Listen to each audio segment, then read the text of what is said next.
Und weil der Mensch ein Mensch ist, drum braucht er was zum Essen, bitte sehr.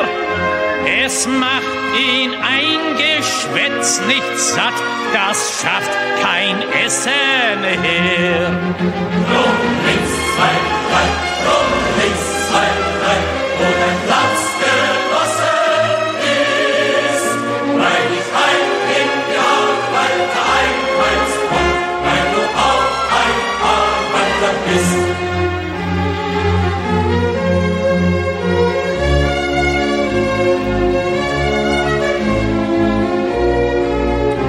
Und weil der Mensch ein Mensch ist, drum hat der Stiefel im Gesicht nicht gern. Er will unter sich keinen Sklaven sehen und über sich keinen Herrn. Drum links, zwei, drei, drum links, zwei, drei, wo dein Platz genossen ist. Weil ich heim in die Arbeit einheimst und weil du auch ein Arbeiter bist.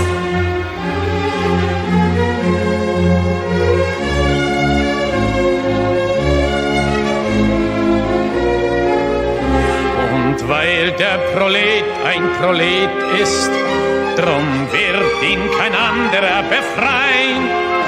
Es kann die Befreiung der Arbeiter nur das Werk der Arbeiter sein. Drum links, zwei, drei, drum links, zwei, drei, und ein Platz genossen ist. Weil ich heim in die Arbeit einheimst und weil du auch ein Arbeiter bist.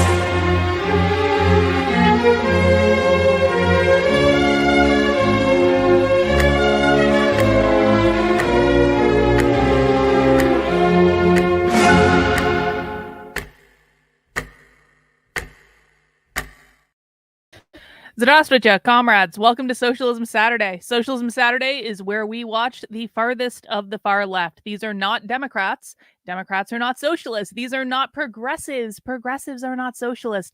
These are not even Democratic Socialists of America, although we occasionally dabble in them, but even real socialists don't consider the DSA to actually be real socialists because they're too close to capitalism. They denounce Bernie Sanders and AOC all the time. They actually create whole new political parties and whole new groups just to avoid working with the DSA because they think the DSA has been corrupted by capitalism. What we watch on Socialism Saturday are the most far left radical revolutionary socialists in America today. These are the people pushing every crazy idea in our world. If you want to know why critical race theory and anti-racist education is in schools, even in states where it's banned, Ron DeSantis, yep, still in Florida, and every other state with anti-CRT laws, it's called fugitive pedagogy or smuggler pedagogy. They're still teaching it in schools. In fact, they have whole trainings about how to smuggle banned pedagogy into schools where the states have laws against it. But anyway, if you want to know where all those crazy things coming in schools are, it's the people we watch on Socialism Saturday. If you want to know where gender ideology, attacks on parental rights, queering of the children is coming from, it is the people that we watch on Socialism Saturday. If you want to know who wants to abolish the police, defund the police, spray painting shit all over the Capitol, it is the people we watch on Socialism Saturday. If you want to know who's running the environmental justice movements and social justice and all the other nonsense, yeah, people we watch on Socialism Saturday. And today we are going to be doing something. Can I just have a me moment as we're letting people file in here? Can I make it about me for a second? I'll show you what we're watching. I actually am excited. We actually haven't watched this group yet on Socialism Saturday. We're actually going to be watching something new. So I'll show you what we're watching in a second, but can I just have a me moment for a second? I feel like I'm, every 3 to 6 months or so, this happens where I start going through an existential crisis of some sort. And I'm like, what am I even doing here? Are people even interested in this? And I feel like I'm going through an existential crisis right now where it's like, I don't even know if this stuff makes sense anymore. I don't know. I don't know. I don't know if it even makes sense to be covering this stuff anymore. Don't worry, I'm not quitting. Socialism Saturday is like the flagship show on this channel now. And so we're still going to do Socialism Saturday, but I'm absolutely going through a little bit of an existential crisis to be like, does this even matter? Should I just start doing what every other content creator on the internet does and just like going on TikTok and finding outlandish TikTok videos and stuff like that? Yeah, are we doomed? Yeah. Yeah, we're fucked.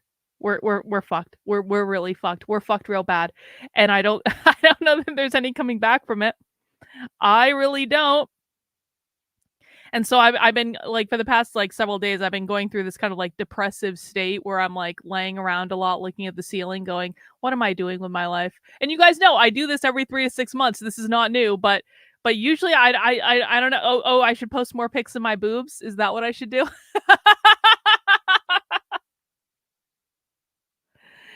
You know, Kanye West's wife, there was this picture that was put out of like Kanye West's wife where she was basically wearing a see-through transparent top where like it left nothing to the imagination.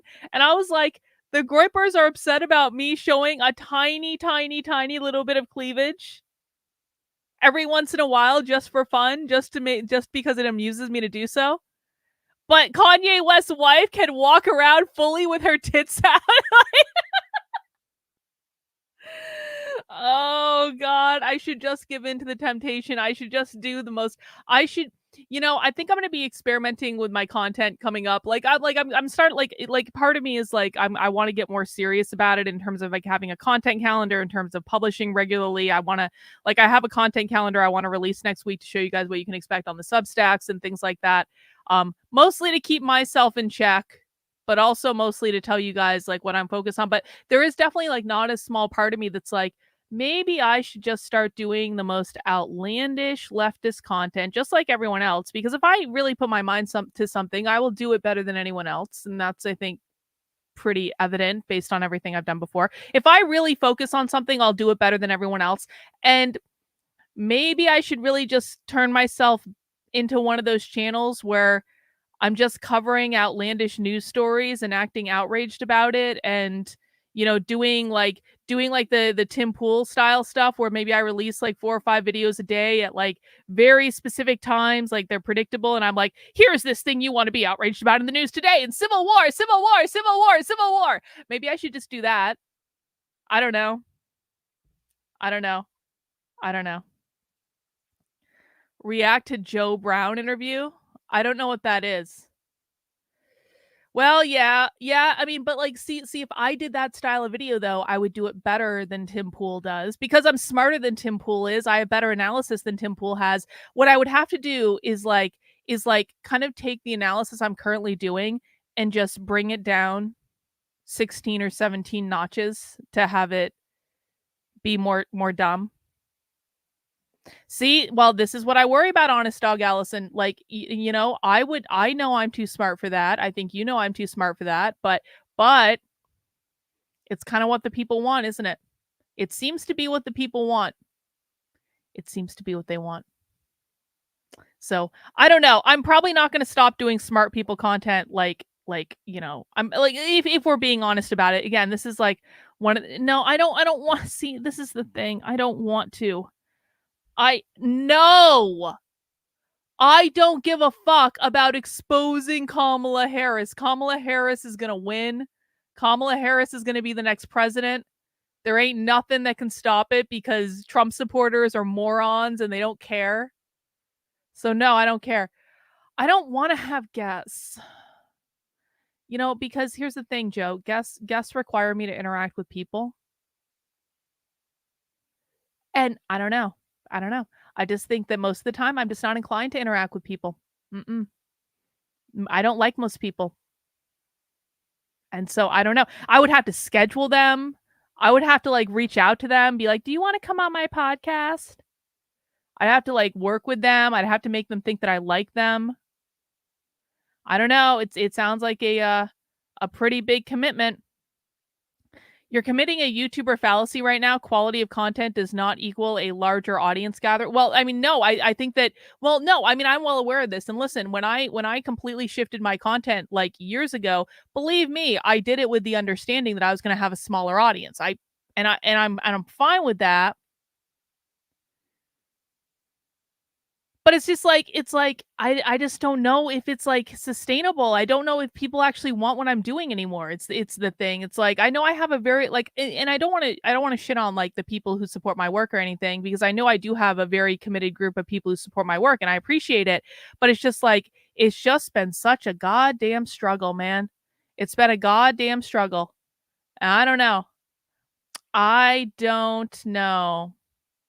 See, all you have to do is show your tits and be more of a girl. Well, I'm not a girly girl. See, this is the thing. This is like Carlin, all you have to do to be successful on the internet is to be a dumb girl and go to the gym and lose weight and show off your boobs and act dumb and don't ever say anything smart. You have to act dumb. You have to get a male co-host and you have to go, "What does that mean? Can you explain that to me? I just don't understand. Can if you just act dumb, you'll get a whole bunch of and of course you got to show off the boobs and go to the gym and lose weight, because that's critical, Carlin, because all that matters on the internet is how much you weigh. It's all that fucking matters. Nothing else matters. And if you just go to the gym and lose weight and show off your tits and get a male co-host who can guide you and then just act to be like, I just don't understand. Can you please explain that to me? Oh my God, you're so smart. Oh my God. And then you flirt with the men in your audience and then they send you super chats. And really that's all that it takes. Yeah. I just don't think that's gonna happen. I just don't think that's going to happen. I could get a blonde wig. Yeah, I could. It's not enough that I grew my hair out, because they were all upset when I used to have a shaved head and it was so comfortable to have a shaved head. I loved having a shaved head. It was so great, but I looked like too much of a lesbian when I had a shaved head, and so it started giving all the lesbians ideas, and and gay men and lesbians love me. They gravitate to me, but I started giving the lesbians all the wrong ideas. So I had to grow my hair out. Can't see it under right now because under a hat, but I had to grow my hair, but it's not good enough because I'm not blonde. You know. Anyway. No. Trendlin, go fuck yourself. No. No.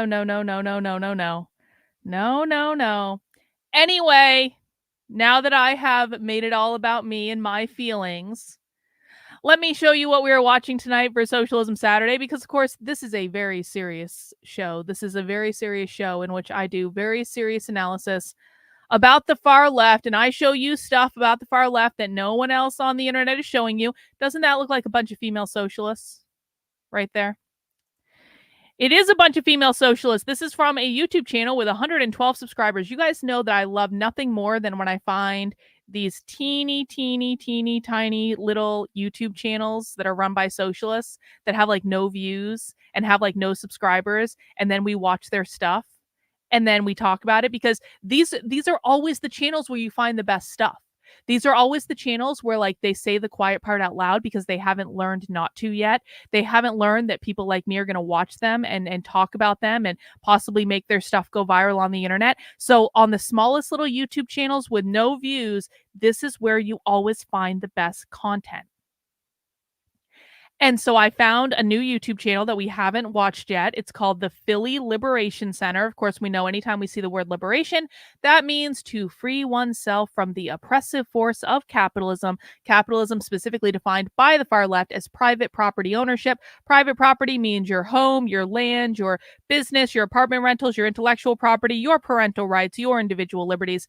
And this is from this is based on a book that came out from the Party of Socialism and Liberation, I think last year, called Socialist Reconstruction. Socialist Reconstruction is a book about what the future socialist society is going to look like and all the things that are going to change and all the things that they're going to do. Now, someone asked earlier in the chat, hang on. Are there major cities that aren't socialist? Yes. All of them. All of them. There's not a major city that's socialist. I know you guys like to say that and you think you're being funny, Joe, and I think that you should probably know better, but if you can still purchase a home, purchase land, run a private business, have an apartment that you own that you rent out as a landlord, have parental rights over your children, and have individual liberties like freedom of speech, freedom of religion, that sort of stuff, if you can do those things, it's not socialist. And to be quite frank, like every single time we say Democrats are socialists, progressives are socialists, liberals are socialists. Oh my God, everyone is just socialist. We are already living in socialism. Socialism has already won, Carlin. We're already living in socialism. It's already here. I don't even know why we're talking about it because we're already here. No, we're not. No, it's going to get a lot worse. It's going to get significantly worse. And every single time that we say, you know what, it's already here, we're actually diminishing how bad it's going to get. So I would really prefer if people stop doing that, but hey, I can't tell people what to do. So no, we do not have socialism yet in the United States because you can still own a home, you can still own land, you do still have parental rights, you do still have individual liberties, you can still run a private business, you can still do all of those things, which means we don't have socialism. And that's the way it goes because they want to get rid of our ability to do all those things. And Socialist Reconstruction is a book that is very literally about getting rid of our ability to do all of those things. Now, this was a panel that took place in Philadelphia. Philadelphia, fun fact, actually has socialists elected to their city council. What is it? The Working Families Party, I think it's in Philadelphia. Where they actually have socialist city council members. So Philadelphia is an incredibly socialist city, very leftist city. It's like kind of like Chicago in that respects. Like it's not one of the like people think of socialist cities, they think of like Seattle and Portland, Oregon, and places like that. But no, Philadelphia, extremely far left. And so this is a panel that took place in Philadelphia at the Philly Liberation Center, all about what it would take to basically transform the city of Philadelphia into a socialist city. The only description I have is what would socialism look like in Philadelphia? From infrastructure to public safety, join organizers with, wait for it, the Party for Socialism and Liberation to discuss how we can reconstruct our city. Party for Socialism and Liberation is one of many far left political parties that exist in the country right now. The reason we pay attention to the Party of Socialism and Liberation is that they are currently running a presidential candidate and a vice presidential candidate. The presidential candidate's name is Claudia de la Cruz. The vice presidential candidate's name is Karina something. I forget Karina's last name, but it doesn't really matter. The point I want to make about that is they have been running these candidates since like last September.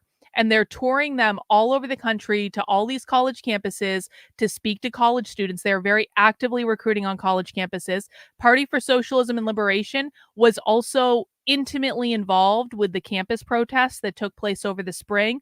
They were on the ground at Columbia University. They were on the ground at NYU. They were on the ground at New School. They were on the ground at Harvard, Northeastern.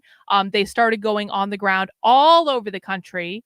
And we know that because they were literally tweeting about it from their Twitter account. They were one of the main organizing groups that was helping to organize the campus protests. Anytime you guys heard conservatives bitching and complaining, and they were like, they're bringing in outside agitators to campus, it was the Party for Socialism and Liberation that were providing the outside agitators. That's just the way it goes. Well, then, Jack Box, it's a good thing we aren't even talking about the DSA because the DSA, according to real socialists, are not even socialists. So I don't even know why you're bringing the DSA up because according to the people we watch on this show, the DSA aren't even real socialists, bro. Try to catch up. Try very, very hard. Anyway, we're going to be watching this panel and we're going to listen to them talk about what they mean by socialist reconstruction. And I'm going to be drinking this very high alcohol content beer that you guys bribed me to get on Monday. So Monday we watched that White Dudes for Kamala Harris call, and I almost shot myself in the face. Okay, not figuratively. I would never do that. I would never kill myself. But we sat through a 3-hour and 20-minute White Dudes for Kamala Harris call, and it was like the worst thing I've ever watched in my life. And I was so miserable, and it was so awful. And so towards the end of it, I said, like, if you guys send me in this much money, I'll get a really high alcohol content beer this week. And so this is the beer that I got because you guys did meet the goal. And I've actually been wanting to try this beer for a while. This is from Equilibrium Brewing, which sadly is in New York. Yeah, I actually think, is it 11% or is it 13%? It's at least 11%. So this is a an imperial stout. It's called Honey Hazelnut Crisp. Come on, focus, focus. Of course, my camera doesn't do what I want it to do. And it's an imperial stout with hazelnut, honey, and Madagascar vanilla. And it's going to be basically, and I've got my snifter here. I've got my Southern Tier snifter because we're doing fancy because this is a fancy beer. And so it's going to be basically the consistency of oil. Let's see. Let's see what this looks like. Basically the consistency of oil. That's all right. That's all right, because it's one of those weeks. If you've got something fun that you're drinking, let us know in the chat. Cheers, guys. Pinkies out.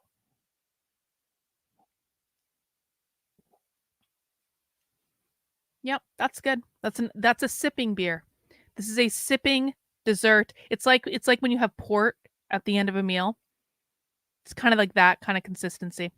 Anyway, I'm going to be drinking today because I'm just in that kind of a mood. Everyday Therapist says, so drinking a whole bottle would be like half of a bottle of wine. I mean, not even though, because it's so thick. It's one of those things. It's like if I drink I don't even know if I could drink the whole bottle of this, but you know what? We'll give it a try. We will give it a try and we'll see how it goes. Anyway, before we get into our video, guys, please do remember to head over to my Substack, which is Karlyn, KARLYN.substack.com.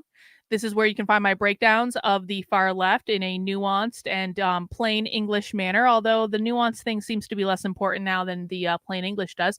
Anyway, you can find my Woke 101 series where I'm breaking down what the far left is doing for total beginners who want to know things like why were there drag queens at the Olympics, or why is everyone non-binary, or what is going on with this Queers for Palestine thing. I've got all that stuff in the Woke 101 series. If you're interested in learning more about the group of communists that were marching in Philadelphia, also Philadelphia. Is there any coincidence? This, by the way, is a different group of communists than the ones we're watching today. Completely different group of communists in Philadelphia. But I told you they were socialists, right? If you want to learn more about that group that was marching in Philadelphia last weekend, where everyone on Twitter was like, oh my God, the communists are marching. And I was like, yo, you don't even know the first thing about that communist group. I've actually had members of that communist group on this channel. They are the Revolutionary Communists of America. I've got the top 5 things you need to know about them over on the Substack, to include the most important thing, which is they are absolutely unequivocally not funded by George Soros or Alex Soros or the Open Society Foundation in any way. And I know that because it is explicitly in the charter of their organization, which was founded in 1992, that they are not going to take any money like that. They are funded by dues, donations, event ticket sales, and book sales, or like merchandise sales, stuff like that. If you want to know more about them, head over to the Substack. You can also check out this interview I recently did on TNT News, where I got to spend some time with my friend Johnny breaking down queer Marxism and all the crazy stuff going on there. We live in a very, very, very socialist world. And, you know, it's probably better if you know what's going on. Probably.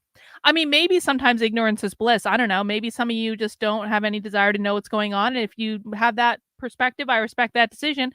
But if you want to know what's going on in the world and look at receipts so you can judge for yourself how important you think it is, head over to the Substack, Karlyn, KARLYN.substack.com. Link is in the description below.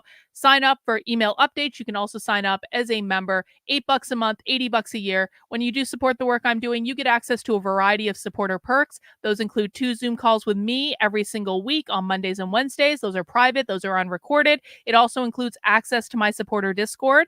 Tomorrow on the supporter Discord for our regular Sunday movie night, we will be watching the movie Waiting. This is a special dedication to Murphy's Pool, the Ryan Reynolds classic. If you've never seen Waiting, it is legitimately hilarious, and I can't wait to watch it because it's been one heck of a week, and I think that's a really good way to top it off with just some levity and some humor and a good comedy. And so we'll be doing movie night Sundays in the supporter Discord at 8 p.m. How you get access to that is tomorrow I will be sending out an email that looks a little bit like this. It won't be this email because this was last week's email. It'll be tomorrow's email. And in that email, if you scroll all the way down to the bottom, underneath that red box, you will find links to the Zoom calls. You will find links to the supporter Discord. You will find access to other supporter perks as well. And of course, all of your help does fund the work I'm doing. I'm completely grassroots funded by you, even when I'm in a bad mood, even when I feel like we're totally fucked, even when I feel like there's no point of any of this, and maybe I should just do sensational stuff. I don't know. You know, if you appreciate what I'm doing, if you want to see me, here's the thing. If you want to see me continue to do serious, nuanced commentary, hey, now's the best time to fund the work I'm doing, because I'll know that that's what you're funding rather than the foolishness that I might start engaging in if I feel like there's not a need to do the serious news and breakdowns anymore. I don't know. You guys can tell me what you want with your dollar, and I will go with that, I suppose. Anyway, now that I've thoroughly depressed everyone, let's dig into our socialism, shall we? Let's dig into our socialism. Hang on, I do have a couple of super chats. Let's see. Let me get the super chats. Apologies, guys. Lizard says, shave your hair. I'll do it too. No, Lizard, I literally have finally gotten my hair to a place where, like, it's grown out. It took me over a year to get my hair through that awkward stage of growing out. And now it's finally and I know I'm wearing a hat right now. People can't see, but you can look at other pictures of me. My hair is getting long, man. It's getting long. I might even need to get a haircut at some point, because the ends are like, I really do need to get a haircut. Like, I actually haven't gotten a haircut since I started growing it out. I just grew it out and let it grow in whatever way it wanted to. And so, no, I'm not shaving my head. I have made like a 2-year commitment to my hair as it is right now, and I'm just going to keep rolling with it, but I do appreciate it, and I do love a shaved. It was so much nicer. But everyone made fun of my hair when I did that, and I'm not allowed to have the haircut I want. I have to have the haircut the internet wants. Next, I got to go to the gym and lose 50 pounds and all that stuff, like whatever. Nick Incognito watched the new Deadpool with my daughters. It was awesome. I appreciate that, Nick. I will let Victor know, because I'm not the biggest Deadpool fan, if I'm honest about it, but Victor really likes it. So I will let him know that you gave it a rave review. Thank you for that. Honest Dog Allison, thank you for the super sticker. I appreciate you and everything you do.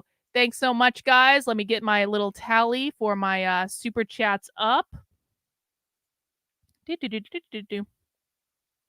Another way you can support the work I'm doing is by sending in super chats throughout the evening tonight. If you appreciate the breakdowns I do with the far left, let me know by supporting it. If 20 of you send in $5 at some point during the stream, then we meet our goal. If you don't, then we don't, and that's information for me too.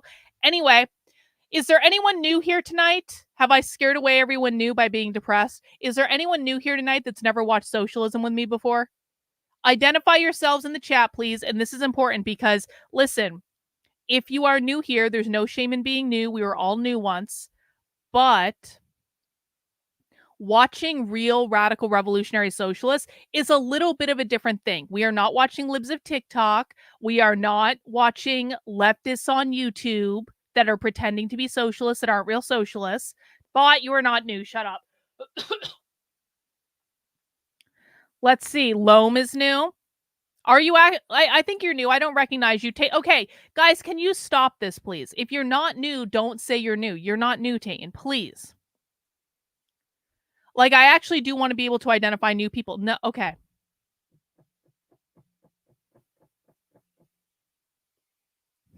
It's going to be one of those kind of nights, I see. All right. If you are new, watching socialism can be an overwhelming experience. If you are new and you haven't watched socialism with us before, just understand that you might not understand a lot of the words they're saying. You might not understand what they're talking about. That is to be expected with what we're doing. The reason that we watch far left radical revolutionary socialists is, okay, seriously, I am putting everyone in a timeout that said that they're new when they're not new. I'm deadly serious. Bot's getting a timeout. Tayton's getting a timeout. I'm deadly serious. Like, this is ridiculous. Misa's getting a timeout. Let's see. Who else wants to play this game with me? Hang on. Joseph's getting a timeout. Tayton's getting a timeout. All right. There we go. There we go. Because, guys, I actually need to be able to identify new people. And when you guys are fucking around and you're dicking around, then you're not actually being helpful. You're actually making it more difficult for me to identify new people. So, for anyone that is new, really new, not just fucking around in my chat, if you feel overwhelmed with the language that you're hearing, if you don't understand, if it all sounds like word salad to you, that's because you don't yet know how to speak socialist. See, we've got Annette here for the first time. Welcome, Annette.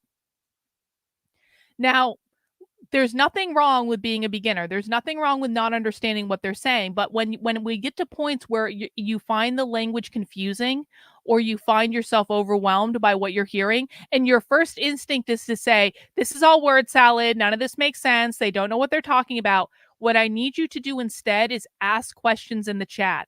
Because just because it sounds like word salad to you does not actually mean it's word salad. The reason that we watch the far left radical revolutionary socialists is because socialists speak in a different language. They use the same vocabulary as us. They do not use the same dictionary as us. So what might sound like word salad if you are new actually does make sense when you know how to speak their language, okay? This is like if I picked you up and I put you in the middle of France and you didn't speak any French at all, and you walked around going, none of what these people are saying makes sense. This is all word salad. This is all very confusing. It's not that it doesn't make sense. It's that you don't speak the language. And so it doesn't make sense to you. That doesn't mean it doesn't make sense to people who know how to speak the language. Okay. So I need everyone, anytime you're confused about anything, please make sure you're asking questions in the chat. There's nothing wrong with asking a question. All questions that I see will be answered either by me or by other people in the chat. We will pause frequently as we are watching the video to kind of stop and break down what they're saying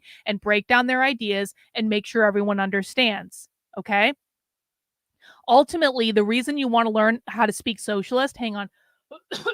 Excuse me, guys. The reason you want to learn how to speak socialist is because once you learn how to speak their language, you see this stuff show up everywhere in the world around you. You see it show up on TV. You see it show up in movies. You see it show up on the internet. Suddenly, you understand what Queers for Palestine means when you didn't understand what Queers for Palestine meant before. Suddenly, you understand that all of those leftist protesters aren't actually anti-Semitic. They don't actually care if people are Jewish at all. They actually want to elicit a worldwide socialist revolution, which is what intifada means. Intifada is not anti-Semitic. Intifada is worldwide socialist revolution. We know that because I had communists come on my channel and they told us that.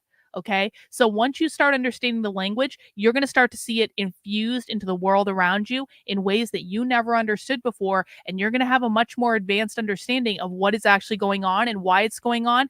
And it's going to inoculate you to the different things that are taking place. This is particularly important when it comes to your kids' schools. So if you have kids who are in school, you're going to start hearing their teachers use this language. And that's going to mean, warning, warning, warning, my kid's being taught by a socialist. That's something you need to pay attention to. Okay. So we do this for a reason. It takes a little while to really start to learn this stuff and to become fluent in the language. This is very literally a foreign language that you haven't learned before, even though it sounds like English. So you're not just going to learn it in one stream. You got to come back a couple times. We will help you do it, but you got to come here in good faith and you got to listen. All right. You have to consider yourself to be in a classroom. This is my classroom. I am the teacher in the class. You are the students in the class. All right. You don't have to like me. You don't have to like my tone, but you will respect that I am the teacher in the class and you are the student. If you don't like it, you can get up and leave at any time, but you will not be disruptive. You will not break my rules. You will not get in the way of other people in the chat learning. Otherwise, you will be removed because this is a classroom. All right. I have 2 rules in my chat. Number 1, don't be a dick. Do not insult me. Do not insult other people in the chat. I can say and do whatever I want because, again, you are in my classroom. You are in my house. I am not in yours. But if you aren't a dick to me, chances are I'm not going to be a dick to you. But if you break my rules, expect to get put in a timeout or permanently banned if you really get belligerent about it. Number 2, no whining. If I ask you to stop doing something, I want you to stop doing it. I don't want whining. I don't want complaining. I don't want back talking. I don't want any of that. I just want you to stop doing what I asked you to stop doing. That's it. Everyone on board? All right. Well, let's get this party started. Did I miss a super chat? I think I did. The Hood Haitian, I love your content. Thank you, Hood Haitian. I appreciate you. I appreciate the super chat. Let me just update our goal here. All right. Let's learn how the Party of Socialism and Liberation is going to make the city of Philadelphia socialist. Say we don't really need to do public engagement in city planning. We will do the maximum feasible participation that we can try to do, and then we think that's enough. That's essentially really all it is. And I would argue that that's actually an excuse or a way to really minimize participation Bill. so that they don't get people Bill is involved having in the a public threesome process for with the planning, like and that buttons on actually YouTube and Rumble. being involved in the decision making of how our communities. Hang on, we got a question from Tom over on Twitter. Hey, Carlin, do you think these types will be happy in the utopia, or will their buyer's remorse be sweet? I mean, to be frank, Tom, I don't really care. I don't really care. Because if these people get their socialist utopia, that means we're all going to be in the socialist utopia, and that's going to suck. And it means we're probably all going to starve. And it means your kids are going to starve or be socialists. And so, do I care if these people are happy or have buyer's remorse once they get what they want? Nope. Don't care. Don't care at all. Don't care. Operate. Planning under socialism will be very different. It would use a mixed approach of both top down and bottom up. We would have national agencies that set broad policies, but then regional and local agencies to make the decisions on the ground.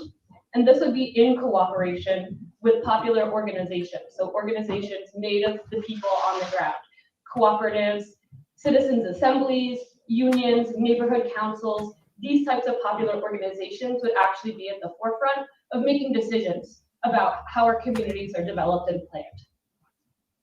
And then this top-down and bottom-up approach allows for intervention at any level if we find that plans conflict with all good, Bob. Thank you. It's very easy, you know, people have different interests. If we don't allow for really flexible intervention, then it could be very easy to move away from the collective interests. And so that's why planning under socialism will be much more flexible and participatory, including everybody in the process, including the popular organizations, not just agencies deciding for us what will happen, and then politicians deciding if they think they'd like to implement it or not.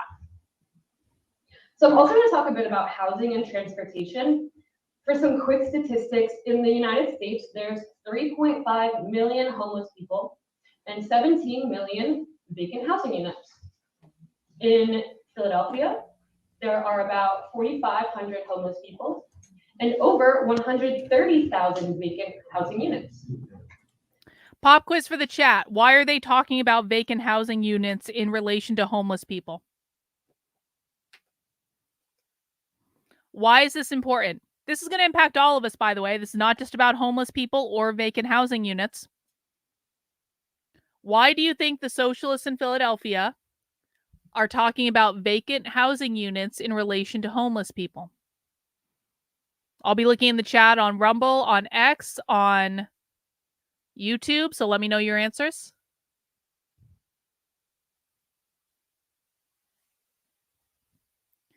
They are talking about squatters' rights because squatters' rights come from the far left. So anytime you have like squatters' rights laws that basically say you can't evict people squatting in your property, that comes from the far left. Why? Because they think the homeless should be given these houses because private property shouldn't exist and everyone has a house. That's exactly right. When we say that socialists want to abolish capitalism, that does not mean going into a store and buying something. That doesn't mean the factories. That's not what that means. That means private property ownership. Private property includes your ability to own a home. So what they're talking about right now is, look, there are all these houses that no one lives in. Why don't we just take those houses and give them to homeless people? It's wealth redistribution. It's the redistribution of private property. It's not that no one owns that private property. It's not that no one owns. They could even be talking about like houses where people have a second house in Philadelphia, but maybe they don't live there full time. Maybe they only live there part time. And then that house is open and they're like, wow, this is a vacant house that we can use to house homeless people. They're talking about someone's property, and they're talking about taking away someone's property and giving it to someone else that didn't buy it. This is all about private property ownership, private property ownership. If your house is not being used, you should be giving that house to someone else, even if they didn't pay for it, even if they're not going to pay for it, even if they're not going to upkeep it, even if they're going to destroy it. That's what we're talking about right now. They're justifying taking away private property and redistributing the wealth, redistributing the resources to people who are homeless. Yes, exactly. They want your property.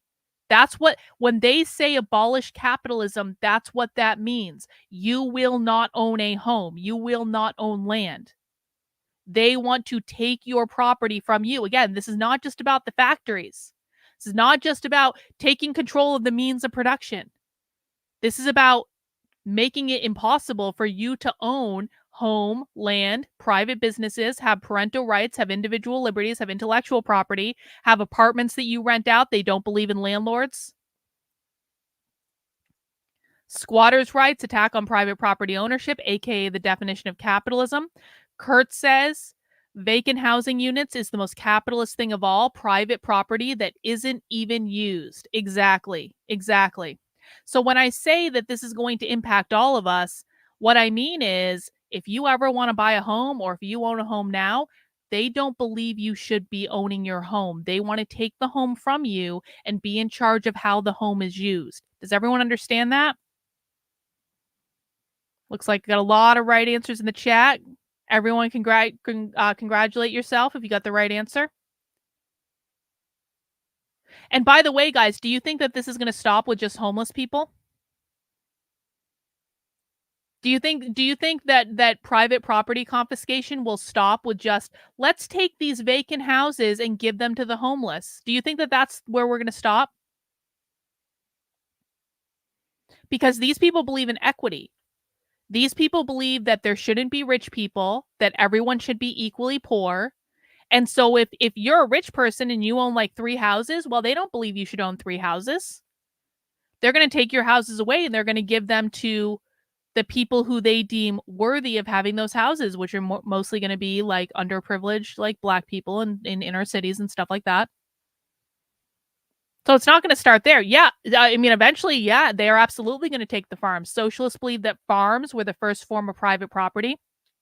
They believe that capitalism was created by the farmers. We know that because we've seen them say it on video.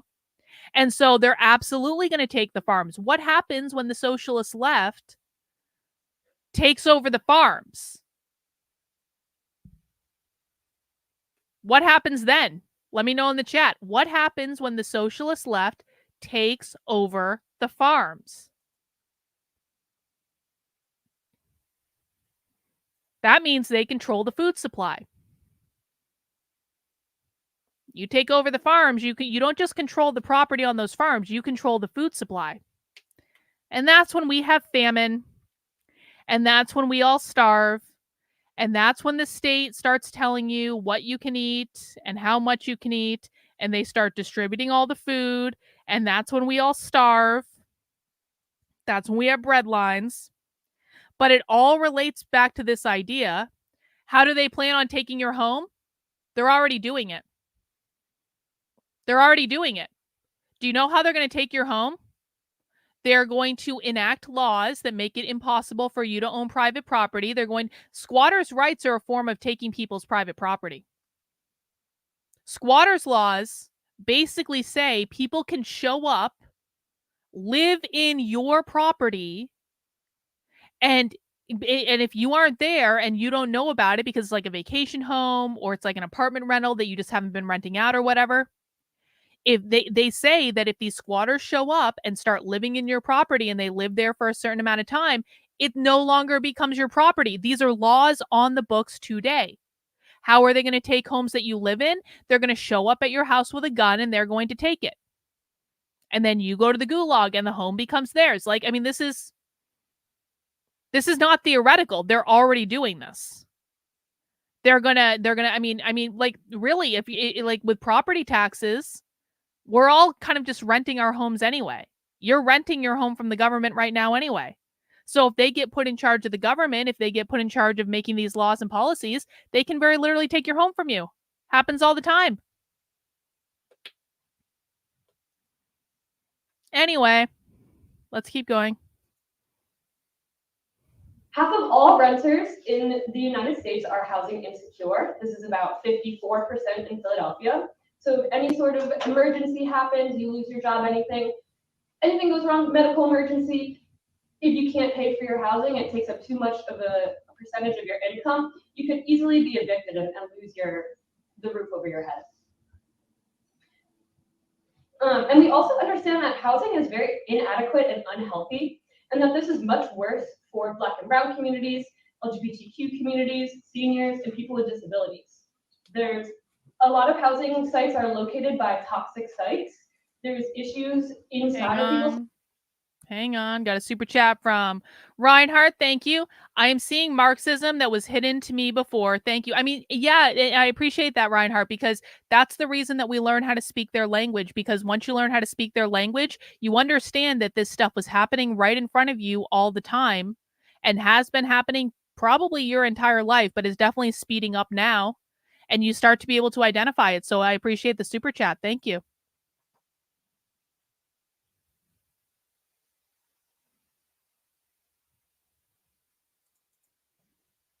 Homes, asbestos, lead, mold, other poor quality building on newer homes as well, just to really save costs on things. And so because profit is put before people currently, the housing does not actually meet our needs, and it's very unsafe in many situations. Under socialism, we would put that need first. What do the people need? What do people need to be safe to live in their house? And so just some examples of how these housing. Hang on. Are these queer Marxists? That's actually a really great question. Not all socialists and far leftists are queer Marxists. There are some socialist groups that don't really buy into queer Marxism at all. Are these queer Marxists? I mean, that one in the middle kind of looks like she might be. Just because she's got the hair, she's got the septum piercing. It's not 100%, but you can't always judge people based on how they look, but sometimes you can. But by and large, the Party for Socialism and Liberation doesn't push a lot of the queer Marxist stuff. They push some of it. They push more than the Revolutionary Communists of America, that's for sure. But Party for Socialism and Liberation is more about like. It's more about like property rights and like the economics of it more than anything else. That's not to say there aren't queer Marxists within the Party for Socialism and Liberation, but it's just not one of their main things. Different housing developments and putting profits over people have impacted Philadelphia. For example, in Chinatown, a number of developments have just slowly decreased the size of this ethnic neighborhood, one of the first and strongest Chinatowns still in a city in America, cutting it completely in half with I-76, putting up the gallery, the mall, and the convention center, all completely just making the community smaller and smaller, forcing these people into a different, smaller area so that bigger interests can make money off of it. And then we've also seen in West Philadelphia, which was dubbed University City. So a lot of the corporations there, the universities, the hospitals, and other corporations actually joined together and made this group that they wanted to call themselves University City. And so they started to purchase properties and then deliberately let them fall into disrepair so that they could lower the housing values of the entire neighborhood and then continue to buy. So these are Soviet-style Marxists. Yeah, I mean, for the most part, like the Revolutionary Communists of America are Leninists. The new American Communist Party that just launched, their Leninists. Now, I read somewhere that the Party for Socialism and Liberation are more Stalinist, which I don't know if that's true, but someone told me that this week, and I have to look into that a little bit more. But yeah, I mean, for the most part, like if you're not dealing with the queer Marxists, you're going to be dealing with more like Soviet style, like Bolshevik type Marxists. So that's I mean, it's not like again, they're queer Marxists within these organizations. I know there are queer Marxists within the Revolutionary Communists of America. I know there are queer Marxists within the Party of Socialism and Liberation. It's not as though they don't exist, but by and large, it's more Soviet style. Well, I mean, this is my question though, because Midwestern Marx is deeply involved in the new American Communist Party, and it doesn't like I've had Noah from Midwestern Marx on my channel, and Noah's a Leninist. So I don't know. I mean, Haas seems to be more of a Stalinist. I mean, Jackson Hinkle says he's a Marxist-Leninist. So I don't know. I don't know exactly what those guys are doing. Buy up properties at a cheaper price so they could essentially own all of West Philadelphia. And that's something that we're still seeing today with University City and these big corporate interests. So this is what happens when we're putting profit before when we put profit over people. Under socialism, housing would be completely different. We would have a national housing agency with the immediate priority to end homelessness and housing insecurity. Some immediate steps we would take are... Under socialism, housing would be completely different. We would have a national housing agency which would take private property and redistribute it to people who need homes. That's what she's about to say, effectively. Our seizure of all vacant units. Seizure of all vacant units. We can very easily house all of the people that don't have homes right now. Hang on. She just said it. Immediate steps we would take are seizure of all vacant units. God damn it. Make them into public housing. We can very easily house all YouTube the is like people frozen. that don't have homes right now. Okay, here we go. Let's go back. They're going to create a national housing authority, which is going to seize all vacant housing. What they mean by vacant housing is any home that does not currently have people living in it. That means vacation rentals. That means apartment rentals that you own that maybe you don't currently have a tenant. That means, I don't know, like property, like property that you own that you just might not be using for some reason. It's like a second home, a third home. It's so that's what they mean when they say this. Are university cities the capitalist version of 15-minute cities or vice versa? I mean, that's a good question. I mean, kind of, yeah. I guess that would be the capitalist version of a 15.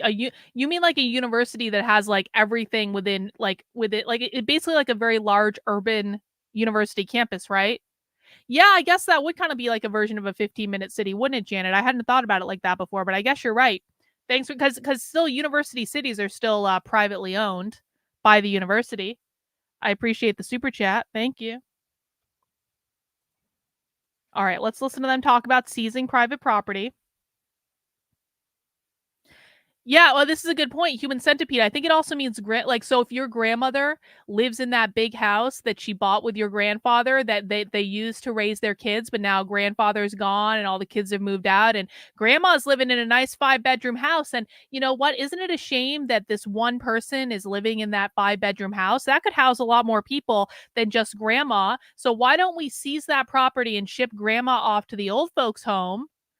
Or we get grandma a nice little 1-bedroom apartment. We take her big house and we say, Grandma, you're going to go in this 1-bedroom apartment over here because we're going to use your house that you raise your children in, that you scrimped and saved to buy, and that you've been working on all these years and you just wanted to be able to enjoy it. We're going to take that and house all these homeless people now. We're going to put you over here in this shitty 1-bedroom apartment, or we're going to send you to the old folks' home. Profit before when we put profit over people. Under socialism, housing would be completely different. We would have a national housing agency with the immediate priority to end homelessness and housing insecurity. Some immediate steps we would take are seizure. Housing insecurity means renters, by the way. I don't think we mentioned that before. Housing insecurity means people who are renting. And we know this because they said it earlier. So when they say this is not even just about homelessness.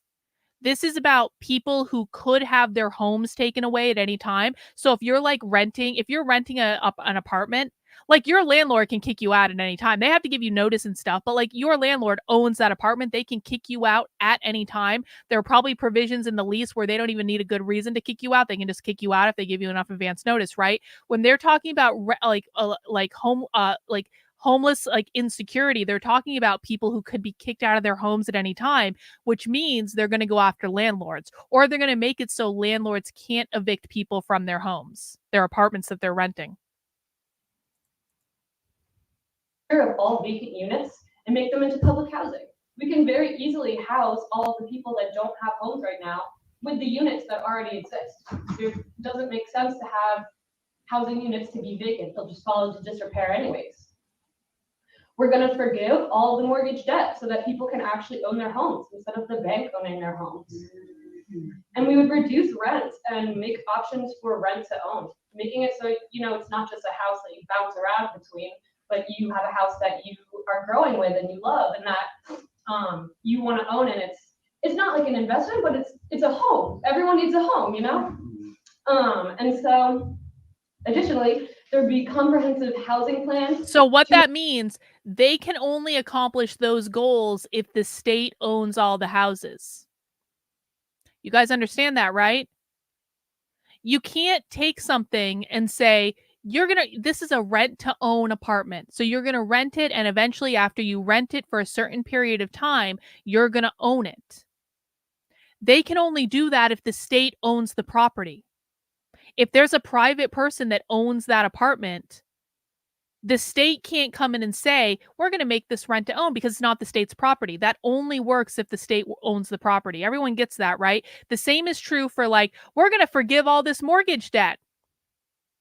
That's only true if the state owns the property and they're allowing you out of their good graces to live in that house. Everyone gets this, right? Does that include hotels and motels? I mean, yeah, well, like private businesses like that aren't really going to be allowed under their model. So yeah, I think it probably would include that as well. Pixel Propaganda over on Rumble. Thanks for the question.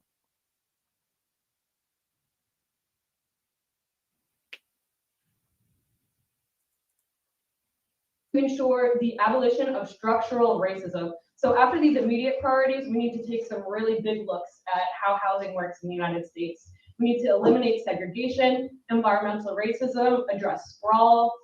There's lots of issues like Black and brown communities have absence of green spaces. There's not enough shade trees, different things like this that have been the communities have been deliberately developed these ways, and we see where the issues are, so we can immediately intervene and make the changes that we know that we need for the people. And then there's also an urgent need for reparations after decades of redlining and deprivation of resources to our communities. It's just incredibly essential that we take this step in addition to just having housing security for all. And then additionally, we would address long-term issues related to climate change, which Echo will talk about more. But yeah, just like understanding that about how energy efficiency, floodplain issues, and other disasters that people are facing, how we can keep them safe in their that's homes the goal. while these things are happening. We know that the climate is changing. They don't, guys, when I say, and this is why I have to repeat the definition of capitalism so many effing times a day. When they say they want to abolish capitalism, they mean all privately owned property. They do not mean the factories. They do not mean the store that you go into to buy stuff. They don't mean Amazon. They mean all privately owned property. When I say you will not have the ability to buy a home, you will not have the ability to buy land, that means the state will own everything. I really need people to speak up if they're confused by this, because Tolkien Fan has been around for a long time, and I'm quite frankly a little surprised that Tolkien Fan doesn't understand this. No, they're talking about the state owning everything and setting the parameters by, okay, everyone needs to, okay, here's what I need. I need everyone in the chat right now to type in their understanding of what's going on.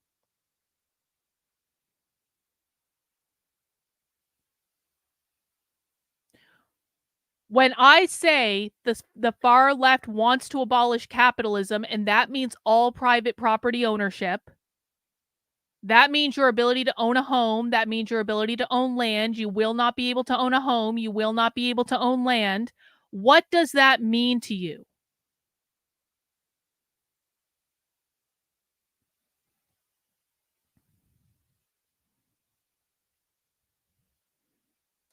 That means the state will own all the property. The state will decide what to do with the property. The state will decide who lives in what property.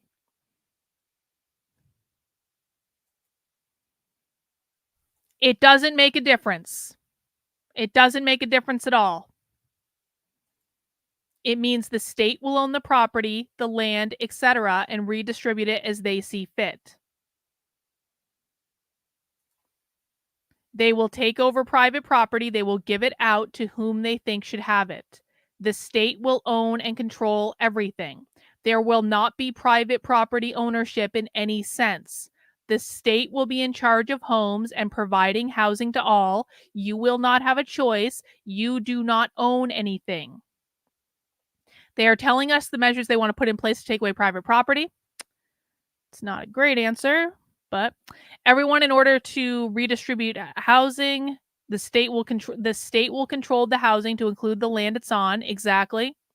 They take all private, not just in Philadelphia, all houses, apartments, condos, everything is owned by the government. This is a presentation specific to the city of Philadelphia. That doesn't mean this just applies in Philadelphia. They want to do this everywhere. Everyone is basically a ward of the state. You will own nothing and be happy. Exactly. Does reparations even work under socialism? Yes, it does. Due to its focus on the redistribution, it just means that Black people are going to get better property. It means there are some homes that are shitty and there are some homes that are nicer.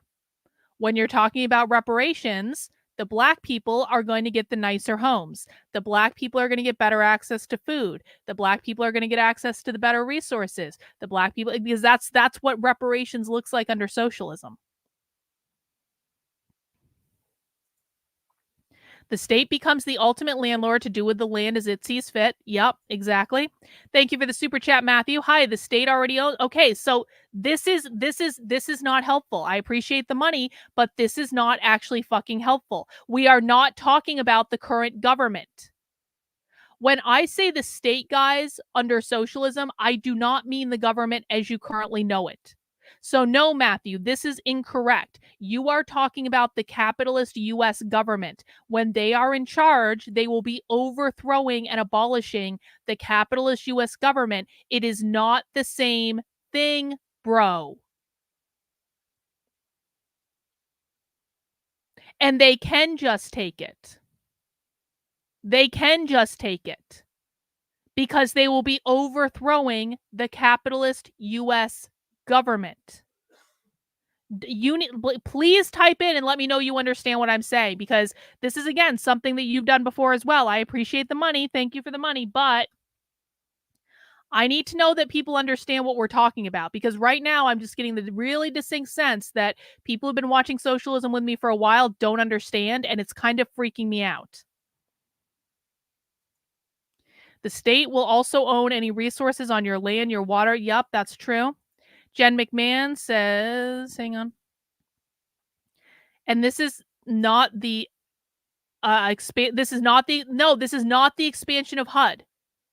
Guys, the far left oh my fucking god.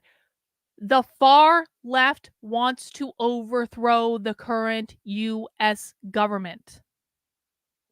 This is not the expansion of HUD. HUD will not exist. The government as you currently know it will not exist. So that's how it's not the expansion of HUD. They don't want HUD to exist. Let me get that super chat in there. Thank you for the money. I do appreciate it. Let me see. Going back. This is really freaking me out. No, she's not proposing home ownership. She is not proposing that at all. She is saying you get to live in the home. The home that's given to you by the state. Do people own their homes in North Korea? No, the answer is people do not own their homes in North Korea. People live in the homes they're given by the state. The state can take their homes away at any time. The people that the party likes get the nicer homes. The people that the party doesn't like get the shitty homes. That's what we're talking about.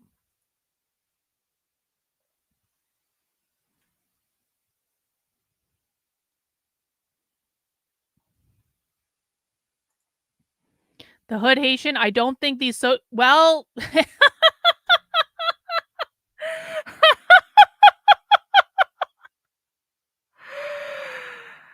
Oh, fuck my life. Fuck my life. Fuck my life.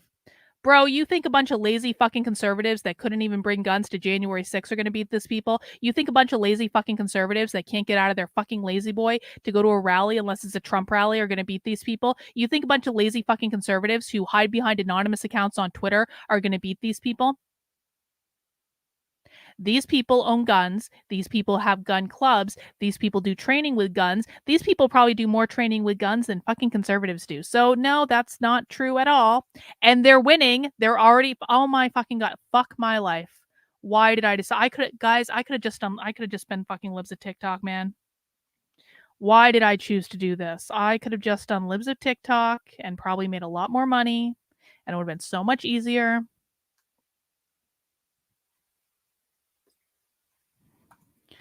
Well, why aren't you revolting now? What? They're already doing this. Why aren't you revolting now? We spent the first 20 minutes of this episode talking about squatters' rights. They're already doing this. Why aren't you revolting now? Fuck my life.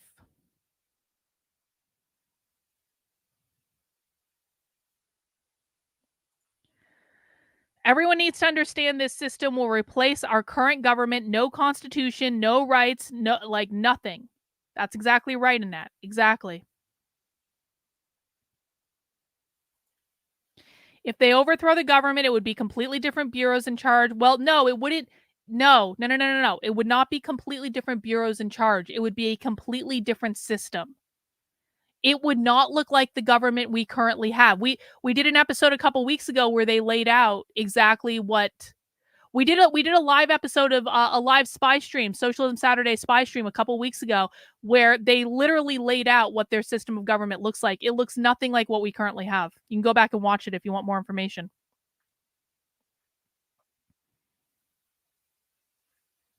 Hang on, I'm just going through the chat. They'll take intellectual property, my private property, my money, my kids, grandkids. They'll put us all in a political prison and let out all real prisoners. Yes, Molly gets it. Molly is relatively new to socialism, guys. If Molly gets it, none of you have any excuse. That wouldn't exist as we currently know it, Annette.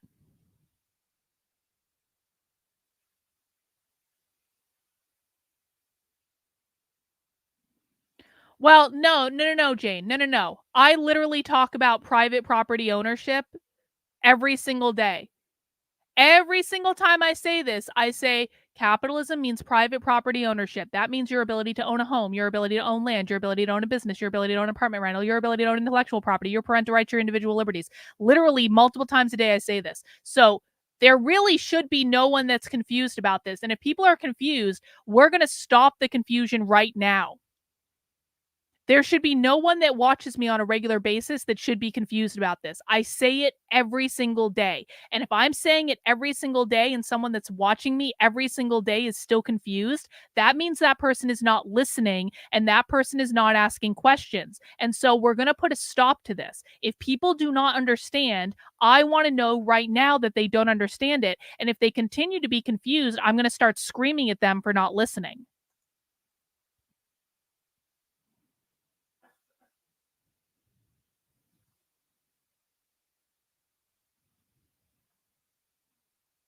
Yeah. See, this guy thinks it's a big joke that socialists are arming themselves. This guy, I mean, it's just like.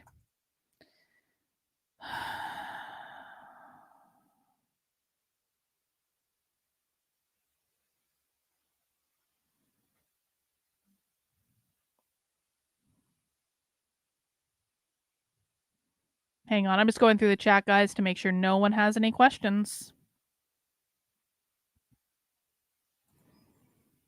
I'm in my Florida bubble, no squatters' rights. Oh, so you know that critical race theory and anti-racist education is still being taught in all your schools, right? You know that shit's still being taught to all your kids, right? You're in Florida, where Ron DeSantis has promised you and sworn to you up and down that we got rid of all that woke shit in schools. You know that's still being taught in Florida schools, right? You know that anyone who tells you it's not being taught in Florida schools is lying to you. We know that because we have socialists on tape talking about how they're doing it.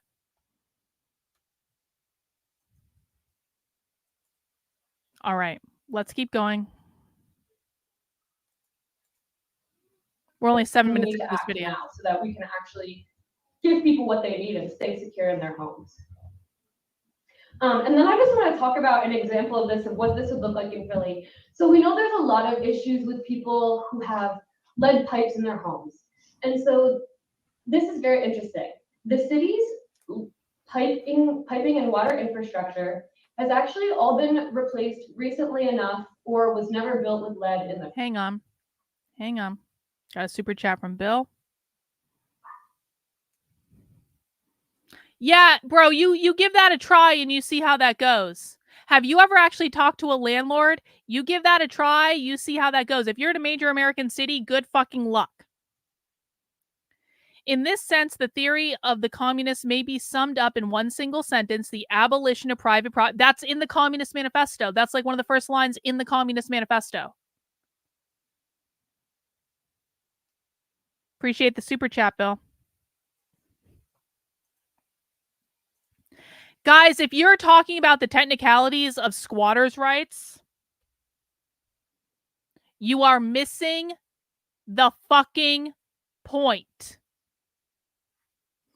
Anyone who is now debating about the technicalities of squatters' rights across the whole 50 states in the chat is missing the fucking point. Does anyone know why I'm saying, oh, you helped get your sheriff elected? Oh, I'm sure that's going to save you, bro. Everyone clap for Scrappy. He helped get a sheriff elected, and that's going to protect him from socialism. Everyone clap for him. He got a sheriff elected, guys.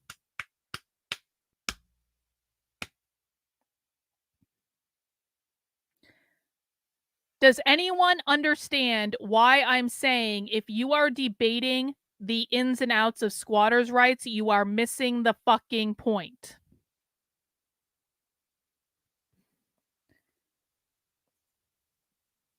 It feels like nobody actually doing anything. Look at our socials feed, guys. Is anyone doing anything but complaining? No one's doing anything. And this is why I should have just been libs of TikTok from the beginning. Just should have been libs of TikTok from the beginning. So much easier. True words, Carlin. Only a judge can remove an occupant from their residence. Ding, ding, ding. Not that matters anyway, because they're going to be getting rid of the judicial system. So that doesn't matter anyway. But I do appreciate the super chat, Matthew. Thank you.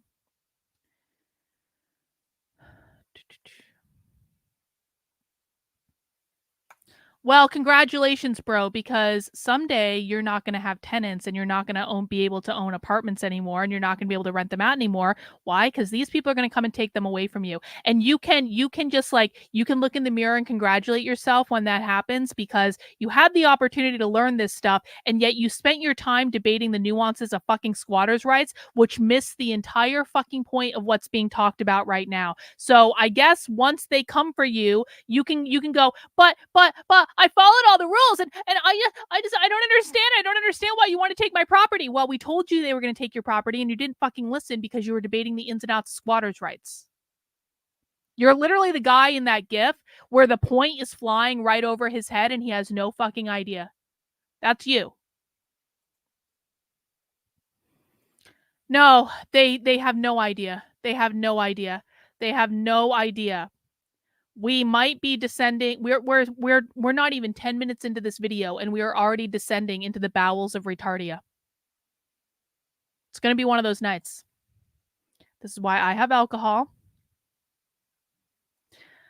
Squatters' rights are the beginning. In the end, there will be no rights at all. But beautifully put. If you are in the chat debating the ins and outs of squatters' rights, what you are missing is that squatters' rights are the beginning. They are not the end. in the end, there will be no rights at all, which the people in the video have literally already said. But if you're fucking around in the chat and not paying attention and not listening, you're just like our friend who it went right over his head and he didn't understand. He didn't understand because he didn't understand what he was hearing because he wasn't listening. He was like, I'm the best landlord in the world and I know all about squatters' rights. I'm going to talk about squatters' rights in the chat. And he missed the fucking point because he wasn't fucking listening.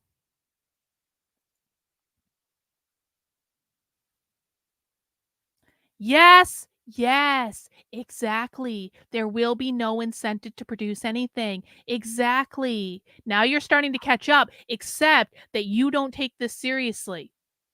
Now he's basically like, yeah, okay, yeah, they're totally going to get rid of property. Ha, ha, ha. Then don't the socialists know then there's no incentive to produce anything? You know, ha, ha, ha. Yeah, they do know. And they're doing it right in front of you all the time. And you don't know that because you're not paying attention.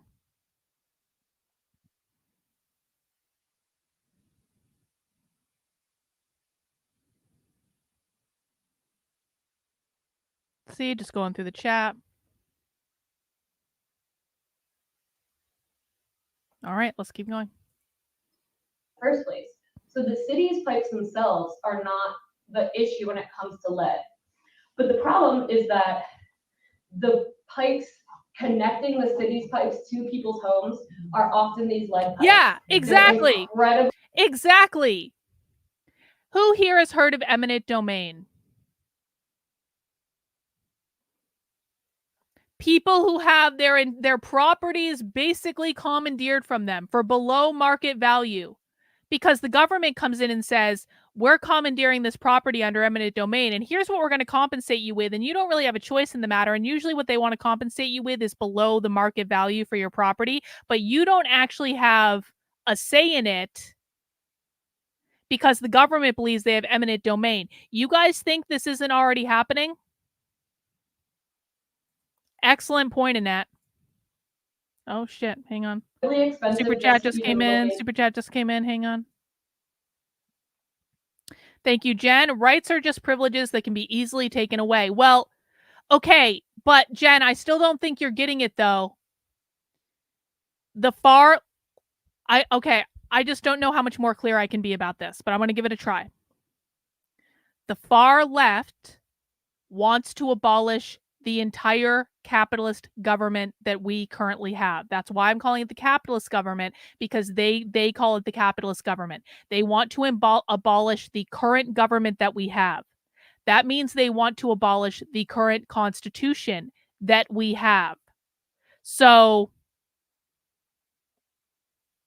if the constitution doesn't exist anymore, because there's no mechanism to enforce it, and by the way, they're going to abolish the United States Senate, they're going to abolish the court system, they're going to abolish the executive branch. The only thing they might keep around is some version of the House of Representatives, but it's not going to be exactly like the House of Representatives. It's going to be some sort of different version of it.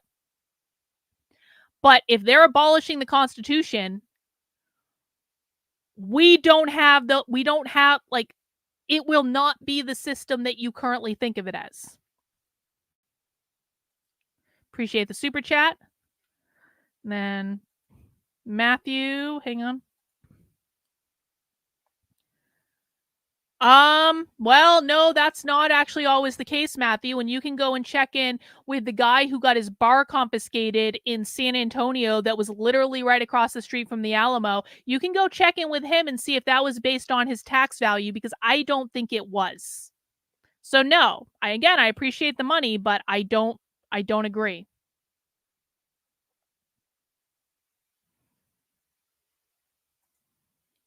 How will the socialist utopia exist if the population is no longer producing food? Green-eyed lady, we talked about this earlier. We literally talked about it earlier. Maybe you weren't here yet. They are going to control the food supply. So food will be produced. There will be people who are assigned the job of producing the food. And by the way, you don't get a choice of what job you're assigned either. You either show up to your job or you don't eat. Or you don't have a place to live.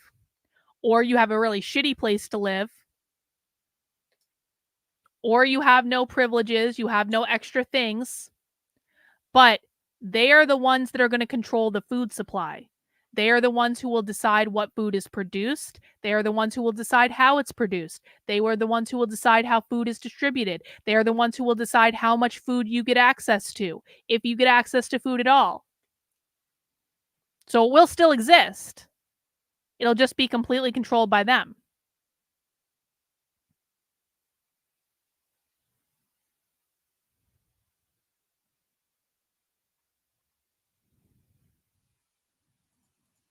To see if it is made with lead, and it's incredibly expensive to replace. So most homeowners just don't look into it to begin with, because if you ignore it, then if it is found that it's made of lead, you must replace it. It's a requirement. So people just don't look into it, so they don't have to make the expense.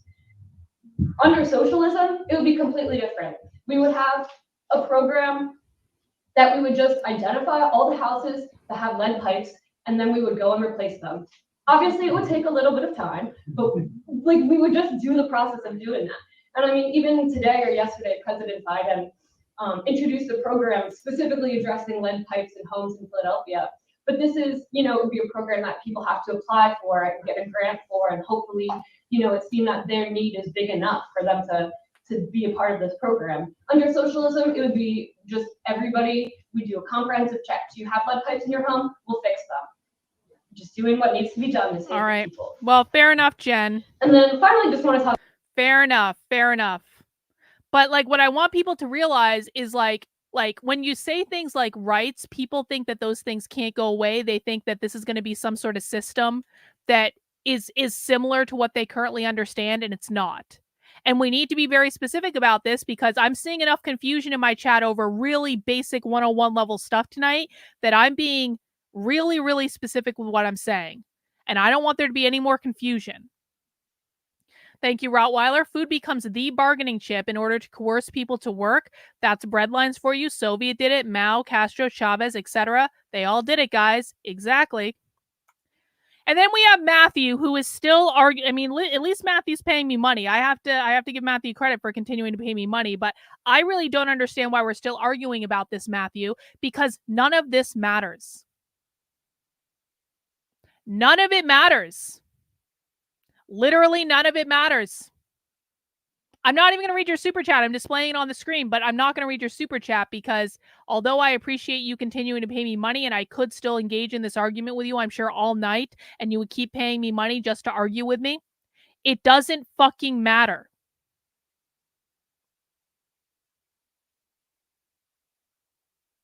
I hope you understand why this doesn't fucking matter. Because under their system, none of this is going to exist anyway. So the current ins and outs of eminent domain and whether or not it's private property or it's commercial property, none of it fucking matters.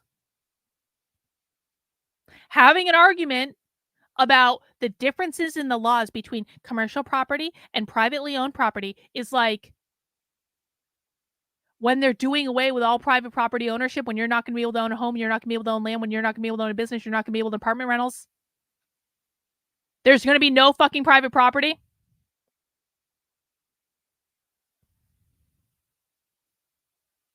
Why are we even having this discussion? None of those laws are going to exist anymore, bro. It's just all going to be gone. And it kind of assumes like you're making me believe that you're not listening right now. Again, I appreciate the money. At least you're paying me to not listen. But my strong preference would be that you would stop arguing with me over things that don't matter and instead pay attention to what's being said and pay attention to the high level concepts. Because right now, I'm kind of believing that you're not really learning anything, that you're just here to be the smartest guy in the room. And if that's what you want to do, fine, I guess. But I don't understand why you're paying me money for that. I mean, you can go to a much bigger room. You can go to a room where there's going to be more people, where you can be the smartest guy there. But I guess up to you. Hey, thanks, Benjamin Jackson, for the super chat. I really do appreciate it. Appreciate you. See, I love Benjamin Jackson. Benjamin Jackson never argues with me. He just gives me money. Those are the best super chats right there.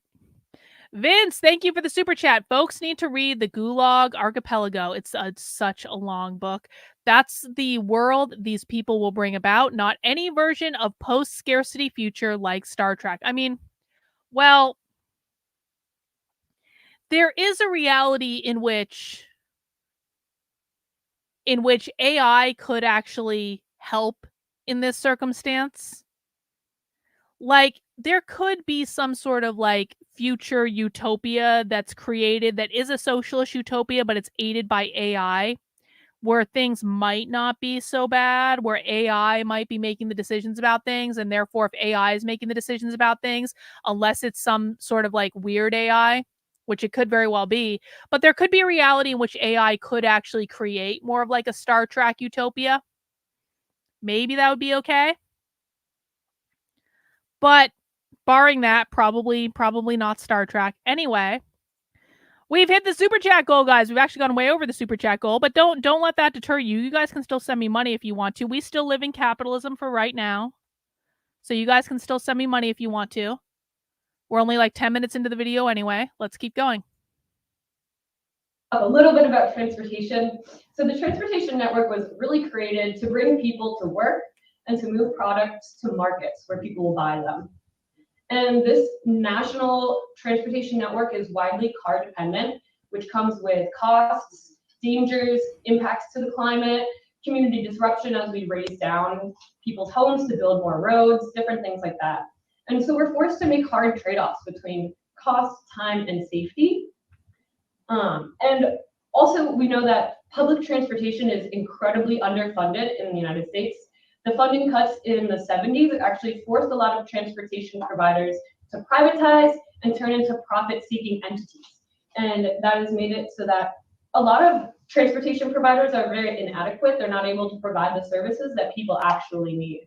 And just to speak to how the federal government is undercutting this issue, in 2021, about $19 billion was given to the transit administration, the Federal Transit Administration, while about $63 billion were given to the Highway Administration, which is what looks at our interstate roads, renewing highways, bridges, different things like that. So it's just the fact that less than a third of that amount of money is going to transit, public transportation. We know why it's so bad. And then we also understand the places where people are forced to take transit are highly policed, especially for Black and Brown communities. We need to take over our transportation systems for the people and make them so they serve us. They have to be safe, they have to be clean, they have to be on time, all of these things. And they can't be, policing isn't the answer to that. And then finally, all these modes rely heavily on oil. We know that greenhouse gas emissions are a huge issue with this, but then additionally, control over oil markets and the drive for US imperialism has killed and injured countless people just for this, so that we can continue to drive our cars. That the federal government is trying to make it so we continue to drive these cars instead of taking public transit. And really, this is also a theft of our time. When we design communities so that our work, our home, our doctor's office, everything is in a different location. Now it's more theft of our time having. Is that what I said? Did I say anything about AI making money? Is that what I said? No, don't think I did. Don't think I did. That's not actually what I said at all. Again, guys, I want to remind everyone, if you're new here, one of the things I've learned about people since being on the internet is that no one fucking listens. No one listens at all. And so what we do on my channel is a little bit different than on a lot of channels in that we listen.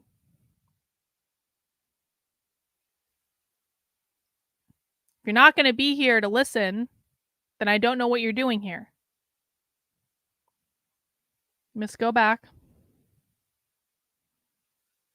Because they're talking about 15-minute cities right now, and I want to make sure we hear this.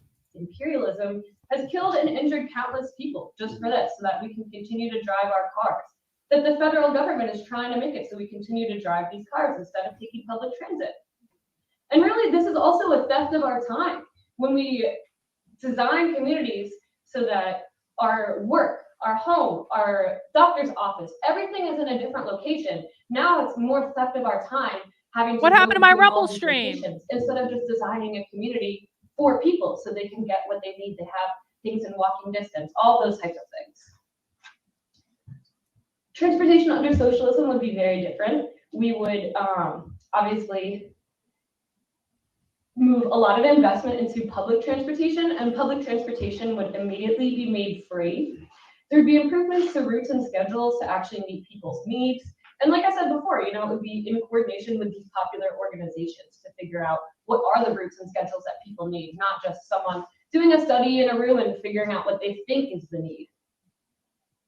And also we'd be planning and implementing safe street designs, looking at slowing down cars, making wider sidewalks, making it so it's safe for all of us to use the roads, people on bikes, walking, or in the vehicle. Hey, can people on Rumble chat in and let me know if the Rumble stream is working? Because I'm getting some weird error in StreamYard saying the Rumble stream isn't working, but I'm looking at Rumble and it kind of seems like the stream is working.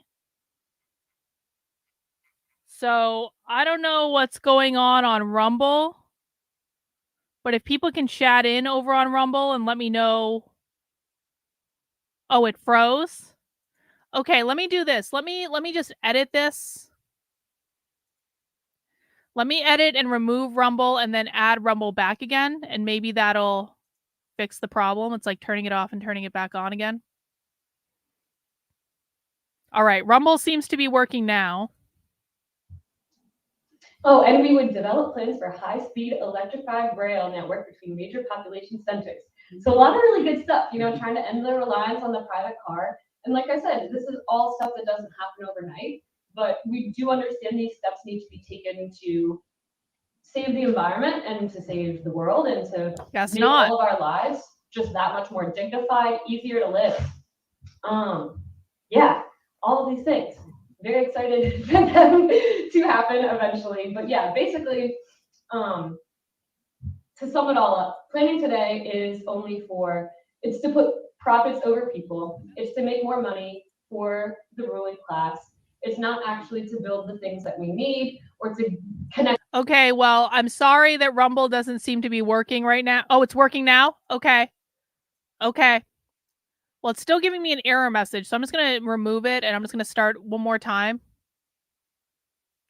So effing weird.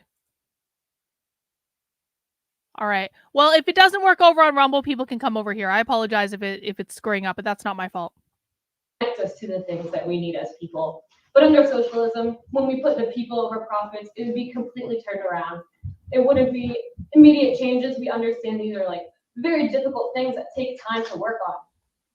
But the changes would be profound because it would be putting the people first instead of seeking out more profit from the people.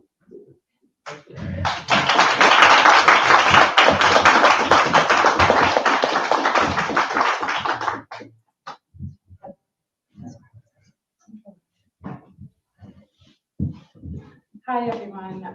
As Nana said, I'm Christine. Thank you, Naz, for introducing us. Thank you, Bianca, for that lovely talk. And I'm here today to talk about what policing and public safety is going to look like in a socialist world. Policing and public safety. By saying very briefly what it looks like right now. As a public defender in Philadelphia, over 90% of my clients were Black or Hispanic. Hang on, super chat from Jen. Dr. K, when I represent either us or our conflict. Come on, pause. Dr. K, when I hear 15-minute cities, my mind goes to a future of no loon walled city. I mean, I suppose that is certainly a possibility, Jen. Thank you for the super chat. Council. So when our office is a conflict, we can't represent someone. Between the two of us, we represent 80% of everyone coming through the criminal justice system, anyone charged with a crime, misdemeanor onwards, including DUIs. Now, I want you guys to think about that for a second. To be considered indigent to qualify for a court-appointed counsel, it's a very low bar. It's tied to the federal poverty rate. It's nothing. We are overwhelmingly prosecuting the working class and our Black and Brown populations. Who we're not prosecuting are folks committing the truly consequential, vast-scale financial crimes. When the Wall Street bailout happened in 2008, one person went to jail for 30 months, and that was it. So obviously this system is completely broken. Certain things that should be criminal are not a crime. Like, it's not a crime to not pay your workers a living wage. Now, the minimum wage is so far below that. Forget like having the worker share in the profit that the worker is helping create. Don't even have to pay them living wages. Banks get bailed out. That's like a wholesale loot of our taxpayer money, right? That's completely legal. Most recently, if rail workers strike, the Biden administration and Congress steps up to the mantle to force them to accept terms that are clearly completely inhumane. So this legal system doesn't work for us. We need to be able to conceptualize an alternative that is radically from the top down as well as the bottom up, different. So I'm going to start with a quote from the Socialist Reconstruction text that says that, well, firstly, the policing as we know it is going to be abolished. And what this government will do is replace all capitalist institutions with new institutions built from the ground up to truly serve and defend the vast majority, the working class. Under the socialist utopia, all policing will be abolished and all capitalist institutions will be abolished and replaced. Why did she say those two things together? What does abolishing the police have to do with abolishing capitalism? Pop quiz. Isn't it funny that she said both of those things together?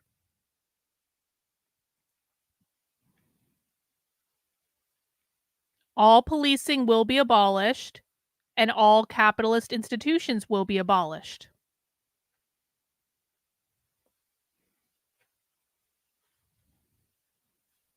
What does that mean? Because the police are the protectors of capitalism, the police are the protectors of private property, the police serve capitalism. The police are the protectors of private property, the managers of private property. The police uphold capitalism. The police are the force of capitalism. Because police are the enforcers of capitalism, exactly, the enforcers of private property ownership. Because the police are the oppressors, because they enforce private property ownership. Policing is a tool of capitalism. Police are the managers of private property. The police enforce and uphold the system of capitalism. Nope. Wrong answer, Mr. Anderson. You need to listen more. Police uphold capitalism by protecting private property. They are the protectors of capitalism. Police are the managers of private property, the managers of capitalism. Police are the ones who uphold capitalism, so therefore policing must end. A new police state run by the government will be created. Exactly. Let's listen again. Socialist Reconstruction text that says that, well, firstly, the policing as we know it is going to be abolished. And what this government will do is replace all capitalist institutions with new institutions built from the ground up to truly serve and defend the vast majority, the working class and the oppressed. The new rule of law will value personhood over property. So what this means is a new legal code organized around principles of accountability, where we center the needs of the victim and the community most affected. So first off, the easy one, which is a really large chunk of common crimes as we think of them today, or survival crimes, economic crimes, those will be dramatically reduced fairly quickly. If you're not fighting for your basic human rights, if you have access to food, shelter, public transportation, education, healthcare, childcare, then you don't need to resort to the streets to try to make ends meet, right? So that will be a sort of first step measure. It will become illegal to use police force or threaten to use police force to evict anybody, to push anybody into houselessness. The next. What was that? What was that for our friends who are telling me about the nuances of squatters' rights? It will be illegal to use the police to evict anyone. Scrappy, did you hear what she just said? Or were you fucking around in my chat? I would like Scrappy to explain to me what she just said. We'll wait for you, Scrappy. Hope you were listening instead of fucking around in the chat. What did she just say about your beautiful squatters' rights, Scrappy, and your use of the sheriff? Do socialists respect at all that you got a sheriff elected? We're waiting for Scrappy. Nope, that's not what was said at all, actually. In fact, if you do it yourself, you're going to go to jail. If you had been listening, you would have known this. Because you're not going to be allowed to evict anyone from your property because it's no longer your property. You're not going to have anyone help you evict anyone from your property because there will be no more evictions. And then she literally said this 2 minutes ago, and had you been fucking listening instead of dicking around in my chat, you maybe would have heard this. They literally said that they were going to retool the entire criminal justice system in order to put people like you in jail if you try to go against their ideals. That's what she said. How? Because they've got their own brand of police, bro. They've got their own brand of police. They're called Gestapo. And they're going to get you because you're causing fucking problems for them. You think you're going to kick people out of your property? No, not your property anymore. You think you can dick around with people? No. That's a crime against the state, bro. That's a crime against the community. Perhaps a little bit more listening. See, Scrappy, I'm starting to believe you're a low IQ retard that's not smart enough to be here. That's the impression that you're giving me.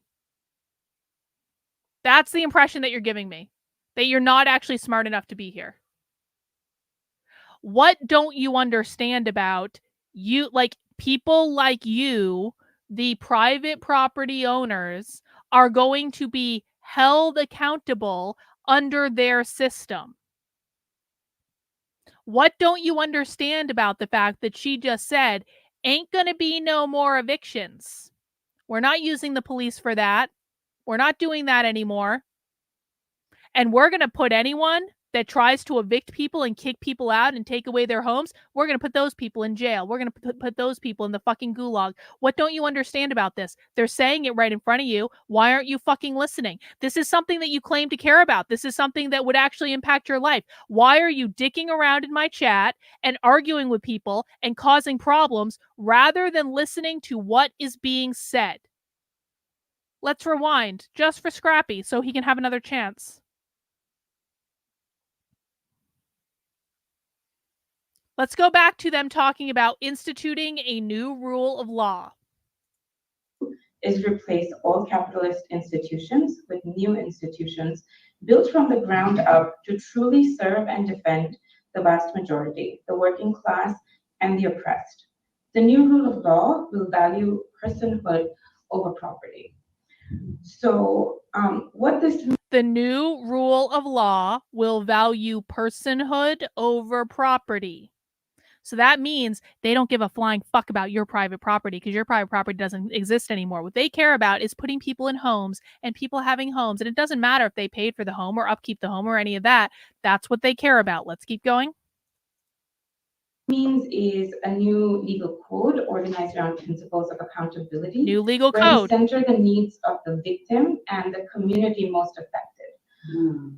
So now we're centering the needs. We are creating a new legal code to center the needs of the people who got kicked out of their home because they are the victim in the situation. The property owner is not the victim in the situation. The people who got kicked out of their home is the victim in the situation. Scrappy, are you listening?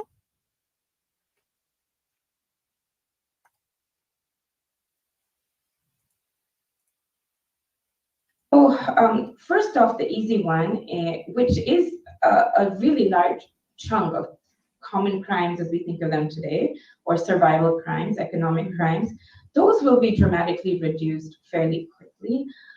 If you're not fighting for your basic human rights, if you have access to food, shelter, public transportation, education, healthcare, childcare, then you don't need to resort to the streets to try to make ends meet, right? So that will be a sort of first step measure. It will become illegal to use police force or threaten to use police force to evict anybody, to push anybody into houselessness. It will be illegal to use a police force, and that means private security as well, or threaten to use a police force to push anyone into houselessness. That will be illegal. It will be a crime against the community.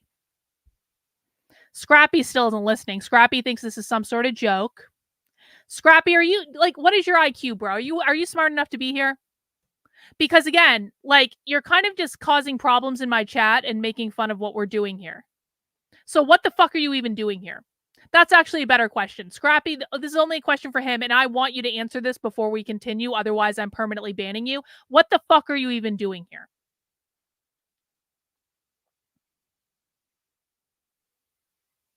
What the fuck are you doing here, Scrappy? That's not the answer to the question I asked, Scrappy. What are you doing here?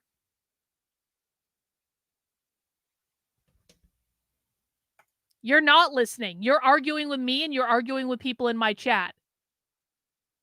So what was just said? If you're listening so well, then what was just said?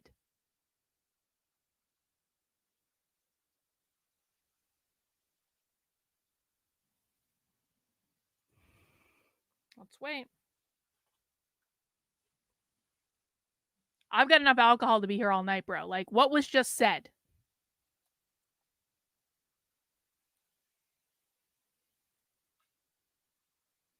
Janet, there aren't going to be any zoning laws. See, this is what's going through my head, Bill. What about the complete abolition of private property is confusing to people?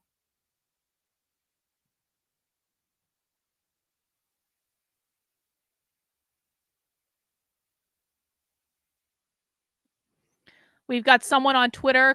See, this person takes this problem very seriously because they're complaining about me saying fuck. You know what I take really seriously? Fucking anonymous retards on Twitter who complain about me using the word fuck. You people are going to get it worse. You're going to get it the worst. I'm not going to feel sorry for you. That's not what I asked, Scrappy. That's not what I asked. Not what I asked for. Not what I asked. Nope, nope, nope. Not what was said, bro. You got one more chance. Scrappy, now we're going to move into the stage where you're either going to answer the fucking question I'm asking you, you're going to admit that you do not know the answer, or you're going to get permanently banned. These are your three options, because now you've convinced me that you're a low IQ retard that doesn't listen. So I'm giving you one last chance to remain in my chat. You are either going to answer the question that I asked you, which you have not done. You are going to admit that you do not know the answer to it, or you are going to get permanently banned. That will be the next thing you chat in. And if you chat in anything other than answering the question that I asked you or admitting that you don't know, you are going to get permanently banned. What did they just say? Because that's not what they just said. That shows me you're not listening.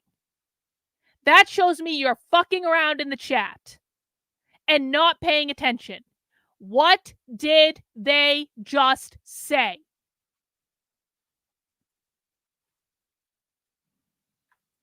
Because even my chat knows, bro, you're showing us how little you know, and that's a problem for me. When you're fucking around in my chat and you're pretending you know shit, but you really know nothing, that's a problem. Andre, laziness to listen is the biggest human terminator. Ain't that the truth, man? Ain't that the truth? So we're waiting for Scrappy. Scrappy doesn't know what he says. Well, it's all foreign to you. Then you need to shut the fuck up and start listening. Because when you're dicking around in the chat and causing a disruption and being obstinate and pretending you fucking know everything when now we know for certain you weren't even listening in the first place, bro, because I literally played it twice. I played it 2 times. The second time I played it just for you so that you would shut the fuck up and listen. And you didn't even do it then. So now we're going to go back and we're going to play it a third time. And if I see any more fucking disruption coming from you in my chat, you're no longer going to be here. Do you understand? Going back. Again. Start with a quote from the Socialist Reconstruction text that says that, well, firstly, the policing as we know it is going to be abolished.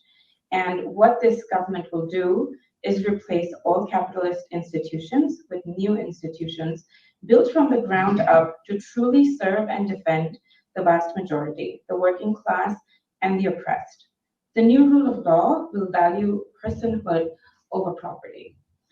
So what this means is a new legal code organized around principles of accountability, where we center the needs of the victim and the community most affected. Scrappy, what does that mean?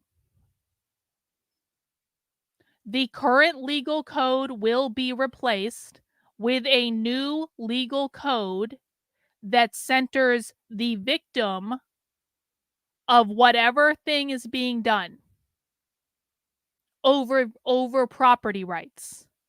What does that mean, Scrappy?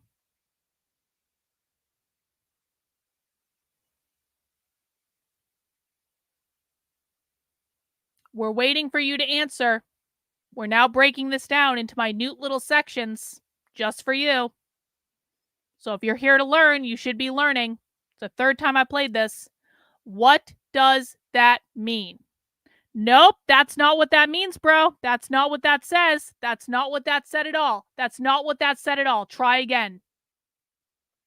How is it possible that you're actually listening right now and you're still not understanding this? That's not what was said. That's not what I just explained. That's not what I've explained 3 fucking times already. The entire show right now is being held up for you, Scrappy.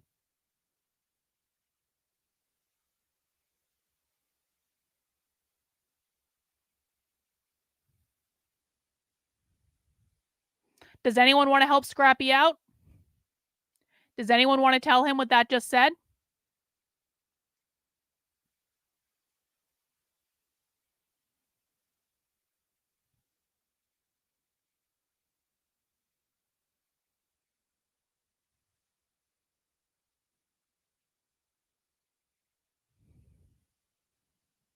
Oh, I've given you many chances to listen. Now we're going into the Socratic method of our teaching today. It means Scrappy will have no rights over his property and someone else will live there and their needs will come first. That's what that means. Well, if you get it, then why didn't you say it? You were given an opportunity to say it and you didn't say it.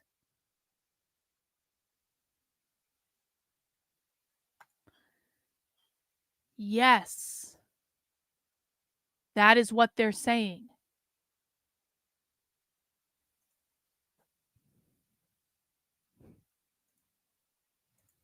So first off, the easy one, which is a really large chunk of common crimes as we think of them today, or survival crimes, economic crimes, those will be dramatically reduced fairly quickly. If you're not fighting for your basic human rights, if you have access to food, shelter, public transportation, education, healthcare, childcare, then you don't need to resort to the streets to try to make ends meet, right? So that will be a sort of first step measure. It will become illegal to use police force or threaten to use police force to evict anybody, to push anybody into houselessness.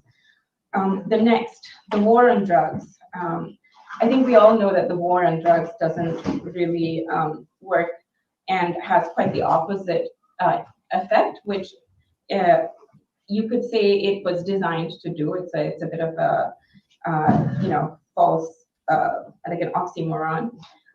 But it should be treated as a health issue, as it should have from the beginning.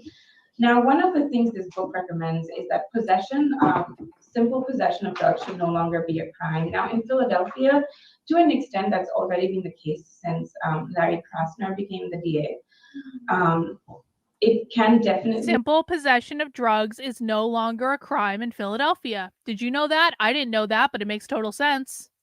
Be made more robust. So now if you are arrested just for simple possession, they tend to withdraw the charges or give you like a few months to be on some sort of conditional probation before they withdraw it. However, if you're charged with any other crime, then they want to go to trial or get a conviction on that as well. So we need to do away with that piece. Obviously we need better, more adequate, and more voluminous treatment facilities that are actually providing the long-term care that people need and not just revolving them in and out the door.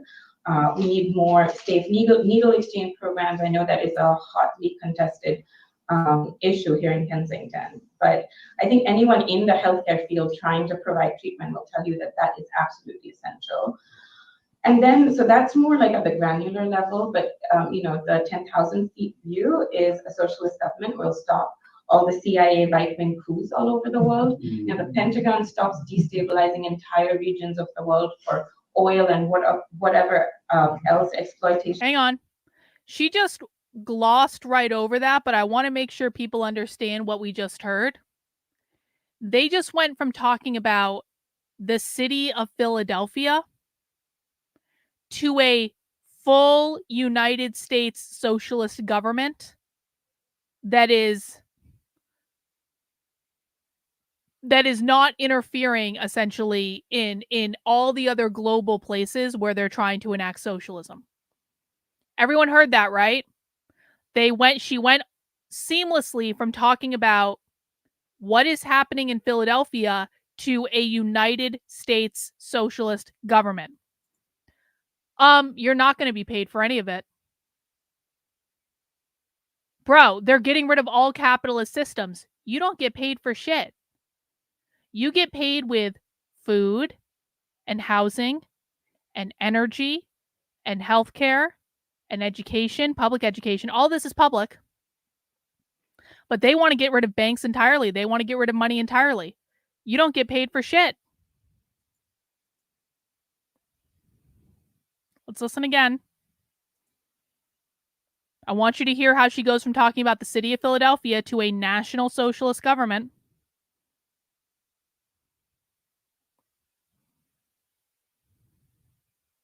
That is absolutely essential.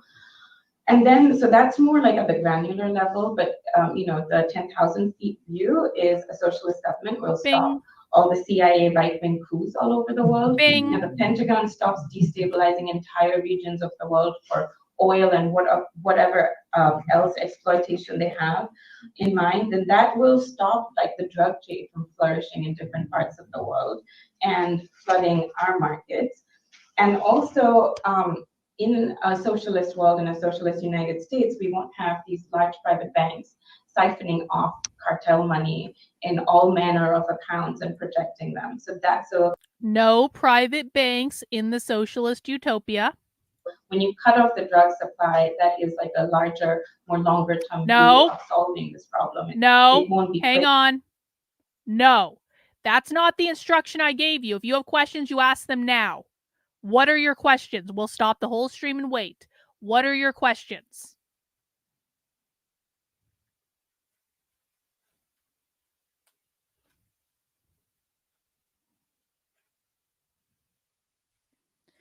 If you do not work, you do not eat. Do you like food? Do you like not starving? You seem to have food as your profile picture, so I'm assuming you like food. If you don't get up and go to your assigned job and do the work they tell you to do, then you do not eat. That's why.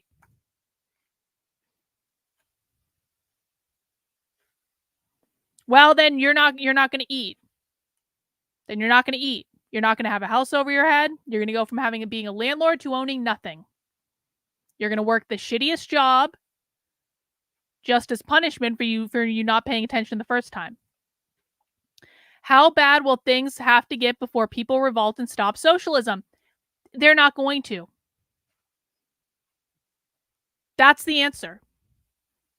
People are not going to revolt against this. If the people were going to revolt against this, they would already be doing it. They're not doing it. So the answer is you're waiting for a revolt that's never going to happen. People are lazy, they're stupid, they don't listen, they don't pay attention. Most people have no idea this is happening right now, right in front of them. This presentation was a year ago. This isn't even a new presentation. This was a year ago. No one even knows this is happening. Over 100 people have watched it. So no reporting on this. There's no reporting that will ever be done on this. I found far more outlandish things than this that are never reported anywhere. No one has any clue that it's happening because no one fucking listens.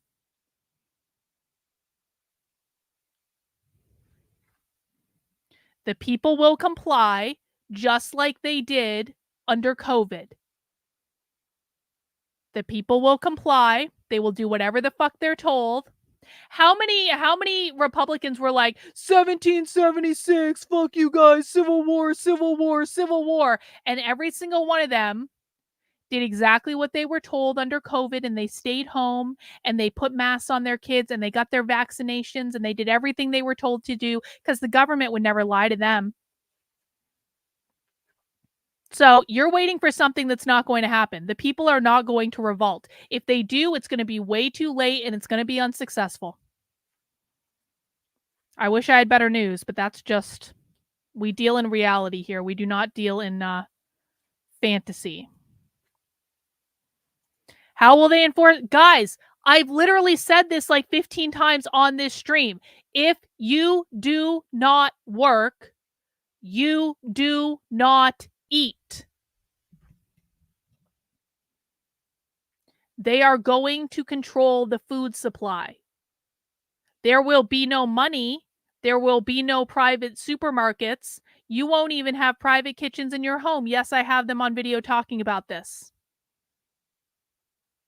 In order to get food, you are going to have to go to the socialist canteen where you will give them your ration cards, which act as a form of money.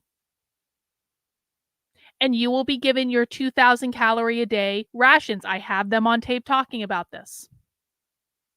If you do not get your ration cards because you did not show up to work, then I hope you've got a secret food supply of your own, because if you don't, then you will not eat. For everyone saying, they're not going to force me to do a job. When you're starving, you will show up and you will do the job or you will die. And by the way, they're going to control all access to healthcare too. So...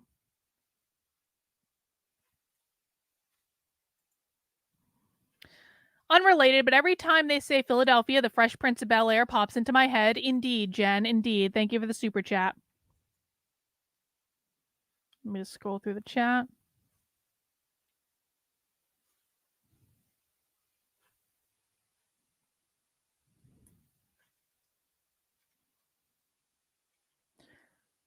I understand that rapping... listen, I know I'm aggressive about this because I literally have talked about this every day of my life for years, and it gets a little much sometimes. But I know there are a lot of people in the chat that are wrapping their heads around this idea for the first time. And I know you think this sounds unbelievable. Why wouldn't people revolt? Why would people allow this to happen? Because people are lazy. And most people have no clue this is going on. And so I know it's a lot to wrap your head around, that we are irrevocably fucked because of the fecklessness of the conservative right. And yeah, that includes Donald Trump. This is why I will not vote for Trump in any way, because Trump isn't going to do anything to stop this. And I know a lot of people don't want to believe that. They think that Trump is the great savior of everything, but he's not.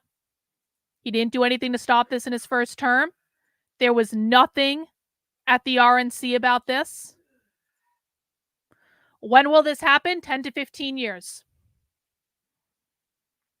I think the violent overthrow of the United States government will happen in 10 to 15 years. I think it will certainly be done by 2050. It will happen in our lifetimes. There's reasons for that. I've done videos about that. I've written essays about that. You can find those on my Substack if you want more of a breakdown. Trump ain't going to delay shit. Trump ain't going to delay anything. Trump is not going to... Guys, none of what they're doing has anything to do with who is in the presidency. So no, Trump isn't going to do shit.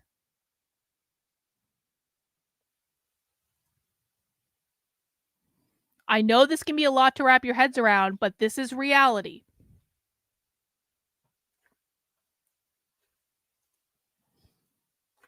But it can be done, and it's very achievable. Oh, and lastly, drug manufacturers, pharmaceutical manufacturers, like that will be nationalized and supervised by the socialist government. So drugs will be free, and they will only come to market to promote the health of the people.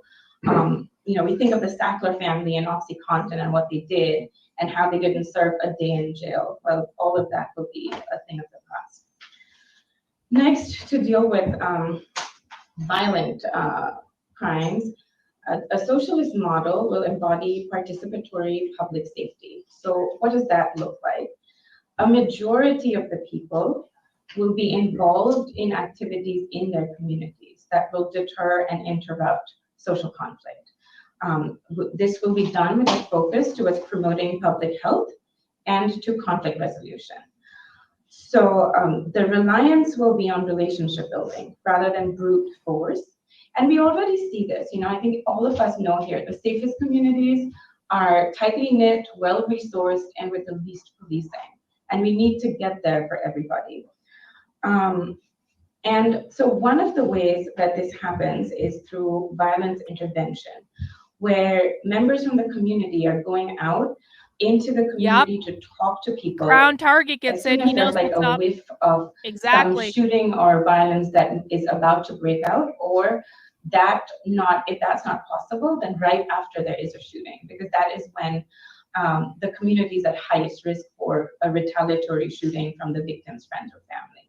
So they go in there, and these are often, former gang members themselves, formerly incarcerated.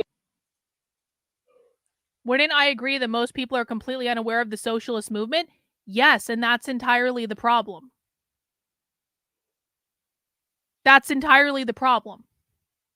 Because I would also tell you that most people believe they understand what socialists mean and what communists mean. I would also tell you that most people believe that they understand the ins and outs of socialism and communism because they watched a movie or a documentary one time, and so they know everything and they don't have anything to learn. The biggest hindrance in teaching this stuff is that people believe they already know it. And I know that because I hear it every day.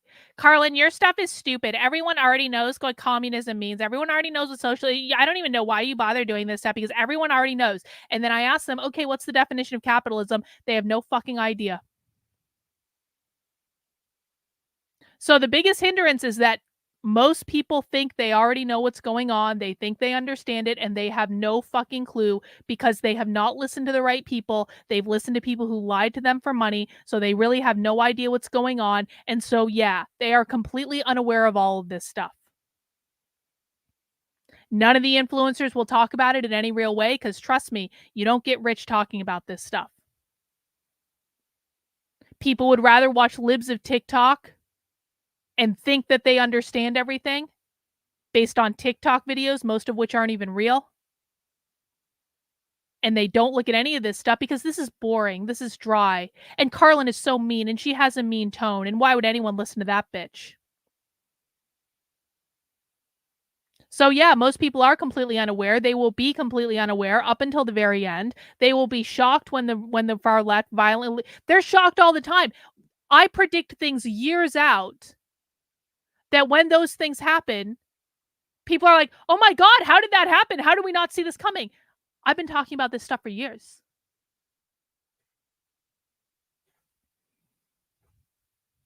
I predicted the campus protests. We knew that was going to happen. It's going to come back, by the way. As soon as they go back to college in a month, the campus protests are going to come back. What does Queers for Palestine mean? Why are they using Queers for Palestine? I mean, we know why they're using Queers for Palestine. People so shocked that there are drag queens in the Olympics? I wasn't shocked at all. Was anyone in my chat shocked that there were drag queens in the Olympics? I wasn't shocked.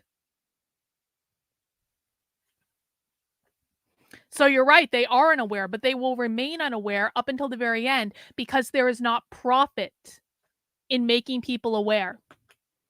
And the only thing that conservative media reports on are things that can make them money. And that's why we will lose. And that's why there is no doubt in my mind that they will absolutely win, because they're doing all this stuff right out in the open. They've been doing all this stuff right out in the open, literally for decades. They put all their videos on the internet. This is how I have so much stuff to watch. The only difference between me and other people is I know where to find the videos because I figured it out. But they've been operating like this right out in the open for decades, and no one bothered to look, and no one bothered to listen, and no one bothered to understand it. So everyone thinks they know stuff that they don't know, and that's why everyone will be shocked when they do eventually win.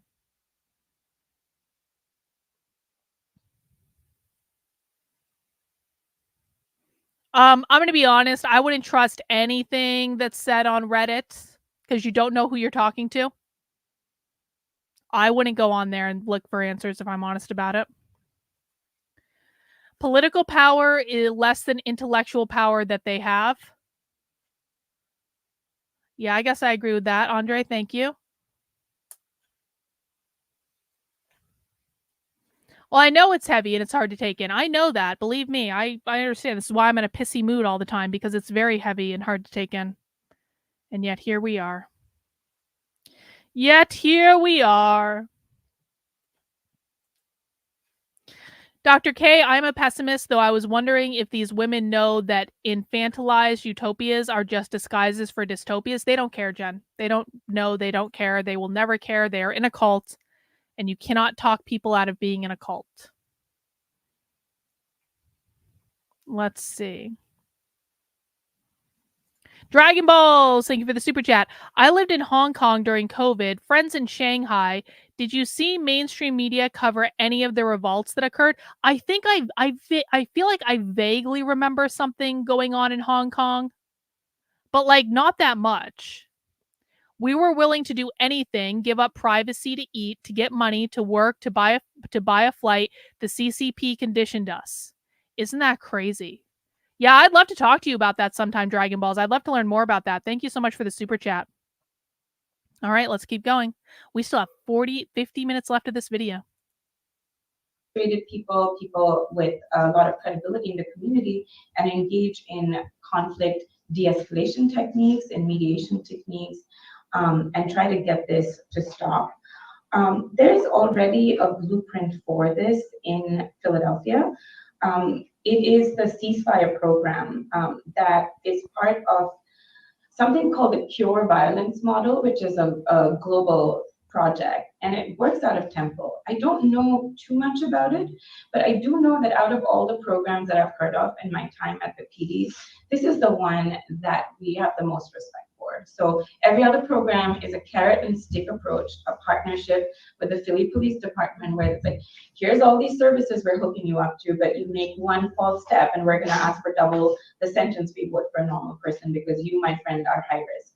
Now, when I started out as a public defender in South Philadelphia, the pilot program was focused deterrence. That was its name. All but one of the youth identified for this program were Black. And they just went after them with the most horrific sentence recommendations and whatnot to the judge. So what we do not want is a carrot and stick approach. The only thing that works is carrot and carrot.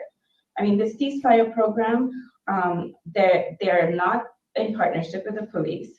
They have the community people going in to do the conflict resolution work that I just talked about. And for high-risk individuals, they are assigned a caseworker who provides them mentoring and meets with them multiple times a week and tries to connect them to services. But there's nothing punitive about any of this. And I mean, they have a pretty robust set of criteria for how somebody can get selected for this program. They have to meet 4 of the 7 following criteria. 1, gang involvement. 2, to be a major player in a street-based drug organization. 3, have a violent criminal history. 4, recent incarceration. 5, reputation of carrying a gun. 6, recent victim of a shooting. And 7, must be between the age of 16 and 25 years. And they claim on their website that, they've reduced shootings by 30% as of 2017. I would take that somewhat with a pinch of salt. We all know shootings have doubled in the last couple of years, but I think, a socialist state can borrow from there and start from there. The next prong is, of course, media, education, and culture. We need a media that is not valorizing war and shootings and patriarchal violence. And so they're going to control all the media. They're going to control the shows that are produced. They're going to control what's allowed to air, what's not allowed to air. They're going to control what topics you're allowed to talk about, what topics you're not allowed to talk about. Isn't that nice? That will take more time, but its effects will be more far-reaching. So I've addressed the war on drugs, crimes for survival, and the next one is patriarchal violence. And of course, media and culture perhaps play the most important role in trying to curb that kind of violence. Not going to happen overnight. There's no one-size-fits-all solution here. But what this book suggests is that we need mass women's groups. And I should say here by women, we mean trans women, everyone who identifies as femme. So these mass groups will have a quasi-state status. So they'll have the protection of the state, and they will be the leaders in determining what justice looks like for the victims of patriarchal violence. What? They'll center the needs of the victim. Hang on. We need to listen to that again. I haven't heard this before. We need, essentially what she just said is, we need women's groups to include trans women, obviously, that will be sanctioned by the state, that will decide what justice looks like.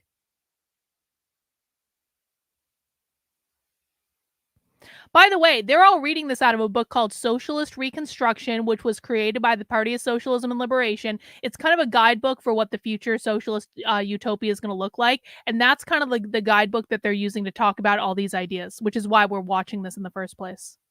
Again. Suggests is that we need mass women's groups. And I should say here by women, we mean trans women, everyone who identifies as femme. So these mass groups will have a quasi-state status. So they'll have the protection of the state, and they will be the leaders in determining what justice looks like for the victims of patriarchal violence. They'll center the needs of the victim in this whole process. And the solutions really could range from community exclusion to residential segregation, which today we think of as incarceration, but it would look very, very different from what we see as incarceration today. So in a socialist state, the current prisons, the entire apparatus would be dismantled because these prisons are inhumane, the way they're set up. I've spent 7 years going to prison 1 to 3 times a week, and just going there for a couple of hours and coming out, you feel like the energy sucked out of you, So these are going to be very different housing arrangements combined with intensive rehab and re-education. So in a socialist state, this type of segregation, punitive institutionalization, if you will always be the last resort. And what kinds of individuals will qualify to be there? Obviously, like I just said, those engaging in patriarchal violence. Wait, did she actually say re-education? Because I did not hear that. Hang on. Holy shit! She did say re-education. Yay! Everyday Therapist, thank you for 5 gifted memberships. Sam got 1. Hibita got 1. Andre, Cher, and Lady Feline got 1. Congrats, everyone. 2 got a membership. All right, let's listen to this re-education thing again. Energy sucked out of you, So these are going to be very different housing arrangements combined with intensive rehab and re-education. Yo!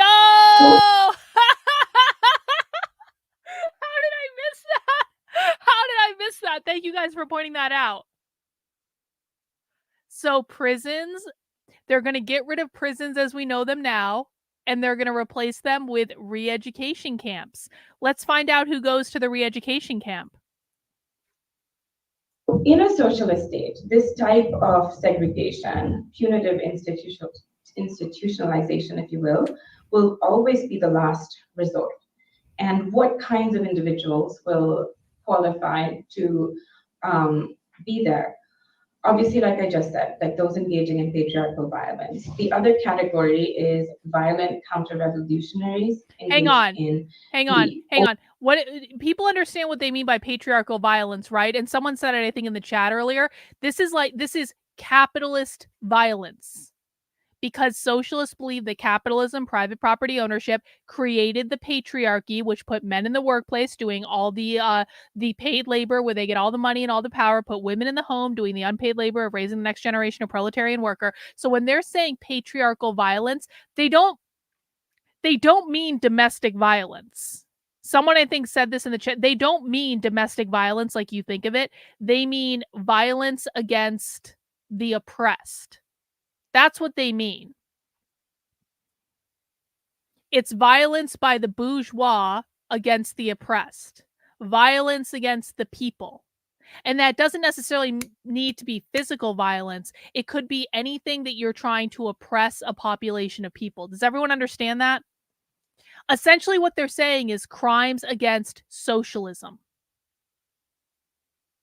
You are an enemy of socialism. Patriarchal violence is you are an enemy of socialism.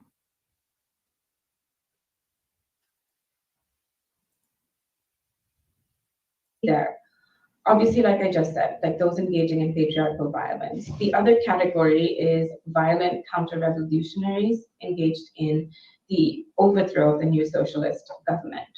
And with the vestiges of. So we're all going to the re-education gulag. Congratulations, guys. We are all going to the re-education gulag. Anyone who is trying to overthrow the socialist state will be sent to segregation and re-education. I need to clip this. I'm sorry. I got to go back and clip this. This is just too crazy. Hang on. Let me get my little clippy clip tool. You notice they didn't say murders and rapes and, stuff like that. It's all about if you are an enemy of socialism, then you will be going to the re-education gulag. Energy sucked out of you, So these are going to be very different housing arrangements combined with intensive rehab and re-education. So in a socialist state, this type of segregation, punitive institutionalization, if you will always be the last resort. And what kinds of individuals will qualify to be there? Obviously, like I just said, like those engaging in patriarchal violence. The other category is violent counter-revolutionaries engaged in the overthrow of the new socialist government. And the vestiges of capitalism aren't going to die overnight with a new socialist state. You can be sure that far-right capitalist forces will be knocking at its door. So how do we counter revolutionary forces? Only through mass mobilization of people. And that will be the most effective defense of a newborn socialist state. The book cites Cuba as an example. In Cuba, there were committees for the defense of revolution, or CDRs. And these were founded as local organizations of everyday people working together to fight off imperialist invasion and counter-revolution from within. So at first they were armed groups, then the situation changed. They became more engaged in local self-government, enacted vaccine programs, proposed legislative reform, and so on and so forth. So too, with a socialist government in the United States, we will have our own revolutionary forces made of everyday people. And the one thing to keep in mind is that whatever the organizational form is that is going to emerge to make and defend the revolution, it will always be and remain an organ of people power. And then the last question, when will... I got the clip. Hey, do you know why they aren't citing Venezuela? Because this presentation was over a year ago, Will. They did cite Cuba, though, and so you think you're coming in to own the libs, and you think you're getting one over on them, but in fact, you're just telling us that you're not paying attention. These people, by the way, if any of you think that these people are not defending Maduro in Venezuela, you're not paying attention. They're absolutely defending Maduro in Venezuela. They're absolutely doing that, 100%.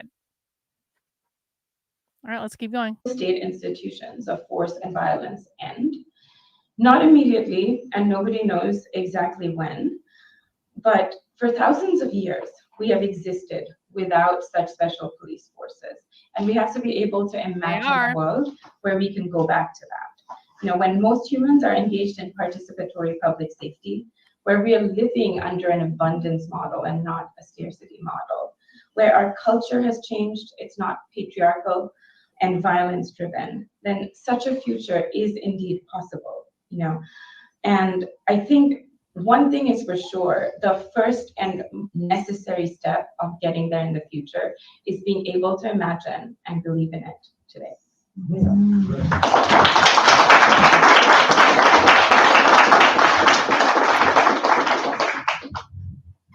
Hi, thank you so much. And thank you, to my comrades here, Comrades, for not just, putting together this wonderful event, but like really digging into all these topics. Like it's stuff that we really need to think about because we need to be able to build this together. So the climate crisis is one of those issues that people tend to shy away from sometimes. It feels too big, right? they own guns. They train with guns. They have whole gun clubs. So they own guns. The right are not the only people with guns. They just like to lie to themselves. It feels massive. It feels like a little like not quite real too. You know what I mean? It's not as tangible. It's not as visible as some of these other things, but it's really one of those things that like, well, I mean, we're all gonna die if we don't do it like pretty fast, unfortunately. Hang on. That she may have said that off the cuff, but I want to really emphasize that they literally believe that this is life and death. People can make fun of them. They can say they don't understand. They can say the libs just don't. They understand real socialism has never been tried. They literally believe they're going to die if they don't do this. Now you can laugh at them. You can make fun of them. You can say, don't they know real socialism hasn't been tried? You can do all the owning of the libs bullshit.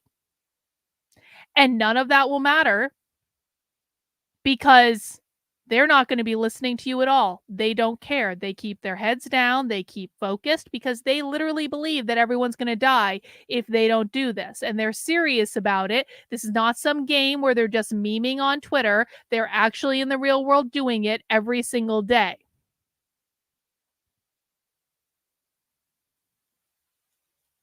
Do you guys understand this? Does it matter if it's true? Nope. Conservatives believe shit that's not true all the time. Conservatives literally believe that Trump's going to save everyone when he's not.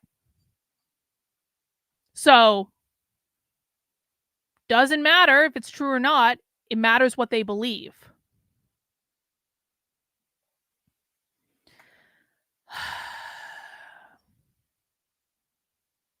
They don't fucking care.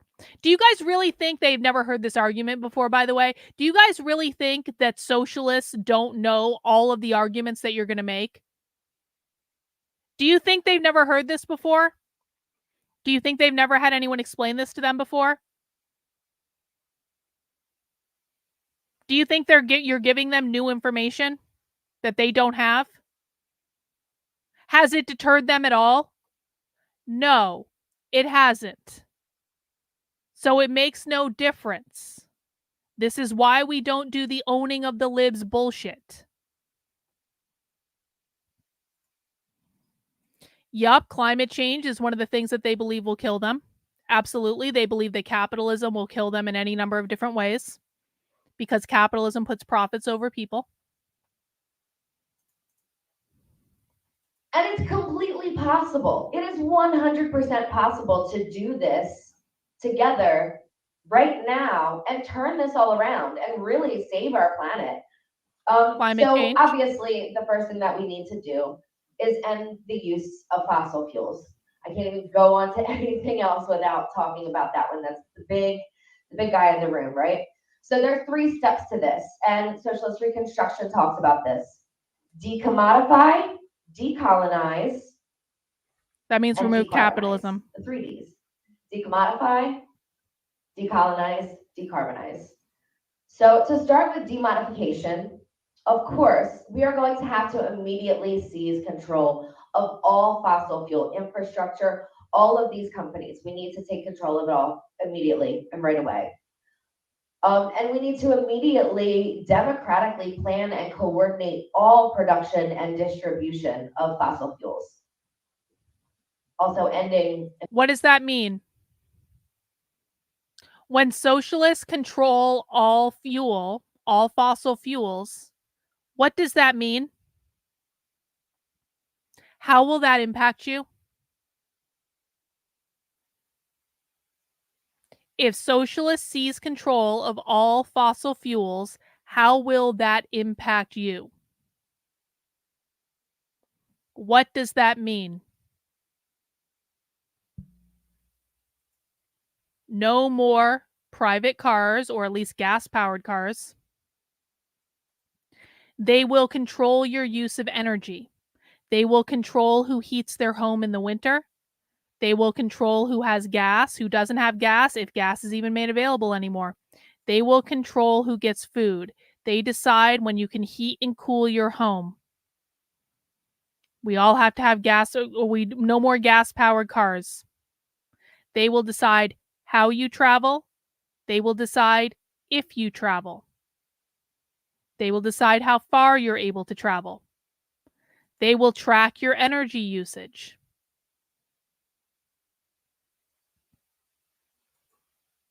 Who gets heat? All fuel or energy, or is it distributed by the state? Yup. Exactly.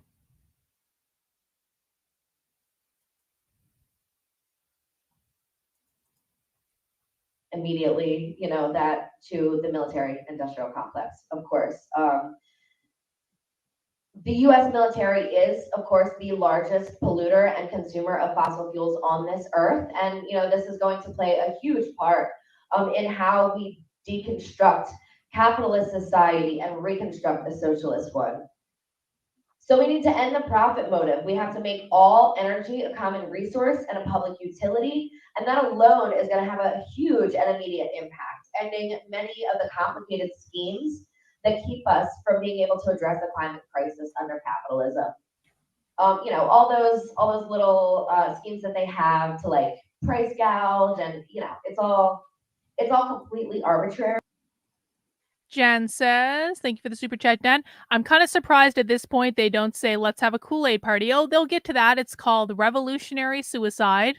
I'm sure it'll happen at some point. Thanks, Jen. And it's just there to literally price gouge. You know what I mean? Create false scarcity. And, take every bit that we have from it. And of course, prioritizing the US military industrial complex before even the people's needs are met. Electricity and heat would be treated as a basic right under socialism, of course. I mean, obviously, we all know how this works right now, right? Like the fossil fuel industry. Sorry, apologize. No, never mind. All right. So moving on to decolonize. We need to acknowledge the genocide that fossil fuel use and pollution in the U.S. has, imposed upon the world through destructive industries that have devastated the environment and human health. The U.S. needs to recognize its climate debt to the rest of the world and must immediately relocate all displaced peoples and communities. And that's going to be complicated when we get into talking about environmental racism.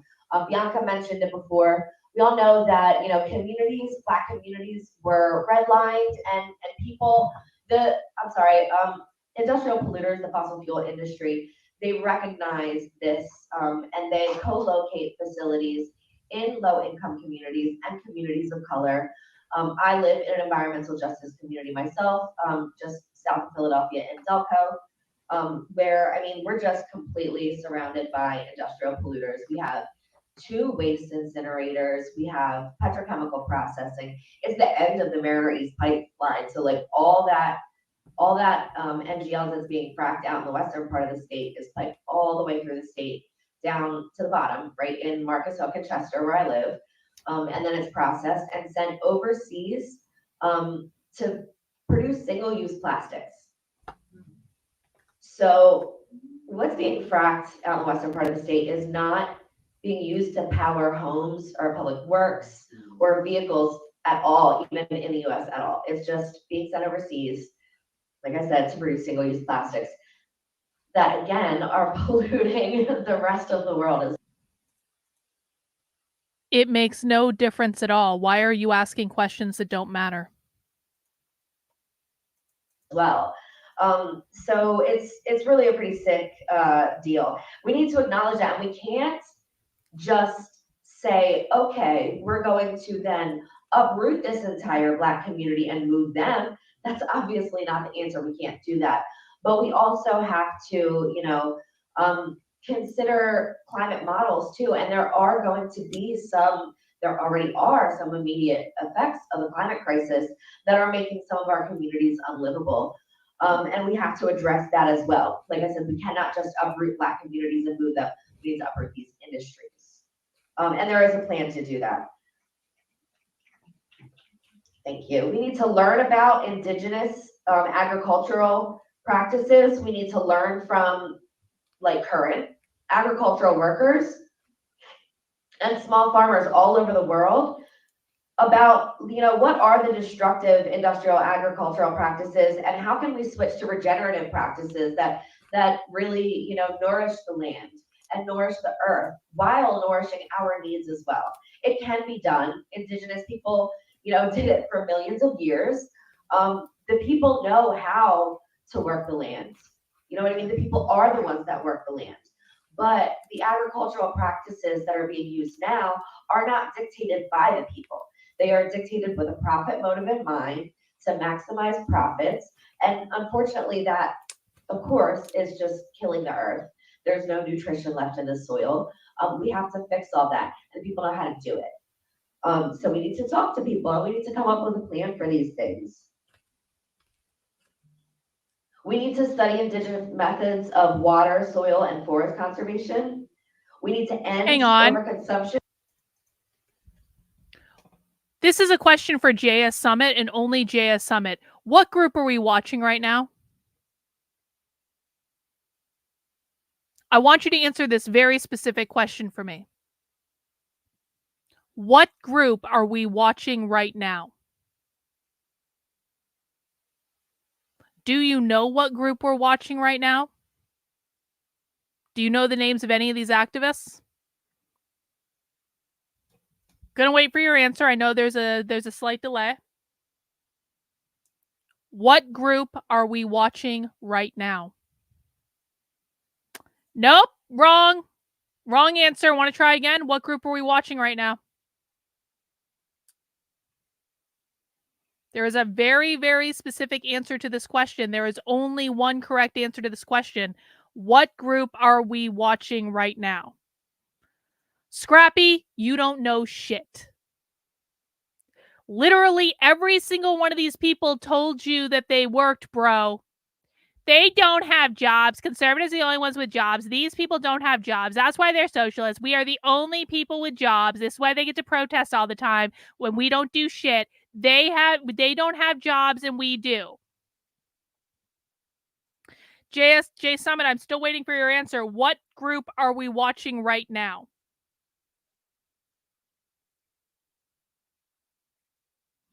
Really specific answer. One of these people literally said they were a freaking public defender. Think public defenders don't have jobs? What group are we watching right now, waiting for JS Summit?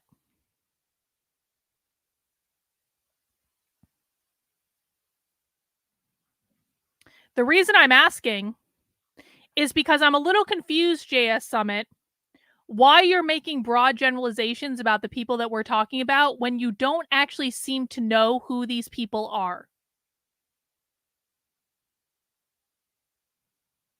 Seems to me you're coming in and you're making assumptions in my chat and are probably not hinged into reality because you don't even know the name of the group that we're listening to right now. So Jay Summit, we're still waiting for your answer. Are you still in my chat?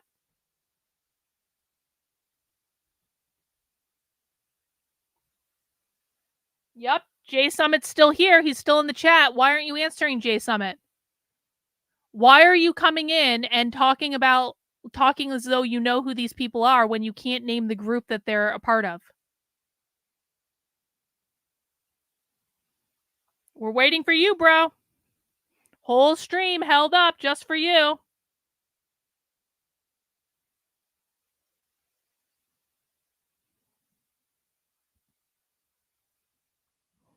The reason that conservatives will always lose is they have no fucking clue who their enemy is. They have no fucking clue.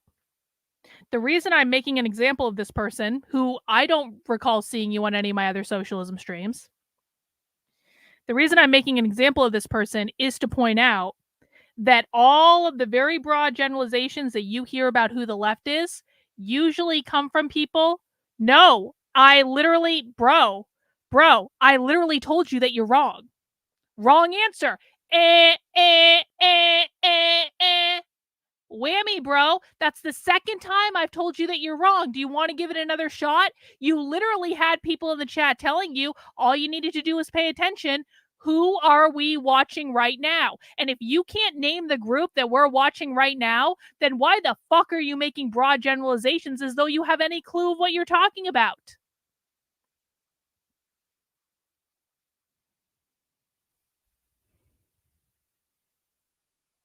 We're still waiting for you, Jay Summit. Because the reason that the conservative right will always and forever lose to the left is they don't bother to understand who the left is or what they're doing or who the groups involved are. And they just make these broad generalizations as though they understand anything that's going on. And then when you really put them on the spot, like you say, oh yeah, Jay Summit, oh yeah, you just made this broad generalization. Hang on, where was it? You just came in and proclaimed this broad generalization. What, like, how do you know this? These self-proclaimed socialists are fully disconnected from actual working class. True communists win the working masses. And I don't mean Starbucks baristas. This is what the right does.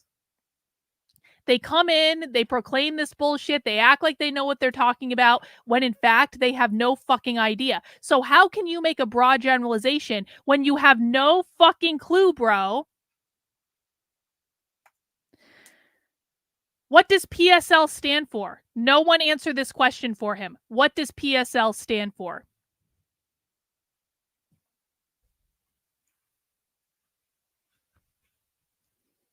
And why couldn't you answer the PSL? Is the PSL a specific organization?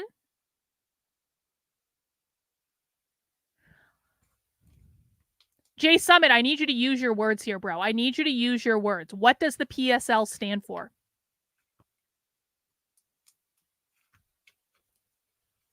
And it kind of seems to me that even in the video that we're watching, there is actual evidence that they are connected to the working class. And by the way, Starbucks baristas are the working class, bro.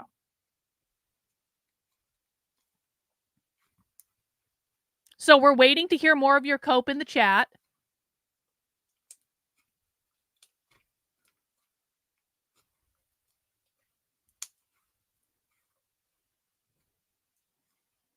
Yeah, this asshole is probably one of the people going, Civil War, 1776. All right, we're not going to wait for him anymore. Oh, okay, good. Okay. So now Jay Summit has finally learned how to read the chat. So how is the Party for Socialism and Liberation not connected to the working class? Now that you know that it's the Party for Socialism and Liberation because my chat fucking told you the right answer. How is the Party for Socialism and Liberation not connected to the working class? Specifically?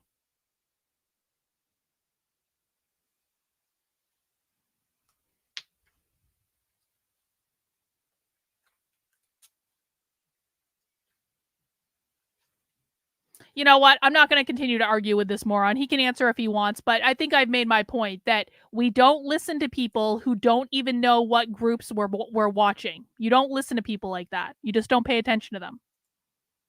Which is a huge topic. You know, the US consumes, you know, more than twice as much as the next two biggest consumers in the world. And then all three of us, I believe it's the US, France, and Germany, consume more than the rest of the world combined.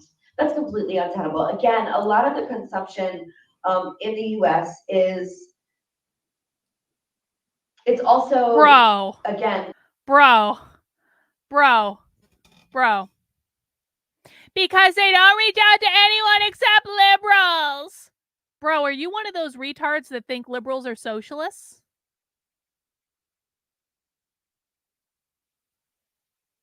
Are you one of those conservative retards that think that liberals are socialists?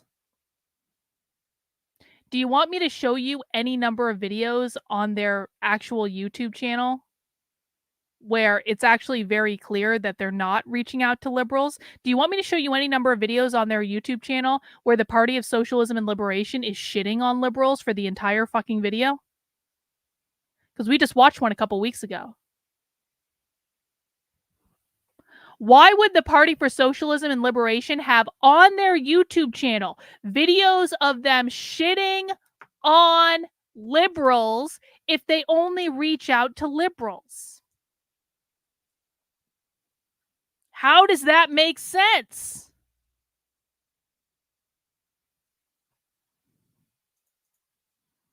The US military industrial complex over consuming fossil fuels. You know what I mean? Like, they use more fossil fuels, and they of course are not expending that, all of that carbon, all of the pollution from those fossil fuels here. It is being done across the world in other places. And of course, we need to end environmental racism. The US must restore what it has destroyed and repay what it has stolen. Not just in our local communities, but across the world. Of course, we know, you know, wars have been fought over oil. Governments have been overturned for lithium. That obviously has to stop immediately. And then we need to decarbonize. How do we get away from fossil fuel use? Right? Like, it's hard to imagine because all of the propaganda is telling us we can't. Day in and day out, we are told that there isn't enough solar, there isn't enough wind, there isn't enough hydro. We're sold false solutions like nuclear. People honestly believe this day and age that nuclear is pretty fucking great. A safe and regenerative energy method, and it just is not. And the capitalists are selling us these lies so that they can continue to just maximize profits. And you know, I don't get it. Like, we're all on the same earth. Like, they're on this sinking ship as well. Of course, you know, and then you have capitalists like Elon Musk that are telling them that it's okay. We'll just, you know, go to Mars or something like that. Like, they really honestly, they really do think that is a possible solution for themselves. And that's exactly why they do things like that. It's crazy. But Larry Edwards and Stan Cox came up with a interesting and completely possible method to end. Bro. You're really gonna do this dunking on the libs? Do you know how dumb this looks to us?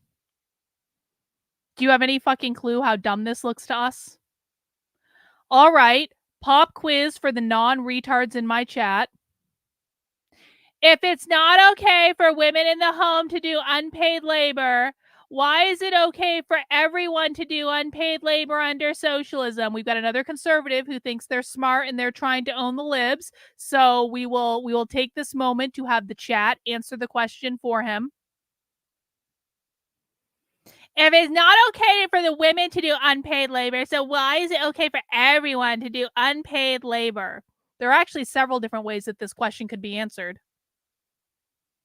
But mostly it just reflects that Highlander doesn't know what the fuck he's talking about, but we'll see what answers come in. Yup, one could say that your pay is your food and your housing. That is one way to look at it. Yup. What other ways are there to look at it? Food is the currency under socialism. Okay, we've covered the food angle. What other ways are there to look at it? Because you're in a collective, you are part of the collective Borg acting in solidarity with no private property. Okay, yep, that's one way to look at it.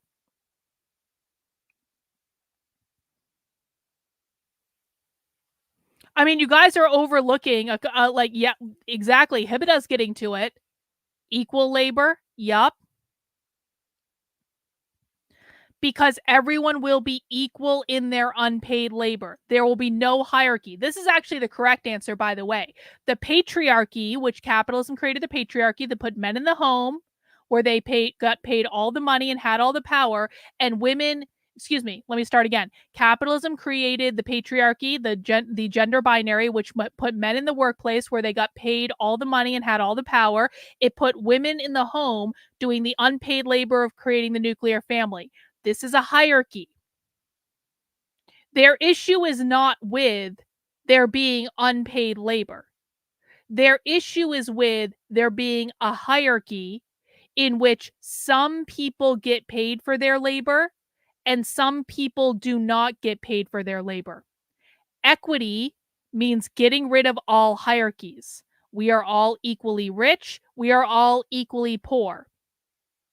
So you think you're owning the libs when you say stuff like this, but what you're really articulating is that you don't understand that it's not about the unpaid fucking labor. It's about the hierarchy that's created by some people getting paid and some people not getting paid and some people being in positions of power and some people not being in positions of power. When you have a society built on equity, you get rid of the hierarchy, and that's what they're talking about.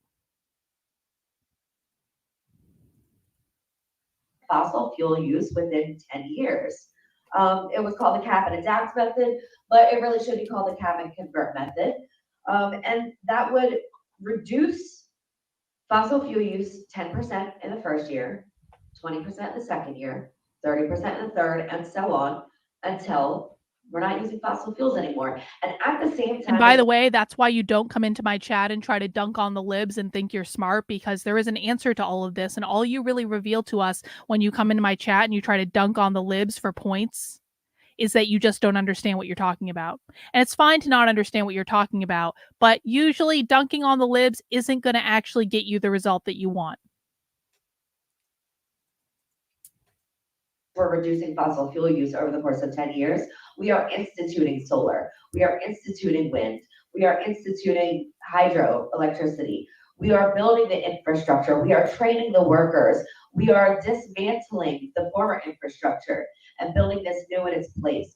We are rebuilding communities. We are rebuilding climate resilient communities with, riparian buffers and gardens and native plants. Gardens! That will That's why they always have major gardens. flooding issues that we are going to continue to have and are going to continue to get worse throughout that 10 years.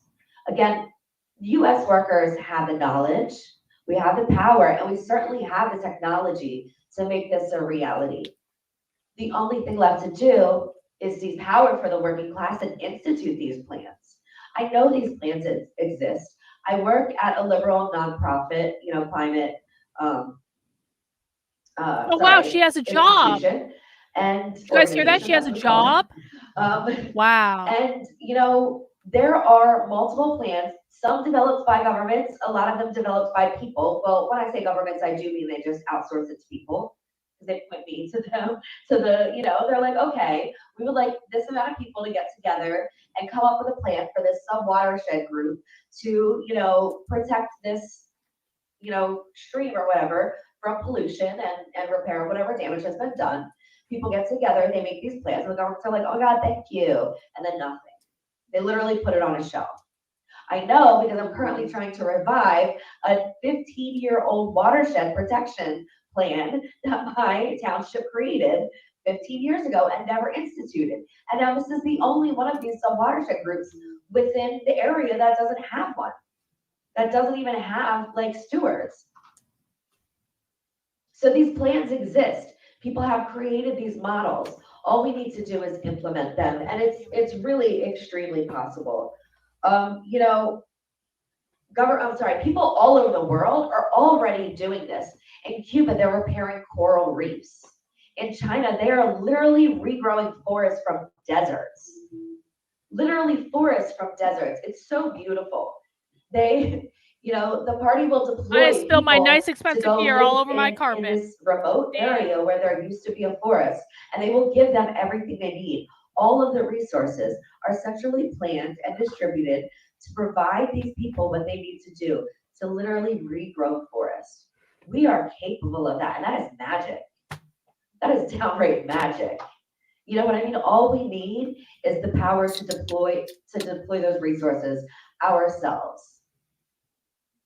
People exist all over the world that have stewarded this world for millions of years, and we need to listen to them. We need to give them the control and the power to do that. Of course, we need to stop the suburban sprawl. Like Bianca mentioned, our communities are set up to maximize profits for capitalists, not to, you know, make things efficient for us, to make things possible for us to just get around easily and not use, you know, personal cars to drive around. Or, you know, not use personal cars. I'm still listening, even though I'm cleaning up my beer. Don't mind me. You know, for single owner cars. Homes are made for, especially in this city, homes are made for one person, two person, instead of families. No single person home. Like Western culture has destroyed our families. They have told us that we need to exist outside of a family unit, single and alone, in a city by yourself with a car. You need everything. You need to consume and purchase everything that a single person needs inside of a single home. You know what I mean? But for millions of years, we lived in communities and families that shared all of these things. And this is where a lot of and I'm not saying that this is like a personal failing. Like we can't end overconsumption as individuals, but that overconsumption has been so like, it's just like this explosion, you know what I mean? And like people are using so much more. Wrong. Jay Summit, why do you keep coming in and shilling bullshit in my chat? No one has said they're an atheist. I've been undercover at their events. They're not all atheists. Some of them are, some of them aren't. Bro, you're one of those people who you think you know everything, but in fact, you know nothing. If you're going to be here and you're going to stay here, my best advice for you is to stop assuming you know anything and to only go based on the information that they're actually saying. Making up shit accomplishes nothing. Nope. Wrong.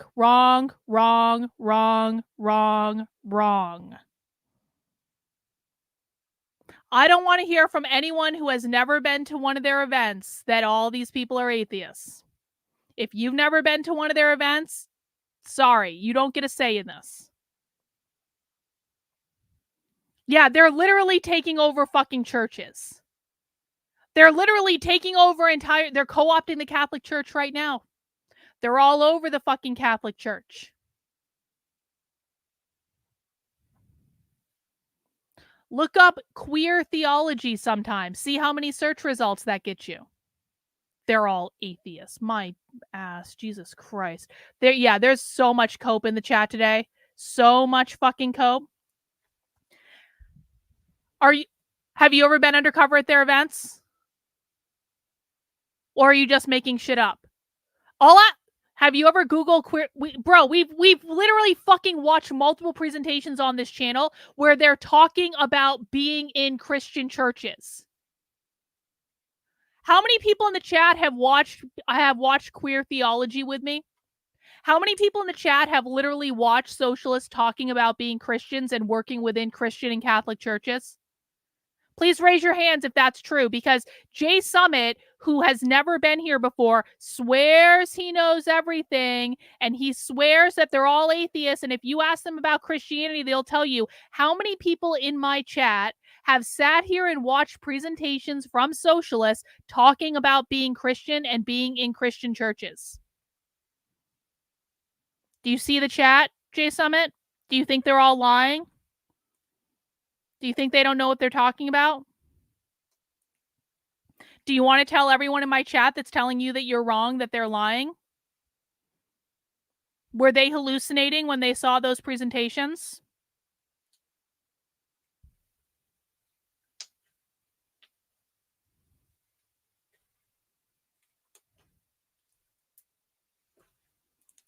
Have I made my point?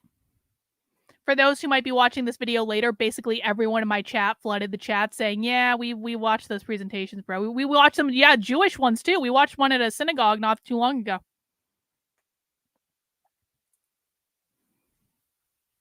It doesn't matter how large this party is. That's one of thousands of groups.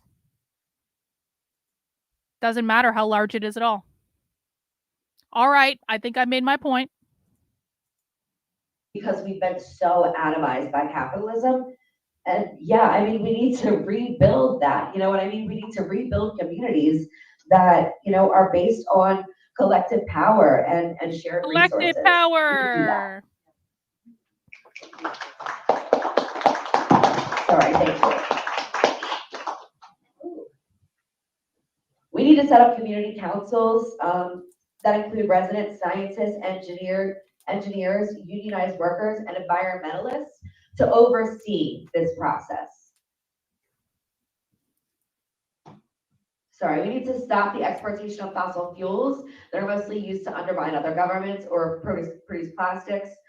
This would be immediate. This would automatically stop a lot of pollution here in Pennsylvania, and we could eventually dismantle the infrastructure and use as much of its remnants as possible in the construction of this green infrastructure that we need. Oh gosh, we need to immediately. Yeah, remember when we watched that queer theology presentation about where they were all like talking about BDSM clubs and having threesomes with God and stuff like that? That was crazy.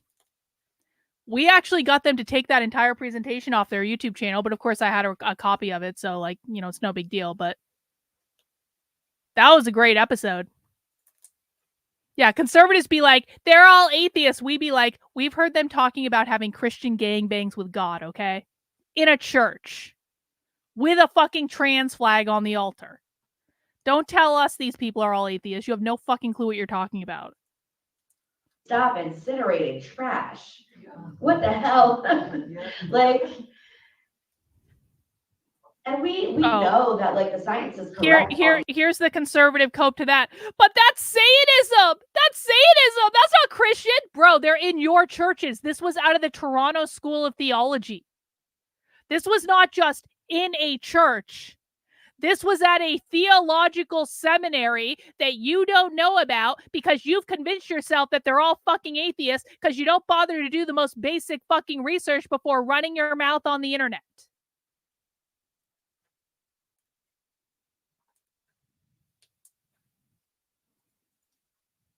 These issues, but we're constantly sold this lie. You know what I mean? These false solutions. Green capitalism. It's all don't. Bullshit. Completely different groups. Not related. Consuming and not thinking about it. Not thinking about the future. You know what I mean? It's yeah. There's no end in sight to the capitalist consumption, and they don't see it for you either. God, it's like, can't we just have one Socialism Saturday where conservatives actually come and listen and learn something instead of running their mouths the entire time? Can't we just have one? Wouldn't we get so much more accomplished if there weren't conservative retards in my chat just pretending they know what's going on and they actually just came and sat quietly and listened and asked questions? Actually, I shouldn't shit on all conservatives like that because there are conservatives who do come here to listen and learn. So maybe I'm being a little bit overly generalizing. But like, wouldn't it be nice if just one Socialism Saturday, everyone came and followed the rules and just sat quietly, except if they had a question and they didn't assert that they knew stuff that they didn't really know, and I didn't have to stop and correct things every 3 seconds. Thanks for the member chat, Nick. Thank you for being a member of the channel. Tim Pool recently said he was told multiple churches in West Virginia that are near him are taking over by socialists and are constantly packed. Yep. In West Virginia, red state. I believe it.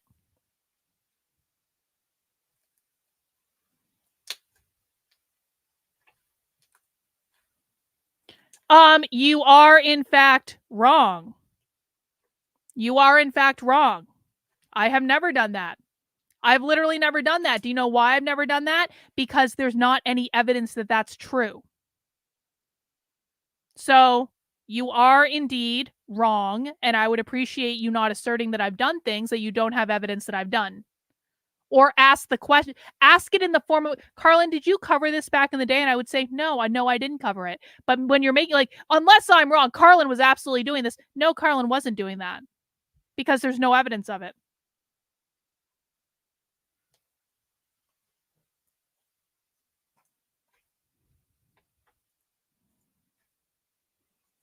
I'm sorry, I have one more thing that I wanted to mention, and it's like slipping my mind right now.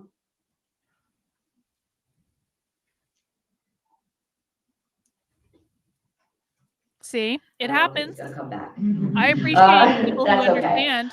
You know, I've said this a couple times throughout, but like the people really do have the knowledge, we have the skills, we have the technology, we have the resources. I'm sorry, well, the resources exist.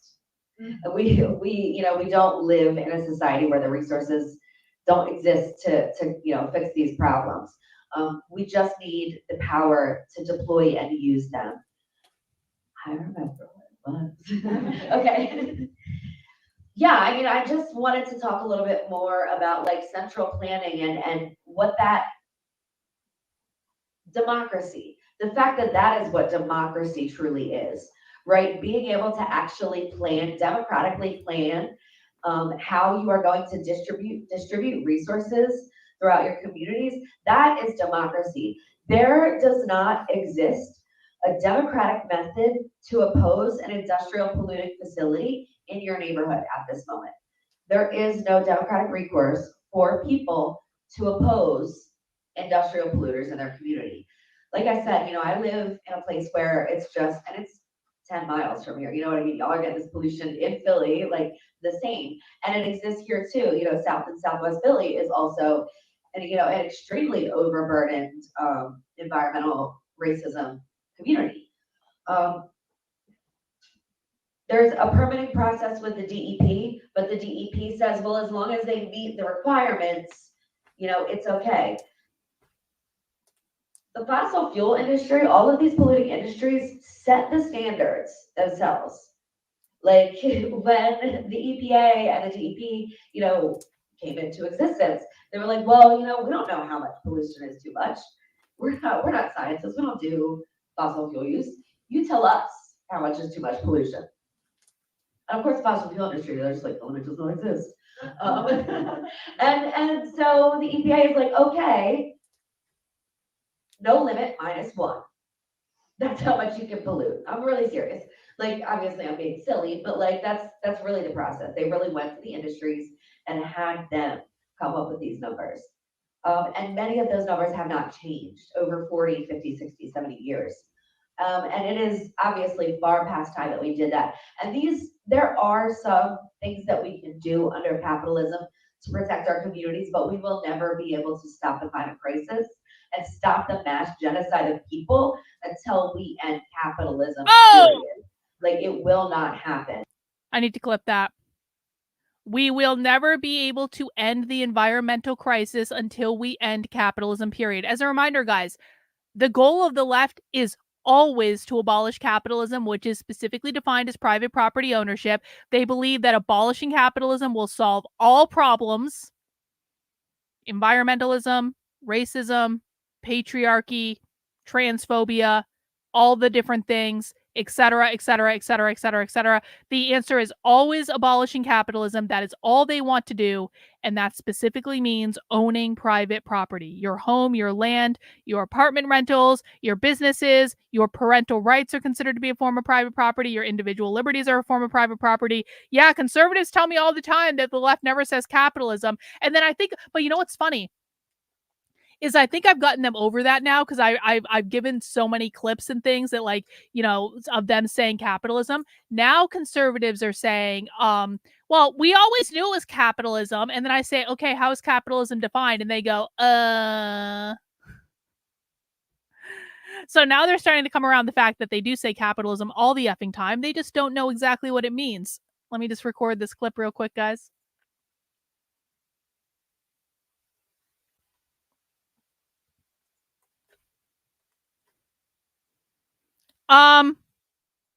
Progressives are not socialists. So no, they're not socially progressive. Progressives are not socialists. With these numbers. And many of those numbers have not changed over 40, 50, 60, 70 years. And it is obviously far past time that we did that. And there are some things that we can do under capitalism to protect our communities, but we will never be able to stop the climate crisis and stop the mass genocide of people until we end capitalism, period. Like, it will not happen. So yeah, let's seize the fossil fuel industry and build some community gardens and other serious green infrastructure, solar power fields. We need to dismantle these tank fields and build solar fields instead. All right, I got the clip. I mean, we need to build windmills instead of putting another dollar store in another black community. Hang on. Let me get this clip saved.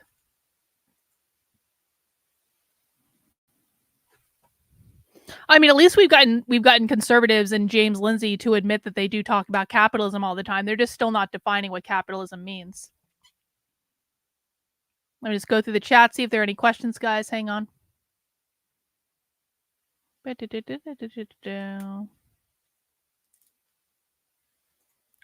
It makes no difference. Why do you keep bringing up things that have nothing to do with what's being discussed? We will keep bullying you, bro. Until you get with the program and you learn to shut your mouth and listen, we will keep bullying you. So why do you keep bringing up topics that have nothing to do with what's being discussed? No one has mentioned China.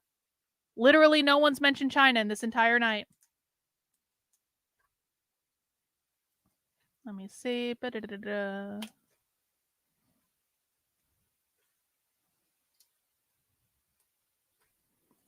Okay, cool. What's Lenin's definition? What is the definition?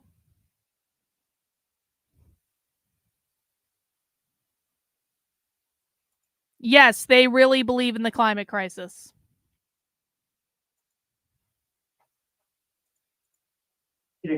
No. You already failed the question. If you have to look it up, then you don't know the answer. Capitalism is defined as private property ownership. I know this because I have them on video saying this 19 ways from Sunday. By private property, they mean your ability to own a home, they have your ability to own land, your ability to own a business, your ability to own an apartment rental, your intellectual property, your parental rights, your individual liberties. I don't need to look shit up.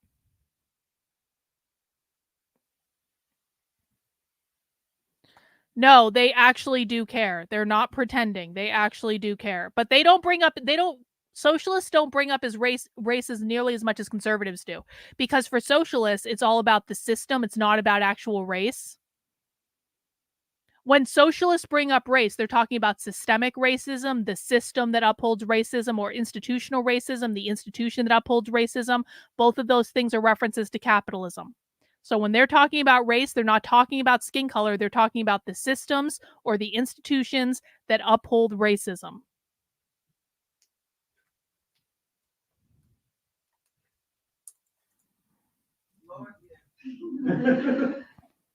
Listen to people. Listen to the stewards of nature, indigenous people that have done this for millions of years.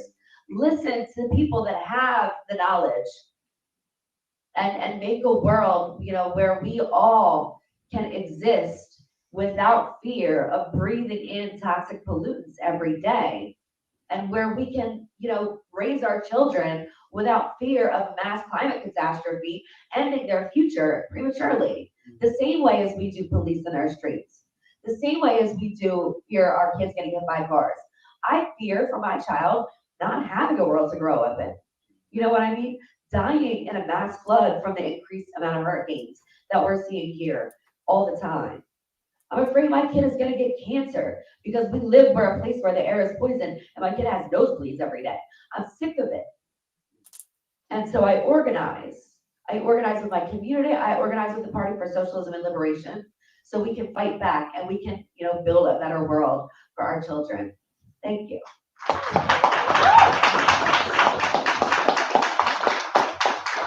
Thank you. Thanks to all of you. I'm going to kick it off with a question that I think is for all of our panelists and their respective. Oh, Q&A. Q&A is the best part. Something that's on a lot of our radars right now, which is the ways we've been hearing about the plans for the construction of a mega arena by the 76ers. And I imagine it has major implications from a city planning perspective, from a policing and public safety perspective, and from an environmental perspective. So maybe if you could chime in with, in what ways does this threaten, each of your expertise areas for the residents of Philadelphia? And what do you think the major barriers are for those of us who are trying to organize perhaps against this? And I guess we can start. Sure thing. Yes, the proposed stadium development in Chinatown is a huge topic right now. As I mentioned, Chinatown has been cut apart, truncated, shrunken down into a tiny little area because of a number of developments over decades and decades. So first of all, this really speaks to the issue of redlining and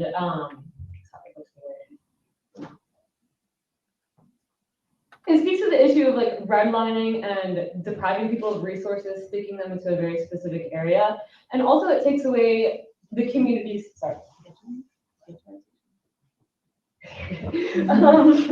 it takes away the community's agency to actually decide for themselves what happens in their community. The fact that we have a stadium center in South Philadelphia that has all the infrastructure it needs, it has the parking, it has transportation to and from it, it has every single thing that it needs for a large event stadium. It already exists. Why do we need another one, and why would it be in Center City? These things, like I said, it's just completely truncating a neighborhood. But on top of that, it's really putting the profits over the people in the sense that, like I said, why do we need another stadium? That doesn't really make any sense. But on top of that, where is it going to go? There's businesses, there's homes, there's people that live right there. What is their daily lives are going to be impacted from a transportation perspective, just from a lot of things. And also thinking about how housing prices and tax rates and different things can be changed because of that. So it's effectively a community could be priced out of their place that they've lived and actually built themselves over decades of work of putting in that social development, putting in all the work to actually build a community. But it can just completely take it away by pricing a neighborhood out, having people move out. Do they believe that redlining still happens, or are they they're referring mostly to in the past, but they believe that redlining happening in the past has consequences for today. That's what systemic racism means. It means the things that happened in the past cause the racial disparities of today, essentially. So they, regardless of whether or not it still happens, that doesn't matter, because it still has an impact. That way. Yeah, definitely a huge issue. I think the biggest thing is just the agency it takes away for people to actually democratically decide what is happening in their neighborhoods. Yeah, just really briefly, from a public safety perspective, there will be vastly increased surveillance, because with a stadium that size, there's a huge security apparatus, there's increased police presence when there are games and such. So now this community is being much more surveilled than they were before, and there's an immediate spike in crime when there are more police officers on the ground. I found the quote I was thinking of by Lenin, but it's more about imperialism. Oh, well, that's funny, Will. Do you know how Lenin defined imperialism? Imperialism is the highest form of capitalism. That is exactly what Lenin said. So again, I don't need to look this shit up, bro. I know it off the top of my head. Lenin said imperialism is the highest form of capitalism. Imperialism means privatizing land under the oppressive force of capitalism. That's what that means. No, bro, you're the one that thinks that socialists are libs. You're the one that thinks that you got an own on them. That's what I was referring to. I was referring to you, not we're way, bro. We've already surpassed your level of this like 8 fucking years ago. Nope, wrong. Not what that means. Wrong, incorrect.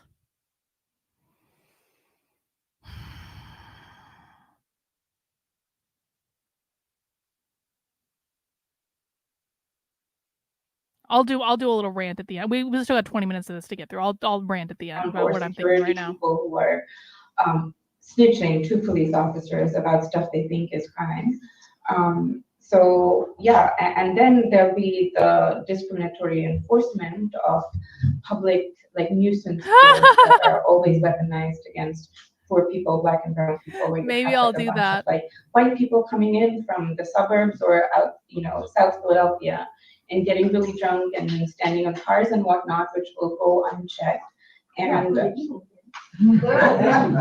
then the POC community, as always, will be bearing the brunt of that. So, Thank you. Well,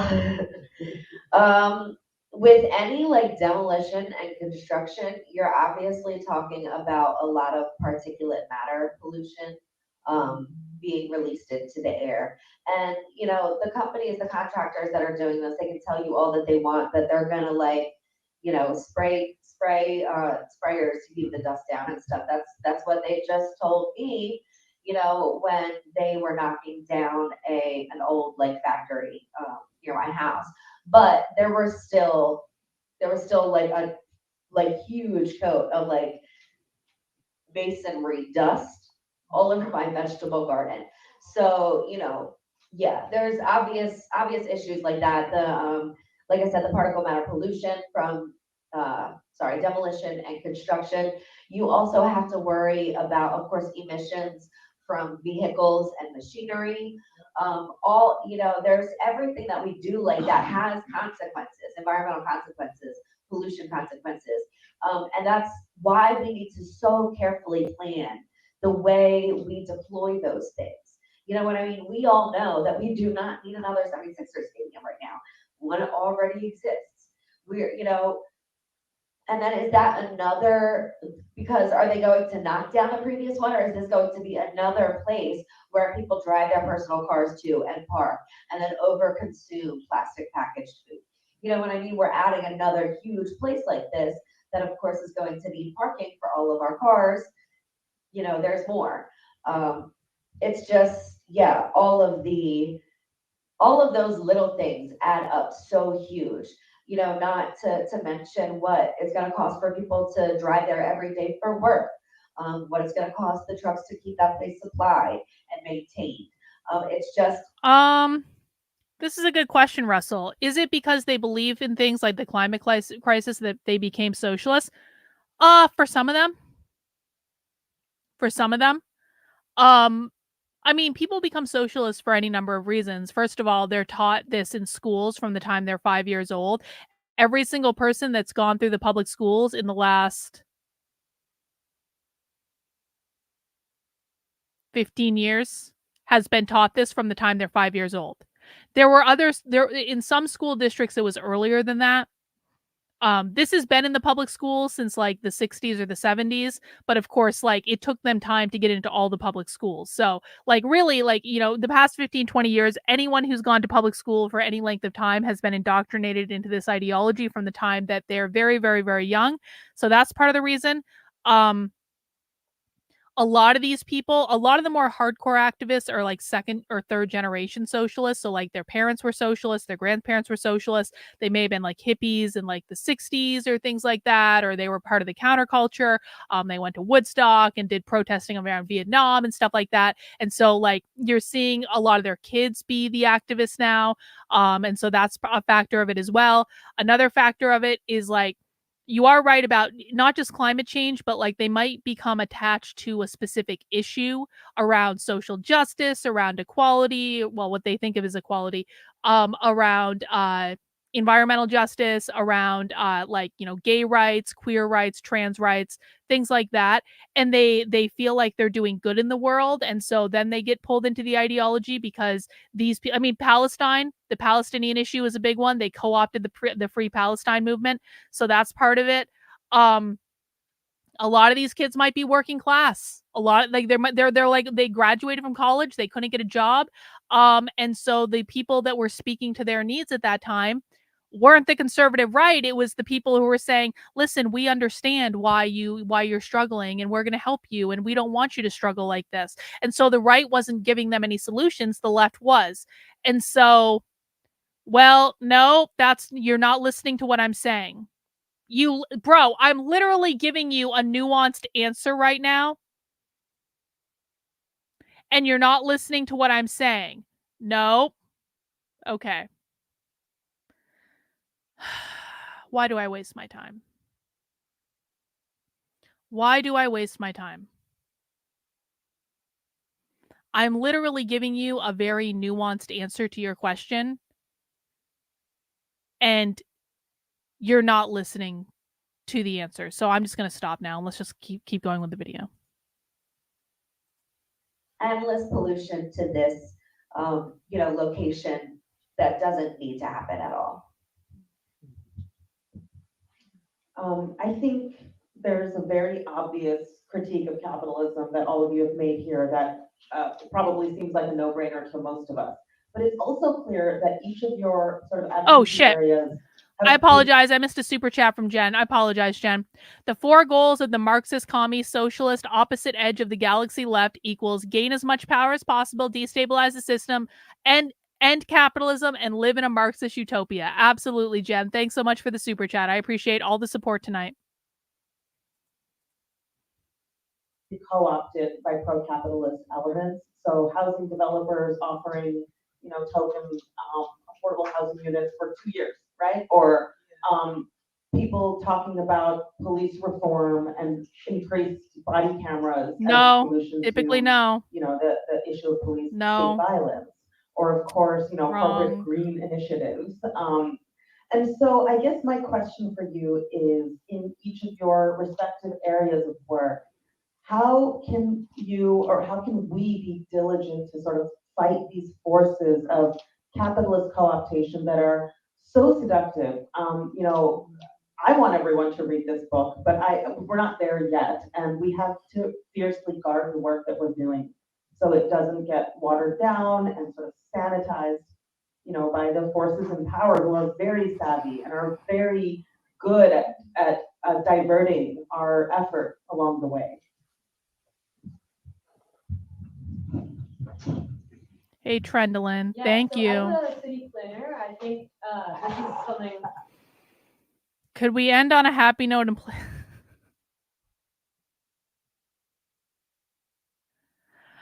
All right, Trendlin. All right. I will pull up the fucking Penguin song and we will do the Penguin song as an outro just for you, Trendlin, because you sent me money and you asked so nicely and you didn't mention the Whatever podcast. All right, we'll do that. Fine. That really hits hard. I joined the field really thinking that, planning is for the public good. It's for developing communities. It's for advocating for people to be the planners of their own neighborhoods.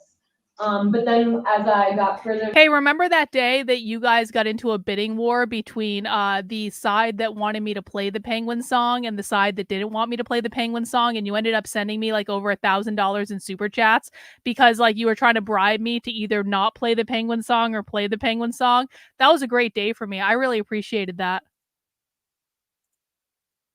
And further into it, I really realized and that the book also states very clearly that, you know, city planning and development specifically exists to expand capital for the ruling class throughout our neighborhoods. So it's specifically, how can we make more money? Not thinking about what do people need, what do people want, but specifically, how can we make more money? That's why we have so many vacant housing units. And like you said, the same thing, the co-optation with the affordable units. Yeah, so it's like the ruling class can try to placate us and make us think that, oh, well, the issue is just affordability, and if we can get more affordable units, then the people that don't make enough money will be fine, and there won't be any more issues, right? But then, like we see with the low-income affordable housing tax credits, specifically in Philadelphia, there's no stipulation to actually keep any of these units affordable long-term. And also, this Josh gives says tax no credits to penguin developers, song. convincing them to come into our communities and build more We'll do it at houses the that we end, don't guys, so need, you don't like have to all stay these and vacant listen if you units, don't want to. and make more money off of a system that's already overdeveloped. For example, like all the water infrastructure on the ground, it was built when, you know, there weren't 1.5 million people in Philadelphia. And so now when we're building more and more and more apartment buildings on top of each other, where the street is built to handle the water coming out of 20 houses. Now, Okay.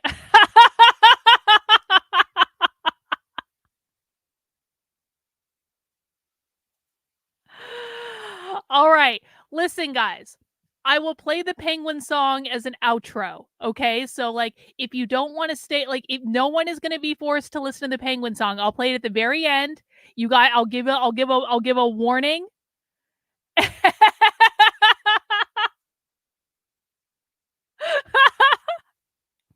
No one has to be tortured by the penguin song. Don't worry about it. I'll give a warning, and then you can leave. It's handling the water coming out of like 100 units in one block. All of these things, just building for profit instead of building for what we need. I think it's really easy to convince us about why development is important for all of us. It expands capital. It makes like, there's a really good argument for why we need to keep developing communities. They want to say we need economic development, we need to have more houses, we need to have services, etc. But if the people don't actually need those things and they need other things, what is the point of making those and making that development? Yeah, and so basically they're able to just kind of like play on this issue of us knowing we need our communities to be better, but the development and the investment that actually goes into it is not for us. It's for people to make money off of us. And I think that's really one of the biggest ways that they're able to kind of trick us around that.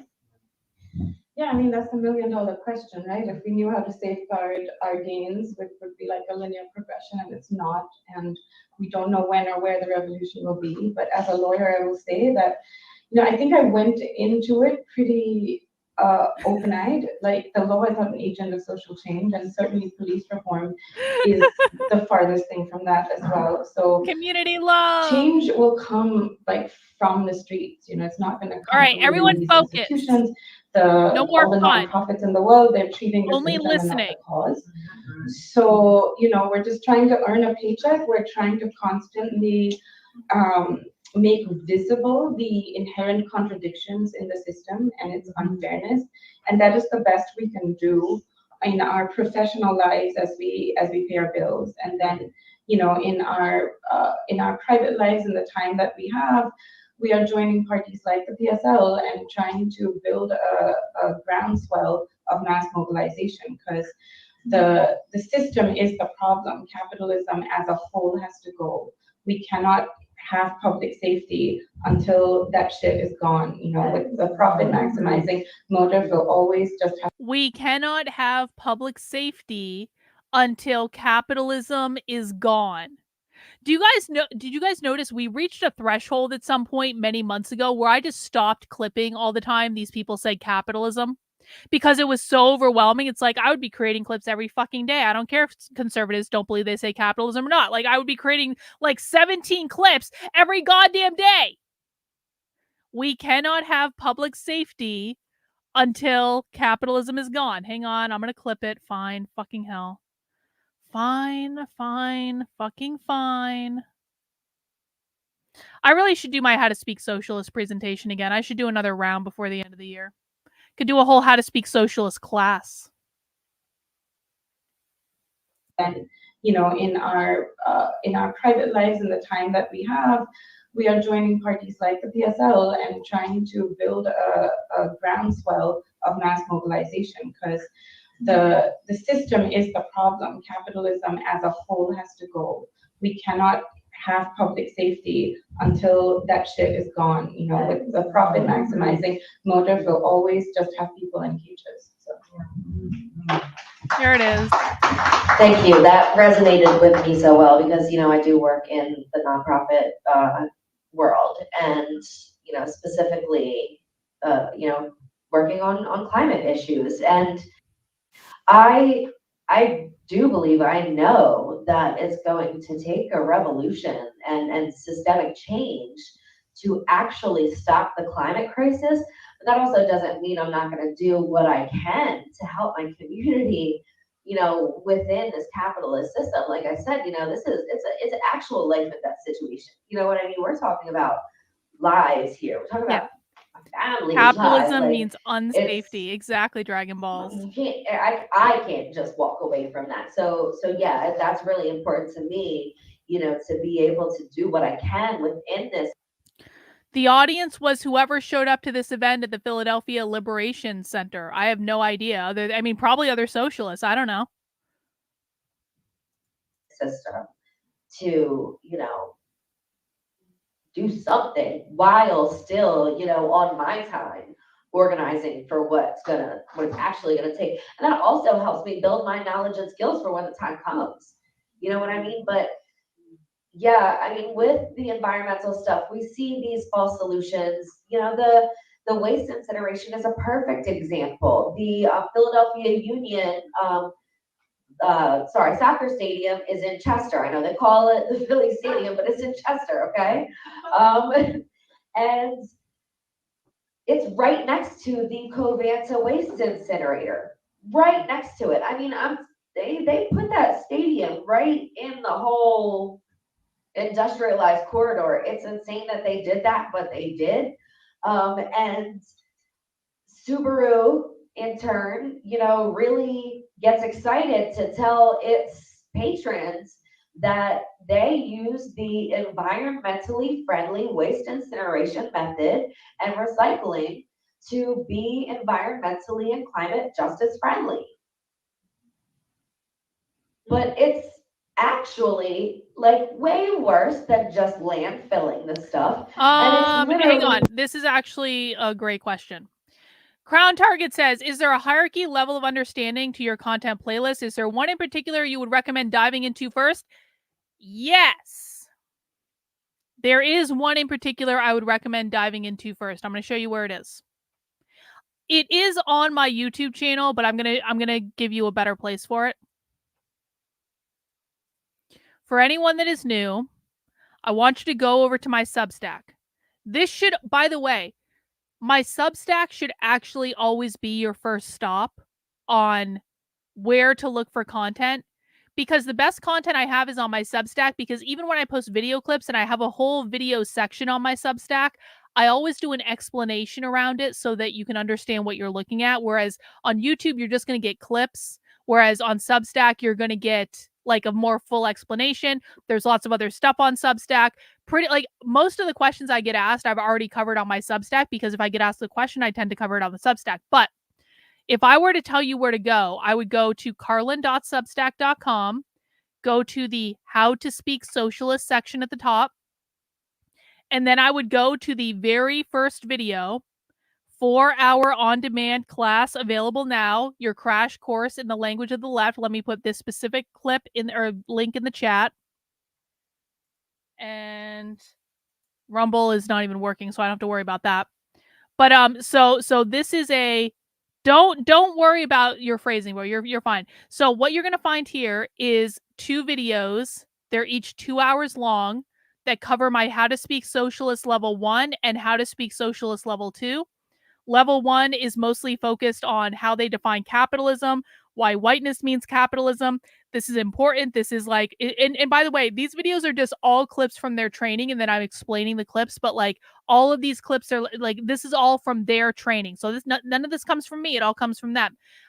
So you're going to get your basic overview of capitalism in level 1, and then in level 2, you're going to be talking about queer Marxism, abolish the family, gender binary. These are just the most important issues that I think we need to understand. They're the issues that come up the most. And so those are the ones that I chose to focus on. So between those 2 videos, it's about 4 hours worth of video. And I know that's a lot, but you can stop, you can come back, you can watch it whenever you want. They're all free. And so that is where I would start if I were you.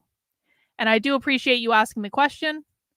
And I'm sorry if I was rude and snitty to you earlier, but I'm in a bad mood, okay?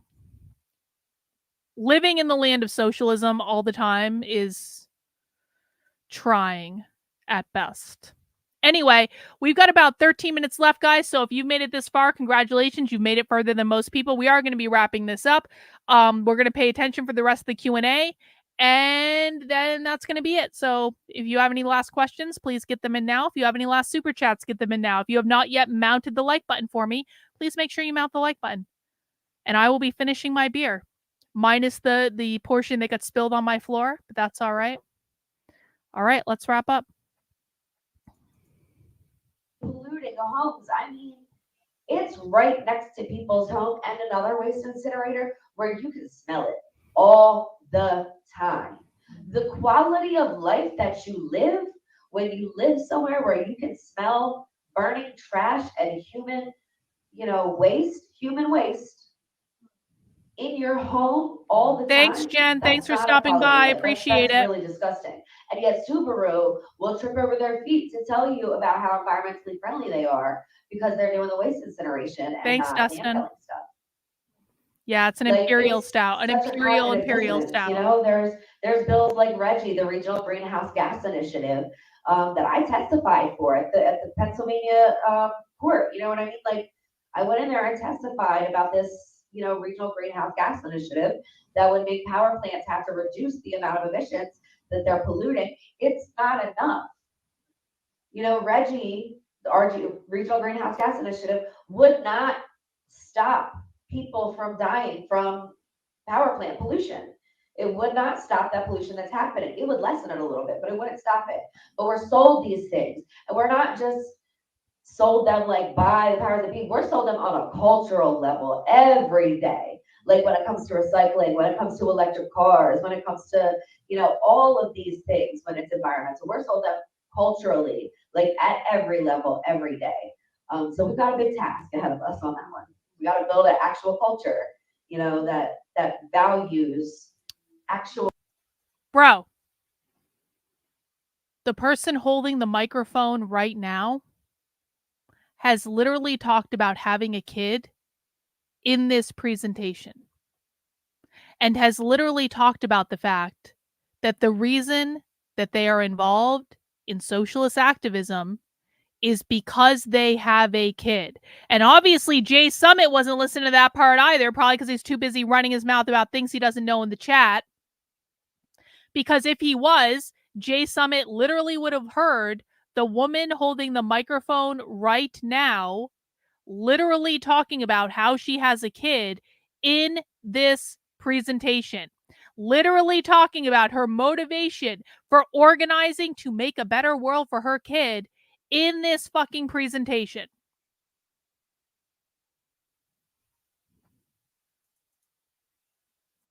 Solutions, real solutions to these problems. Thank you. I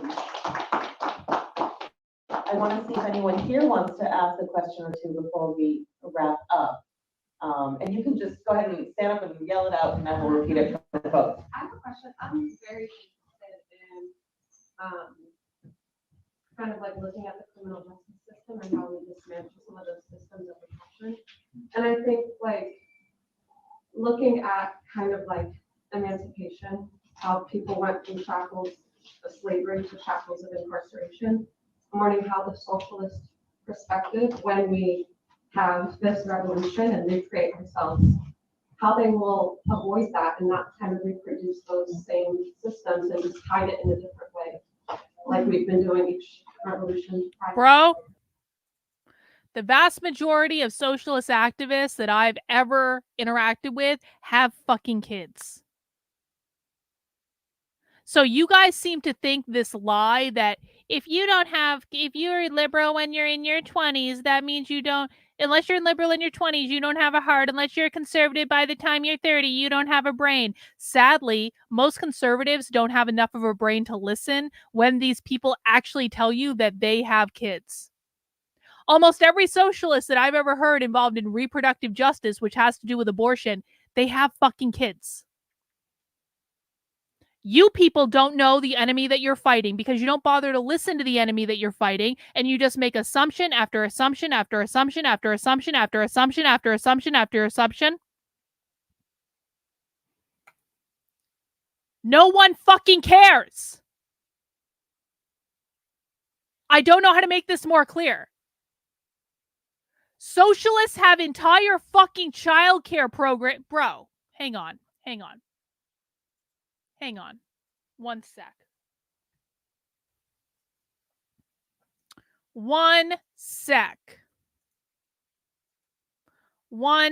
I'm going to show you guys something.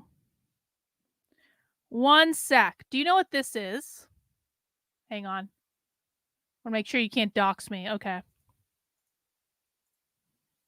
Do you know what this is? This is the Google Drive of a socialist childcare program that they use in all socialist meetings, that they literally teach people how to create socialist childcare programs. Socialists not only have kids, socialists have entire childcare programs that they roll out at their meetings all over the country to create future socialists out of their children.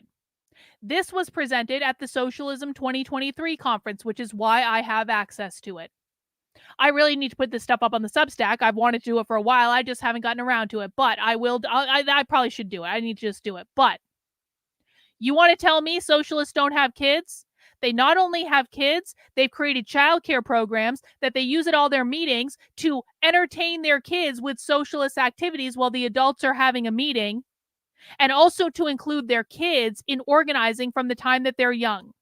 This is an entire fucking Google Drive that tells socialist organizations how to do that. So can we please, at long last, fucking dispense with the bullshit conservative lie that socialists do not have kids? If they didn't have kids, they wouldn't have fucking childcare programs.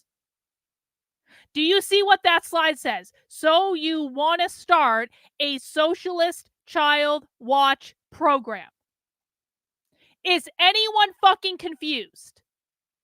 I am so sick of this. I cannot even stand it anymore. Every time Tim Pool was like, they're just all aborting their kids anyway. Oh, really, Tim? Oh, really? Really? Are they? Then why do they have socialist childcare programs, you morons?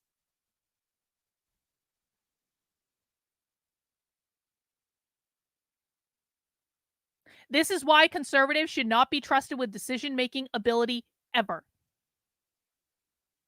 Because they don't listen, they don't research, they don't know what the fuck they're talking about, they just make shit up, and then they run around the internet and act like it's true, which convinces other people that it's true.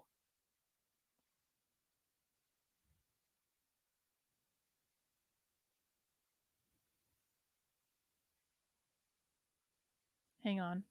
I'm looking for something.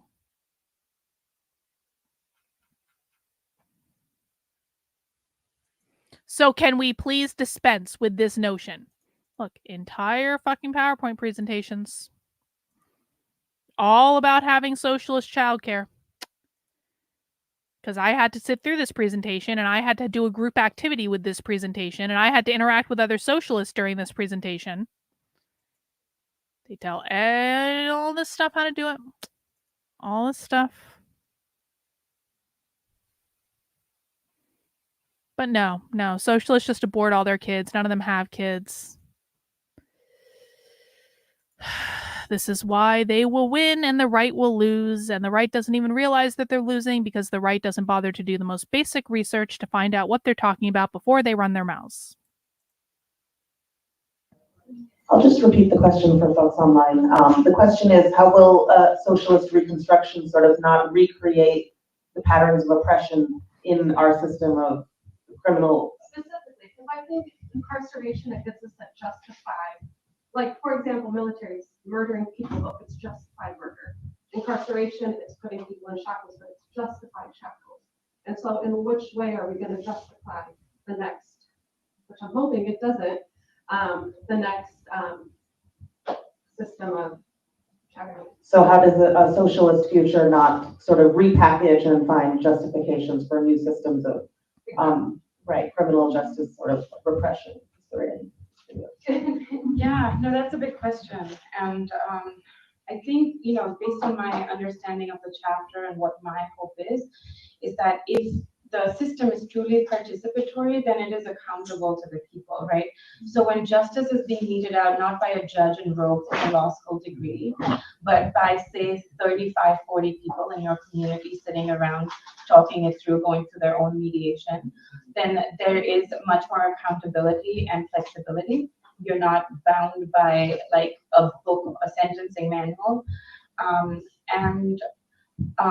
and possibly like systems of appeal and like a database perhaps nationally to show who's getting what for what.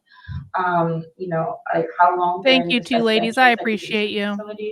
And then having the community also then advocate for individuals to be released from the residential segregation housing based on their rehabilitation. That's a fancy word of saying like the residential. But I mean, I'm gonna I think that's fair. a little bit more.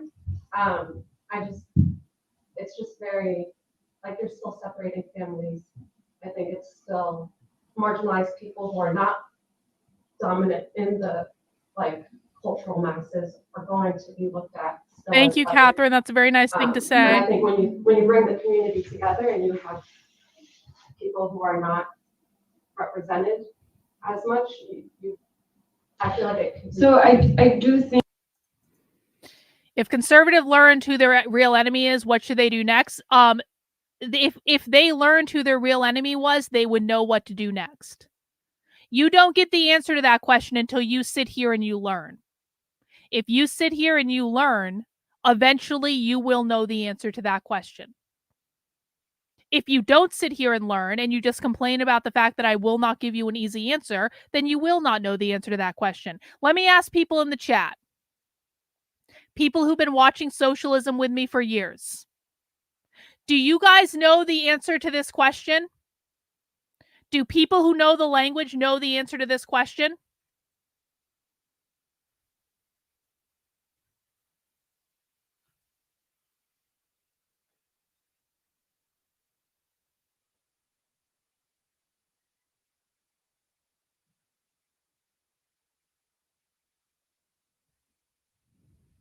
Hang on.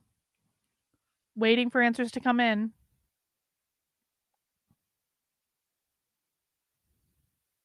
Yes.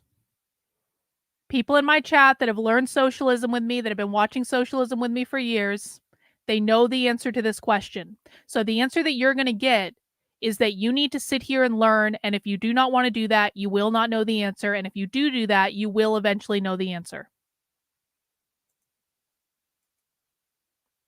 So the person who is being potentially restricted to this residential segregation, the folks deciding whether that person has to undergo that or not should also be strongly from that person's. And by the way, for people who are new, the reason that I'm not giving a specific answer to that question is the purpose of that question is to try to cheat.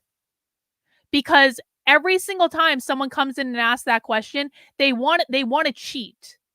They want to get out of having to do the work to actually sit here and learn what they're talking about. They want an easy answer. They want a shortcut. Sadly, there is no shortcut to this. There's no shortcut. Either you learn or you don't. And if you don't want to learn, I don't really care. I think we're all losing anyway. I think we're completely fucked. So if you don't want to sit here and learn, that's fine. But I'm not going to give you an easy out. I'm not going to give you I wrote a whole book with checklists in it. If you want a checklist of things you can do, go buy my book, Actively Unwoke, The Ultimate Guide for Fighting Back Against the Woke Insanity in Your Life. It's a little bit dated now because I wrote it in 2021, but it still does have checklists in it. But I'm not going to give you an easy answer. Either you learn or you don't. Community as well as the victims. That's my thought. That was not explicitly addressed. Like this was, it's one chapter and I was trying to cover many different things. I have thought about that. I think that's very critical. Yeah, and the overarching goal is to move away from this. But to the book's point, like if you look at the Russian Revolution, you look at any revolution, you're going to have right-wing capitalist insurgencies like round the clock. You're going to have to put people in residential segregation, or you're going to be naive and fail as a socialist project. So, it's hopefully an intermediate measure. You're going to have to put those evil right-wing capitalists into residential segregation or your socialist revolution will fail. Hang on, I need to get that clip.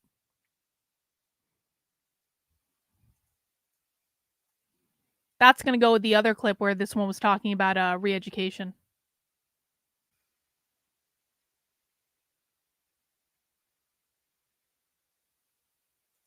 And, the overarching goal is to move away from this. But to the book's point, like if you look at the Russian Revolution, you look at any revolution, you're going to have right-wing capitalist insurgencies like round the clock. You're going to have to put people in residential segregation, or you're going to be naive and fail as a socialist project. So, it's hopefully an intermediate measure that the state and all of the people participating in this process has to carefully guard against. There's no guarantee that it will not reproduce the exact injustice you're saying. So, yeah.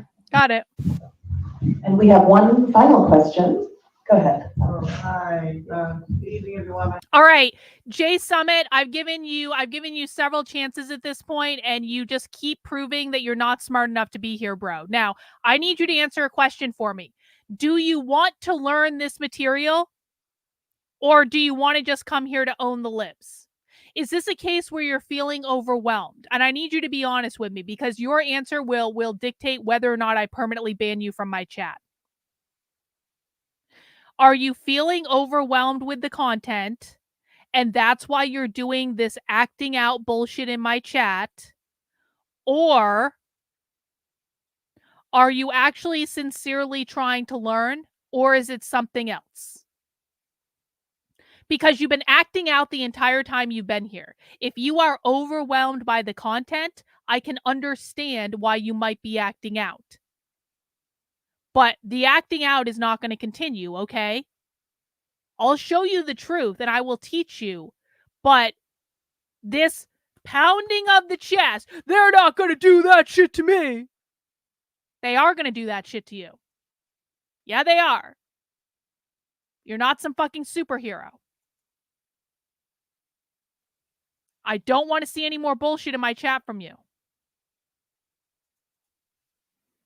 My name is Asante.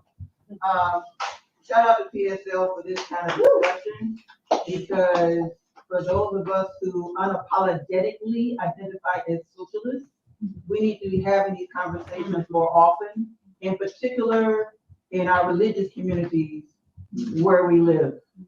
Now, I'm a church sister and I'm a socialist. Back in the day, they used to call some people to bring their eyebrows. Wait, But I'm sorry. What was that? What did that lady just talk about? What did she just say? I'm in a church system and I'm a socialist. Remember when I told you guys earlier that socialists are in all the churches and you were like, no, Carlin, they're atheists. You don't understand. Socialists are really atheists.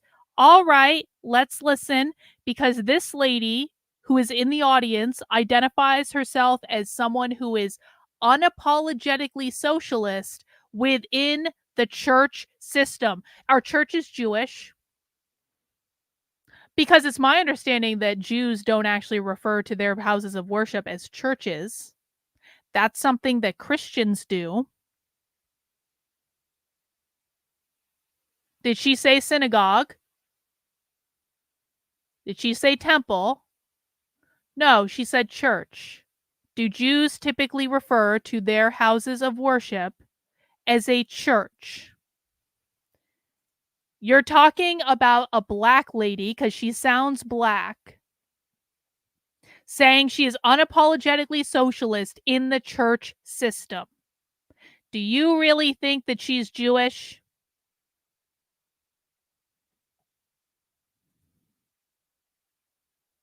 Listen. Shout out to PSL for this kind of discussion, because for those of us who unapologetically identify as socialists, we need to be. Does that sound black or does it not? Everyone in the chat, pop quiz in the chat, because Dustin is convinced that that lady that we're listening to that sounds black to me isn't actually black. She's actually a Jew in disguise. She's a Jew in disguise talking about going to church. Does the person that you're listening to right now sound black or does she sound Jewish? Sounds black, black, black, black, black. Everyone here says she sounds black. So can we now, and she's not talking about temple, she's not talking about singing, she's not talking about any Jewish related anything. Can we now dispense with the fact that she's Jewish? Because she's obviously not.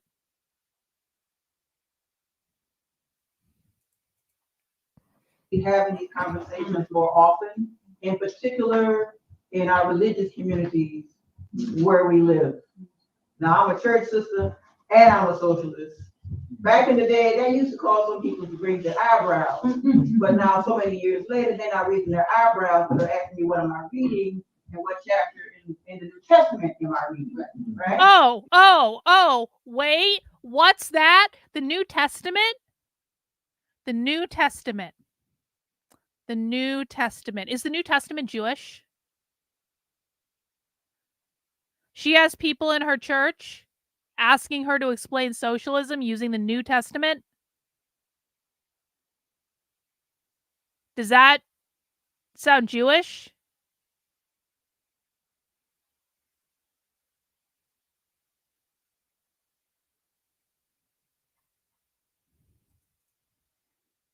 You feel me? Okay, so for this comrade's question here about policing, I'm struggling with that too. Now, for me, as some indication, is what Cuba did in 2021. The fuck? What the hell just happened? In particular, in our religious communities where we live. Now, I'm a church. Are you fucking serious? Dustin, you are one moment away from getting permanently banned in my chat. If you're going to behave intellectually dishonestly, you don't belong here, bro. It doesn't matter if I read the Talmud or not. If you think the obviously black church lady that's talking about the New Testament in the audience is a secret fucking Jew, then you are not smart enough to be in my audience. So, Dustin, if you keep up this bullshit in my chat, you're going to get permanently banned. Are you ready to cut out the bullshit now? Are you ready to stop lying to people? Are you ready to stop lying to yourself? We are listening to a black fucking church lady talking about using the New Testament to promote socialism. She is not Jewish. This is not some Jewish fucking trick. If you keep insinuating that it is, you will be removed, so I will prevent you from lying to any more people in my chat. Do you understand?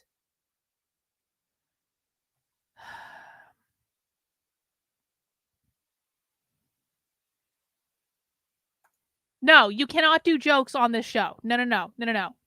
This is not, no, we're not doing this bullshit. I cannot even. And I'm a socialist. Back in the day, they used to call some people to raise their eyebrows. But now, so many years later, they're not raising their eyebrows, but they're asking me what am I reading and what chapter in the New Testament am I reading, right? You feel me? Okay, so for this comrade's question here about policing, I'm struggling with that too. Now, for me, yeah, we're deep in the land of retardia. Deep in the land of retardia tonight. In 2021, with the communities for the defense of the revolution and how they handle folks trying to take advantage of that situation. So there were some reactionaries in that mix, whether they were prompted. Can you describe the difference between a progressive social views and a modern socialist social views? I'm having trouble differentiating. Progressives support capitalism, socialists do not. It's really not hard. Progressives support capitalist and the current capitalist U.S. government and the current capitalist system, and they don't want to overthrow anything. Socialists do not. The vast majority of people that are controlling all the crazy ideas in the world today are not progressives. They are socialists. People talking about critical race theory are socialists. People talking about anti-racist education are socialists. People pushing gender ideology and queer theory are socialists. People attacking parental rights are socialists. The difference is one group supports capitalism and one does not.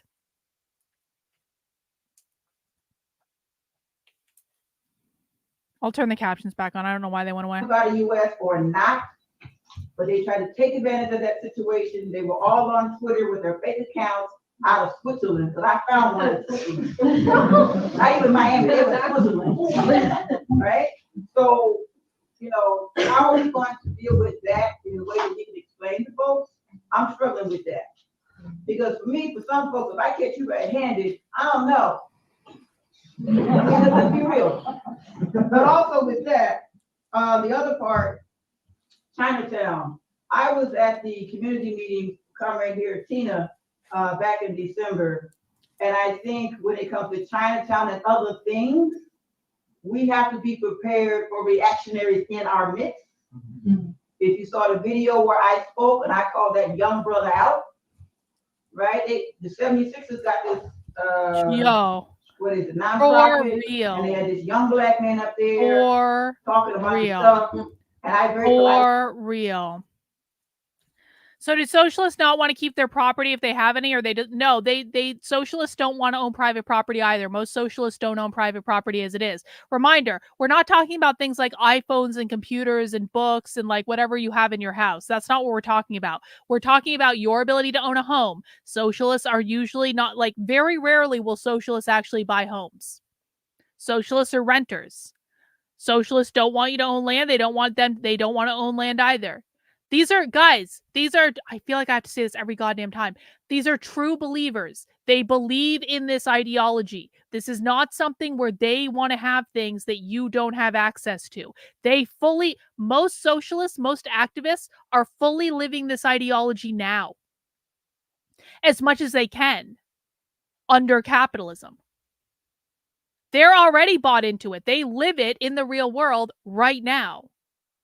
So again, this is a conservative line of thinking. It's not a leftist line of thinking. I appreciate you asking the question. They called him a sellout. Right? So she's the diversity officer. Yeah, the diversity officer, but when it came to what he was doing is basically gentrification, he didn't really have a comment. All I'm saying here is we have to be prepared for that too. And we have to be very, very tight on our political education.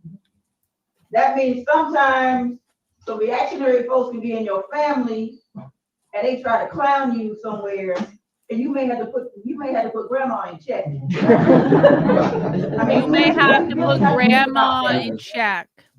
Right? Because everybody ain't down. So that's what I'm struggling with. So anyone can. So yeah, Asantua asked, as always, brilliant question, two-part question, sort of really about how we intend to deal with reactionary forces, anticipate them, and deal with them sort of systematically as they arise. Sure, thank you. The reason you thought CRT was progressive is because conservative influencers have lied to you about what CRT is and who is pushing CRT. Listen, this is why I keep trying to tell people, if you're going to come here and you're going to learn socialism, the only thing that will prevent you from learning is that you need to unlearn every single thing that you've learned from conservative influencers. All of them. There's not a single one of them that I know, except for Andy No. Andy No is the exception. Trevor Loudon also does a fairly good job. But if you come here believing that you understand things like critical race theory, anti-racism, queer theory, gender ideology, attacks on parental rights, abolish the police, climate justice, the anti-work movement, anything really social justice related, you don't. I promise you, you don't. That's not your fault. That's your influencer's fault. But the reason you are confused is because you've been lied to about what's going on. I literally answered this earlier. If you go to my Substack, maybe you were taking a break or something. If you go to my Substack, carlin.substack.com, go to How to Speak Socialist. It's the first video at the top of the page. This is the introduction. There's the link in the chat. It's about 4 hours worth of clips of their trainings that you can use to. Yes, okay, you took a break. No worries, bro. No worries.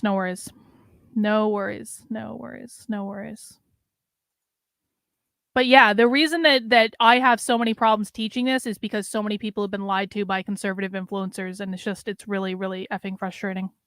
Anyway, let's wrap up. We only have 4 minutes, guys, and then I'll answer any other questions that people have.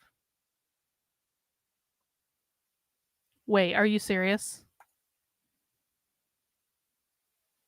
There are any number of other things that they could be that are not. I'm not a socialist or a conservative. Most of the people in my chat are not socialists or conservatives. There's any number of other things that people can be that are not socialist or conservative. Trust me. I think a lot of this it's a lot about like how we need to change our culture, like at every level. You know what I mean? And this is already happening a lot. You know what I mean? Like we've come so far, really. Not on obviously like a huge way. I'll answer this after, Trundle, and hang on. In like I'll put a star on it. Culture, but like in our communities, I can see the culture changing. I know you can. I just really want to get through this. You know this. what I mean? And we need to like excel that. We need to like keep that, and we need to seize it, control it, and make it stronger. You know what I mean? Like we have to build a culture of accountability so that when our neighbors, you know, express these views or are involved in a crime and come before their community, you know, to decide what to do, your community now has built this culture of true accountability, of true care, of true collaboration, and are able to then empathetically really come together to decide what the best course of action is. And that's, you know, in the capitalist system, of course, it's incarceration. In the socialist system, that's not going to be our first thing. You know what I mean? We're going to do community counseling. We're going to make sure that like needs are met. We're going to do basic re-education.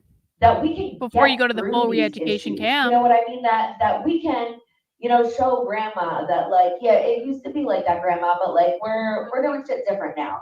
You know what I mean? Like, and you know, let's get you on board. But seriously, like we need to stop consuming capitalist culture because it is always going to individualize and separate us to the point where these reactionary views exist, to the point where, you know, people commit crimes that take them to incarceration. We need to end that. And we do that by building our own culture, our own working class culture of collaboration and care and revolutionary love and optimism. And that is how we change. That one's dangerous, by the way. We change minds, and that's how you change behaviors.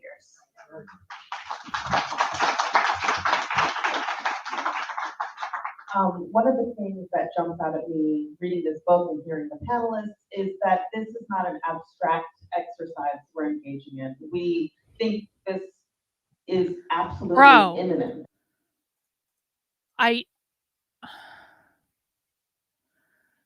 Your family's business will not exist.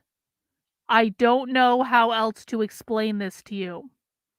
Your family's business will not exist. No private property. Your family's business is a form of private property. When they say democratic state, they mean socialist. That's what that means. They will decide whether or not whatever your family's business does is worthy of existing. If it is worthy of existing, they will take control of it, and it will no longer be your family's business. Your family will have nothing to do with it. If they do not believe it is worthy of existing, then it will no longer exist.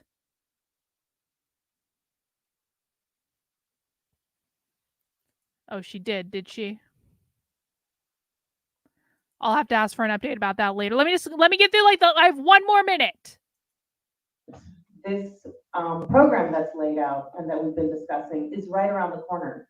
And we're ready for it, and we're getting ready for it. And so, I think that's a really important start to this conversation is like, okay, well, we have just around the corner a revolutionary situation, right? And how will we prepare for it? So these questions all speak to that. All of our panelists' comments speak to that. And it's so exciting to see you all here to join us in this conversation. If you're interested in the PSL or the Philly Liberation Center, please talk to any one of us. There's a whole bunch of party members here as well. We can tell you about the various projects we work on and how you can support us. Obviously, find us on social media. And it's been a real pleasure chatting with all of you today. So we can close there. All right, closing there. Closing there. He literally just explained it to you. The people are the means of production. The people. It's not about the factories. It's about the people. Trendlin asked a question before. Do you think that they're lying or they just don't? So Trendlin is asking about conservative influencers who lie to their audience.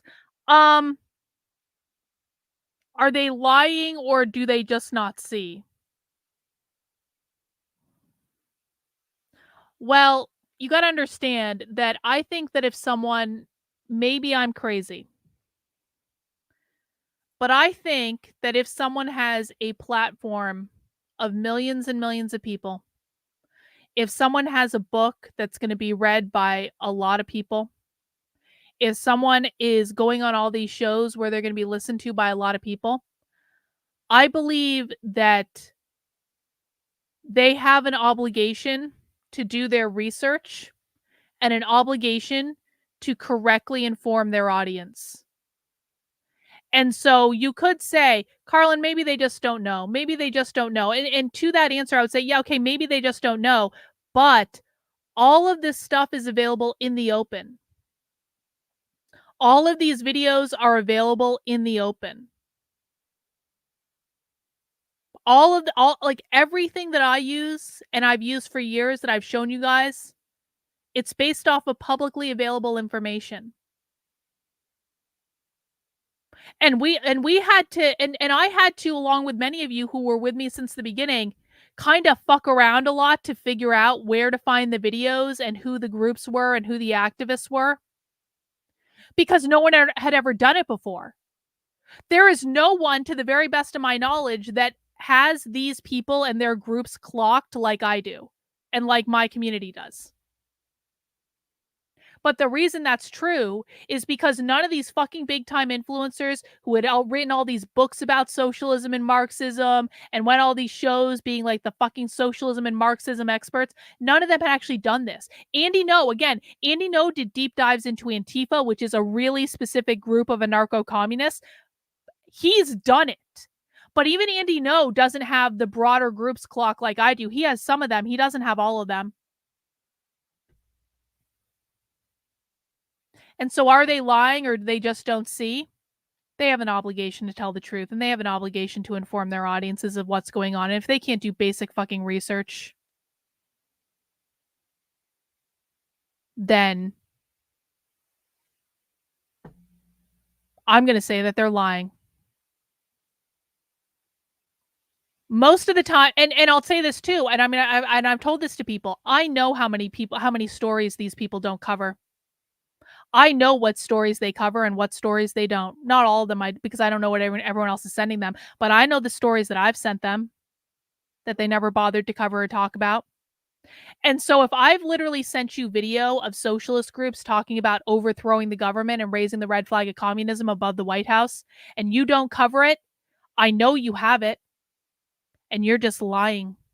If I've sent you video of socialist groups saying that they're going to do the riots of 2020 again in 2024, and they're going to be even bigger this time because they're trying to create a pre-revolutionary crisis before the election, and you don't cover it, and then those groups actually go out and do that, which literally did happen. I sent last November people video from the Party of Socialism and Liberation saying that they were going to create a pre-revolutionary crisis in the United States by doing the election, the riots of 2020 in even bigger than they did them in 2020 and 2024. I sent that out to people last November. No one fucking covered it except for Liz Wheeler. She was the only one.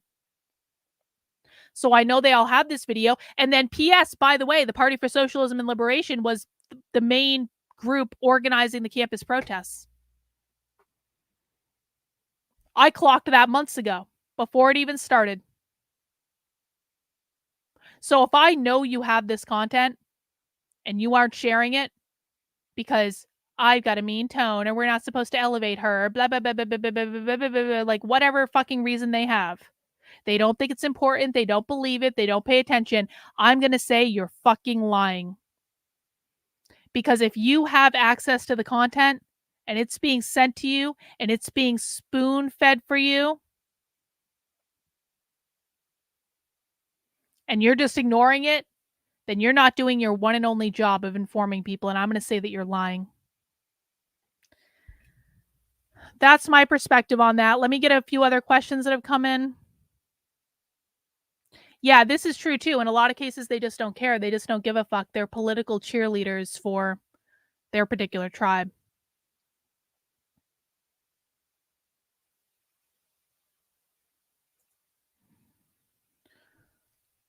I'm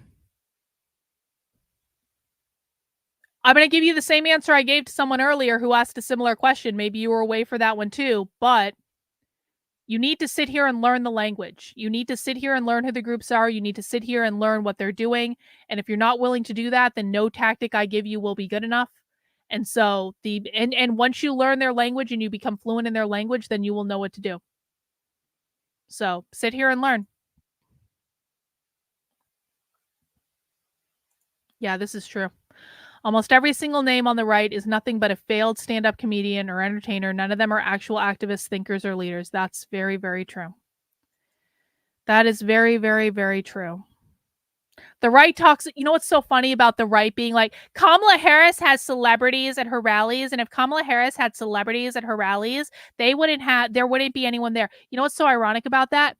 Almost every influencer on the conservative right is a failed actor or comedian that couldn't make it in the real world, and so they had to become a conservative influencer. It's like, bro, you guys have no self-awareness, I swear to God. Yeah, they're so far behind me on this. It's not even worth it. They wouldn't even know what they're looking at. Like they're at least a year behind me on this. They don't know what they're talking about. I specifically know that Carl Benjamin doesn't know what the fuck he's talking about when it comes to this. At least based on what I've seen, maybe he's gotten smarter since the last time I watched his videos, but he wouldn't understand what he's looking at is the problem.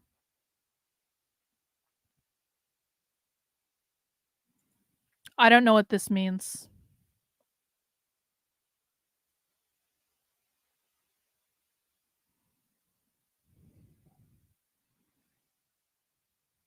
Let's see.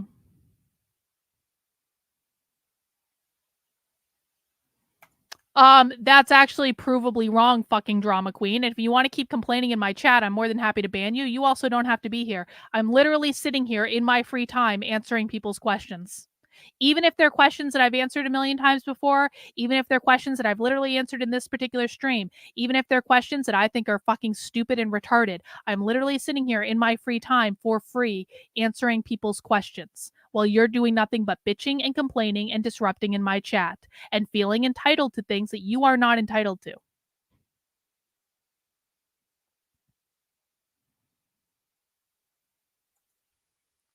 Karen Ann is suing the Libertarian Party of Colorado to stop RFK from being put on the ballot. Good. Good. You know what? In this case, I'm on Karen Ann's side.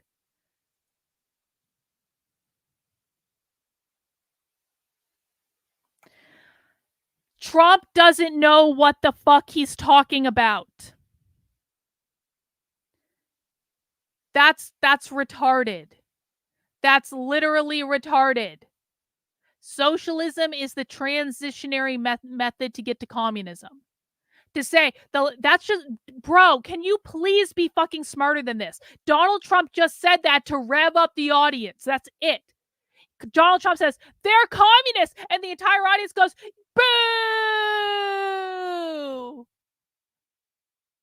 And then Donald Trump goes, and we're going to stop the communists, and the entire audience goes, yay! Donald Trump doesn't know what the fuck he's talking about. Donald Trump doesn't understand the problems. The RNC was evidence enough that Donald Trump doesn't understand the problems. Donald Trump doesn't understand the left. Donald Trump is not going to do anything to stop the left. He's not going to do anything to stop communism. He doesn't understand it. And by the way, anyone that watches my content knows how much conservative influencers and politicians don't know what the fuck they're talking about. This is why we're so angry at them most of the time, because none of them have taken any time to learn what the fuck they're talking about. They have no fucking clue. They just go, socialism bad. And the audience goes, yay. And then they go, communism really bad. And the audience goes, yay. And then they go, we're going to stop communism. And the audience goes, yay. And that's it. That's effectively what he's saying. Does that say anything? Does that actually articulate what the problem is? No.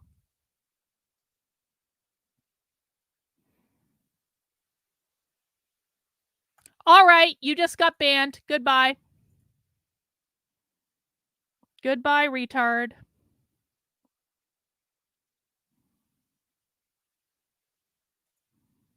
In addition, Karen Ann has sent a complaint to the National JC regard. Good! I'm glad Karen Ann's causing Angela problems. I am glad that Karen Ann is causing problems.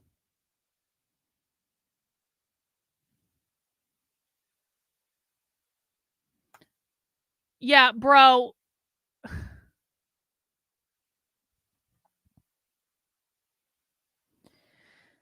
The Communist Party USA is irrelevant in the discussion. They don't do anything of value. No one even pays attention to them. There was recently a splinter group that created an entirely new Communist Party because they exiled all of the members of their group, and they're not a relevant thing. They're not relevant at all. We covered them last week. We covered them last week.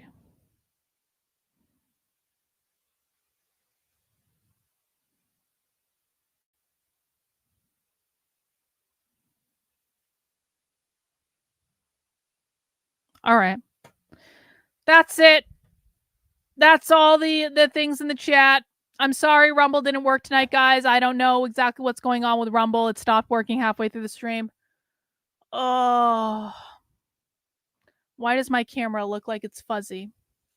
Hang on. That's better. I must have touched it or something.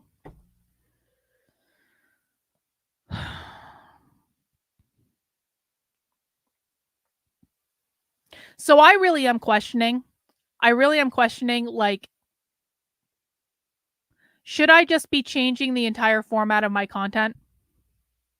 Now, we're not going to get rid of Socialism Saturday. We're still going to do Socialism Saturday. But, like, I really am questioning, like, for the rest of my content, should I just be doing stuff that's, like, just more sensationalized and, like, is that really what people want?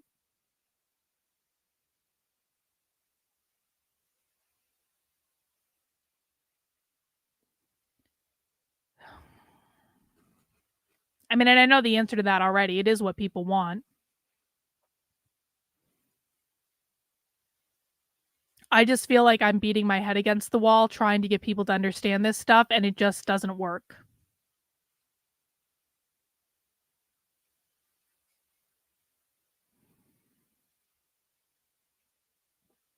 And I feel like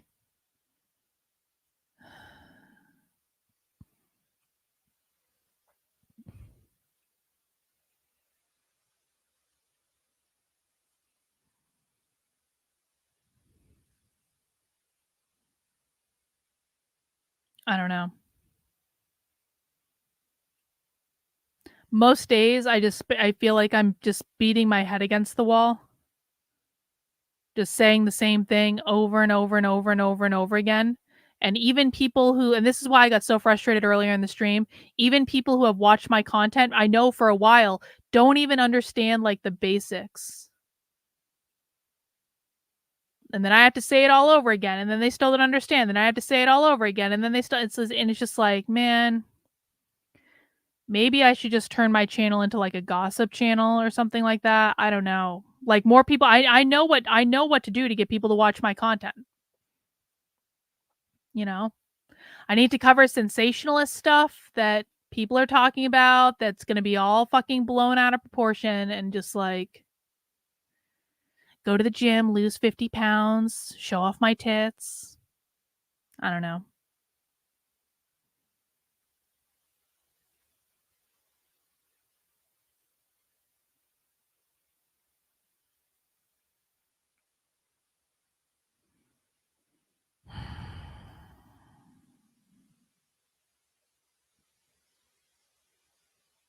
I don't know.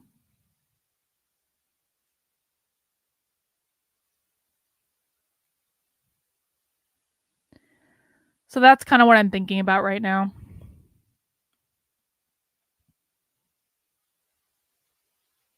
And again, I'm not saying I'm going to quit doing the socialist stuff. We'll always do Socialism Saturday, but it's also like, bro, you don't even know what you're talking about.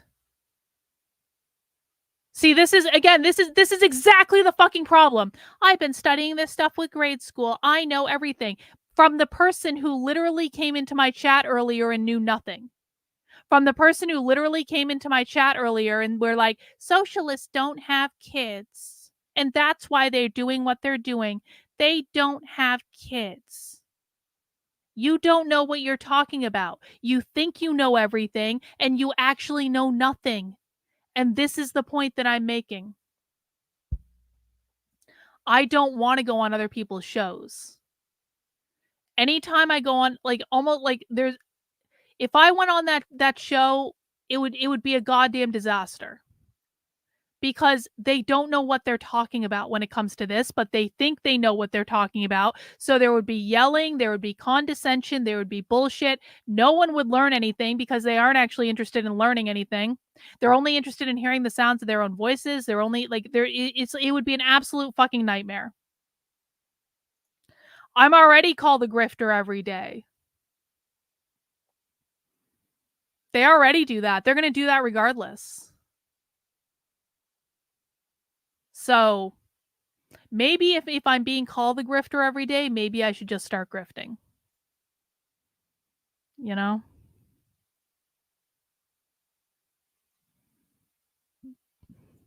With the Brit? Oh, that guy on... Yeah, I like them. I like TNT News. I've actually had a couple good interviews with them lately. That was all right. But you know what was good about him is he was just asking basic questions and he didn't know the answers to. No, you literally... This is what I'm saying. You literally haven't lived through it.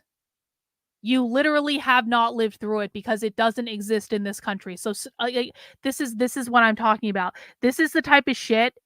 I know everything because I've been studying this forever, and I think that socialists don't have kids, and they're all atheists. And then I want to go and beat my head against the wall over and over and over again. I already do this. Well, you're saying I do it. Okay, I misread that. Yeah, I mean, but people don't watch them. That's the thing, is people don't watch the clips. I have a whole clip section on the channel. People don't watch them. It has nothing to do with socialism. That's the point of me beating my head against the wall. So, I'm sorry I'm in a pissy mood, but I'm just like, I really do feel like I'm having an existential crisis where I don't know what to do. And I know I go through this every 3 to 6 months, but like, it's so fucking hard.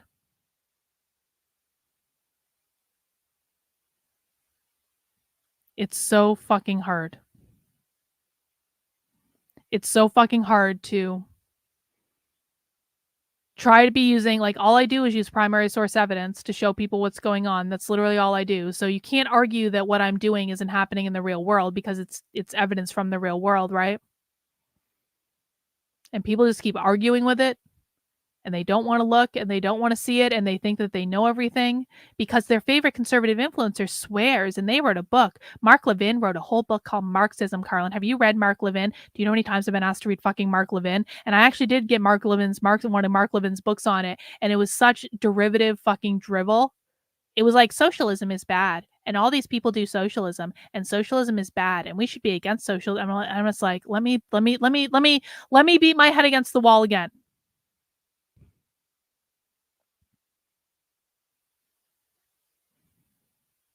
So, I don't know. Maybe if I were just to cover, like, do like the whole Tim Pool thing of like, let me read a news story into the video camera and pontificate on what I think about that news story for 7 to 8 minutes. And then we go on to something else. And I just create, like, maybe if I just do that, I can like insert things about the left or insert things about socialism.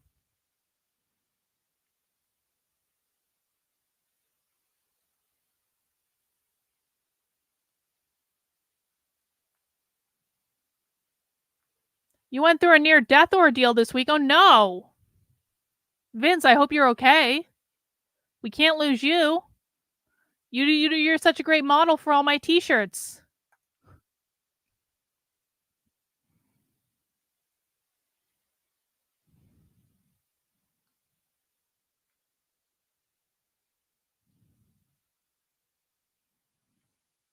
Also, I feel like the news cycle is not doing me any favors right now because the left is just so obsessed with Palestine, Palestine, Palestine, Palestine, Palestine. Everything the left is doing is about Palestine. It is a struggle to find socialist content right now that's not about Palestine. And I'm like, I agree with you. I agree with the left on Palestine. And so it's like, I don't want to watch every leftist video about Palestine because it's like, yep, you're right. The right is wrong. You're right. Okay, fine.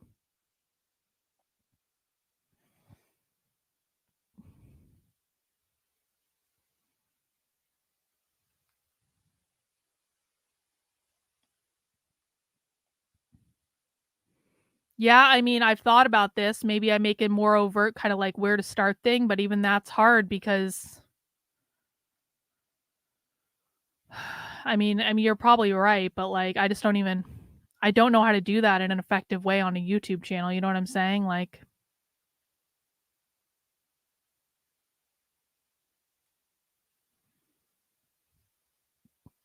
I don't know. I don't know, but I suppose an answer will reveal itself. It always does. But I appreciate everyone that's here. I appreciate everyone who supports my work. I appreciate everyone who sticks through it even when I'm in a bad and pissy mood and want to beat my head against the wall and I'm yelling at everyone.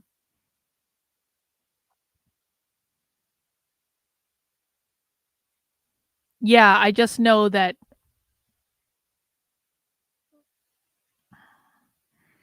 it won't work as well. I would have to refilm all the content is the thing. In order for it to be effective, I'd have to do like it would be more like my How to Speak Socialist thing where I would have to walk people through the videos so they understand what they're looking at. Otherwise, they're not going to understand what they're looking at. Come to Hong Kong with Victor. I have to get a passport. My passport expired. I didn't renew my passport. I was mostly just being lazy about it. I was like, I'm not going anywhere internationally anyway. I would actually love to go to Hong Kong, though. That'd be fun. Go to a beach in Thailand. That'd be great, actually. That's actually a great idea. That's a great idea. You know, I've been thinking about, so next year, not next year, 2026 is our 15-year anniversary, and I've been thinking about, like, we should do, like, a big fuck off, like, trip somewhere. But that's not that, like, I'd like to do something sooner too, but man. Maybe we will Dragon Balls. Maybe we'll come to Hong Kong. That'd be pretty sweet, man. Something to think about. I appreciate it. Thank you. I appreciate you as well. Thank you. And I know you guys support me. I know you. I'm just talking right now. And I know I can always rely on you guys to, like, listen to me complain about my headspace with covering socialism and bullshit and stuff like that. On a positive note, Milo Yiannopoulos is flirting with me on Twitter. Has anyone actually seen this?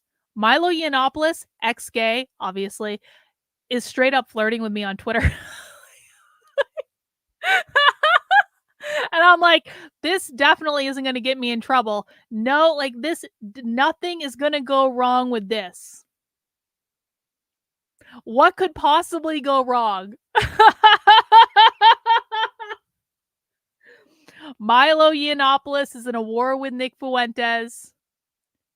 I know that the only reason Milo Yiannopoulos is flirting with me on Twitter is because of Nick Fuentes, because he doesn't like Nick Fuentes and he's trying to cause problems. Because Milo Yiannopoulos is like like Puck in Midsummer Night's Dream, where he just comes in to cause problems. But Milo is also brilliant, and I enjoy his artistry and I enjoy his dramatics. Oh God, I'm gonna get in trouble. Whatever. Yeah, well, obviously this is the case. Obviously, he wants to get to Nick Fuentes through me. Obviously, isn't that funny? I'm like in a love triangle with Milo Yiannopoulos and Nick Fuentes. I'm in a love triangle with Milo Yiannopoulos and Nick Fuentes. Not really, but it's funny to think. It's funny to think about it in that way. Okay, it's funny. No, I don't think we can call it a throuple. No. Because the two of them are the two of them hate each other. So no.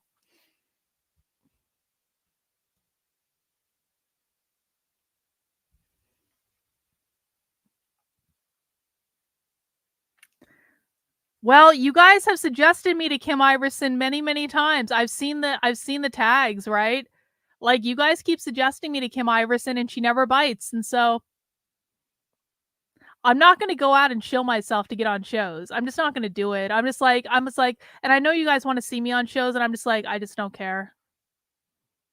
I just don't care. Most people don't understand my content. They don't and it's like, it's also just like, I don't know if people can understand this, but like, it is actually really difficult for me to dumb down my content because I kind of don't know how to talk to, like, normal people about this anymore. There was a time when I knew how to talk to normal people, and I feel like that time is, like, past. But maybe, I mean, I could probably try, but well, yeah, ain't that the truth? Ain't that the truth? God, don't even get me started on that whole situation. There was a whole other dramatic thing that happened that I'm just like, all right, fuck all this. Like, too bad. Misjudged someone on the internet again. I think you need a break from socialism. Yeah, well, thanks, and I appreciate it.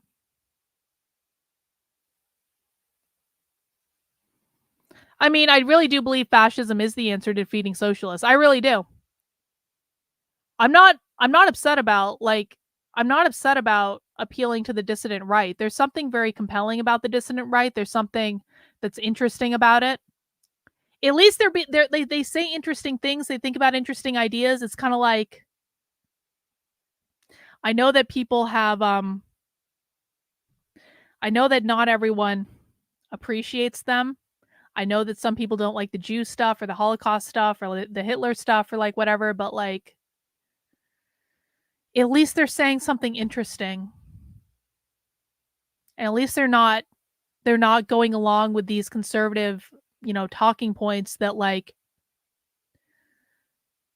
there's no bigger turnoff to me right now than like people who are obviously and clearly just shilling like establishment talking points. Because you can see it. They all say the same thing at exactly the same time. And I'm like,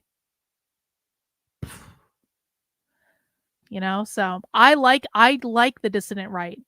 Not all of them. Some of them are assholes, but I like enough of them.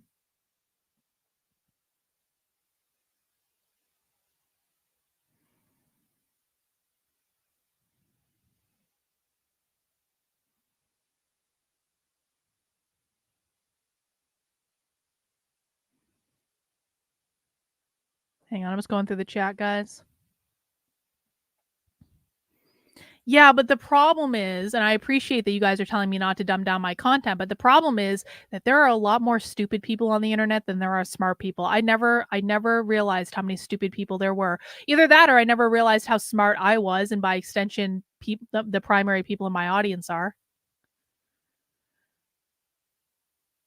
I feel like I'm surrounded by retarded kindergartners every single day. Not my audience, but like by other people on the internet. I feel like I'm surrounded by retarded kindergartners every single day. But they're adults. And I'm just like, really? Like, okay. Yo, I am so excited for the DNC. I am pumped to cover the DNC. We're going to do it just like the RNC. We're going to watch the whole thing. It's going to be so cringe. It's going to be so woke. It's going to be awesome.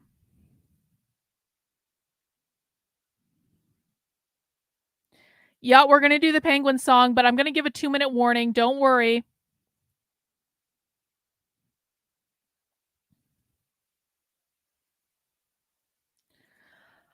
Something controversial is going to be starting after the DNC. I need to set up an entire. So does that can anyone help me set up OBS? Seriously, this is a request. I need someone to help me figure out technology. I need someone to help me set up OBS and whatever I need to do to get super chats to like talk on the screen. I can't figure it out. I am old, okay? I am old and I need someone to help me figure out how to set up OBS.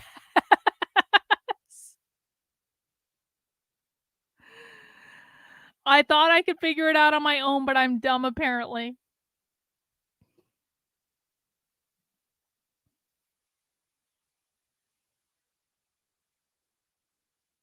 I'm not going to waste I'm not going to waste Nick. Nick probably doesn't even know anyway. Of all the things I would ask Nick to do, like I'm not going to be like, Nick, will you set up my OBS for like of all the things I'm going to ask him? No, we're going to save that one for like something that's actually important. He wouldn't even answer. Come on.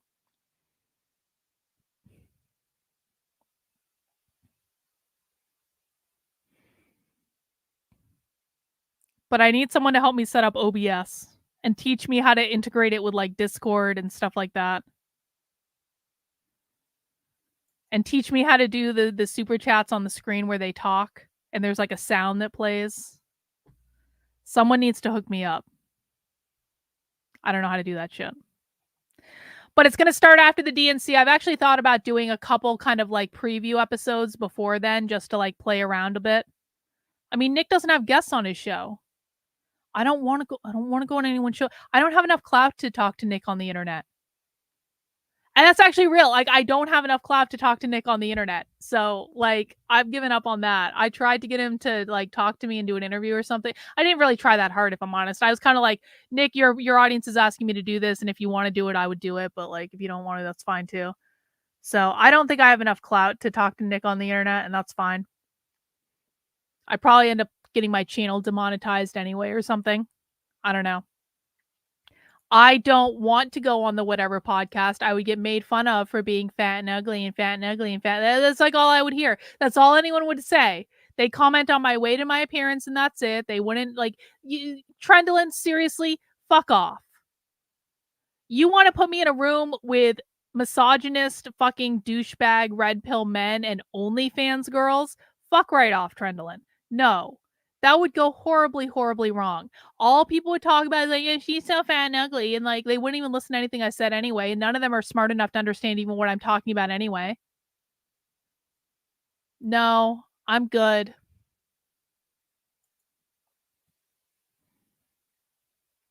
I'm good. I use StreamYard, which is nice and easy. And I only have to click a couple buttons and that's it.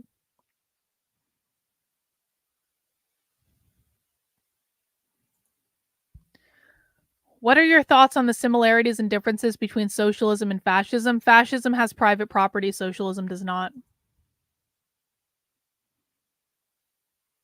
Now, the difference between National Socialism and socialism is that National Socialism has private property. Socialism does not have private property.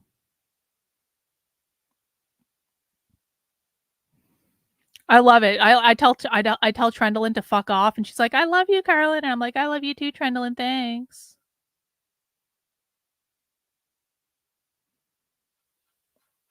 All right. That's enough whining on the internet. I appreciate everyone who came out tonight. And now, based on Trendlin's super chat, we will be watching the Penguin song as an outro. If you have never seen the Penguin song, you are in for a treat. And I'm going to give people a minute to leave, because if you don't want to watch the Penguin song, you don't have to watch the Penguin song. But I want to thank everyone for coming to Socialism Saturday. As a reminder, we will be doing movie night in the supporter Discord tomorrow at 8 p.m. We will be watching Waiting. Sign up for my Substack, $8 a month, $80 a year if you want to get access to movie night in the Discord. The link is in the description below. And if you've never heard the Penguin song, just know that your children are being taught this in school. This is a video that is used in elementary and middle schools all over the country to teach your children how to be non-binary or gender non-conforming. And so thank you for hanging out with me, guys. I appreciate it. That's enough of a warning. You all knew it was coming. I'll see you on Monday at 5 p.m. Take care, guys.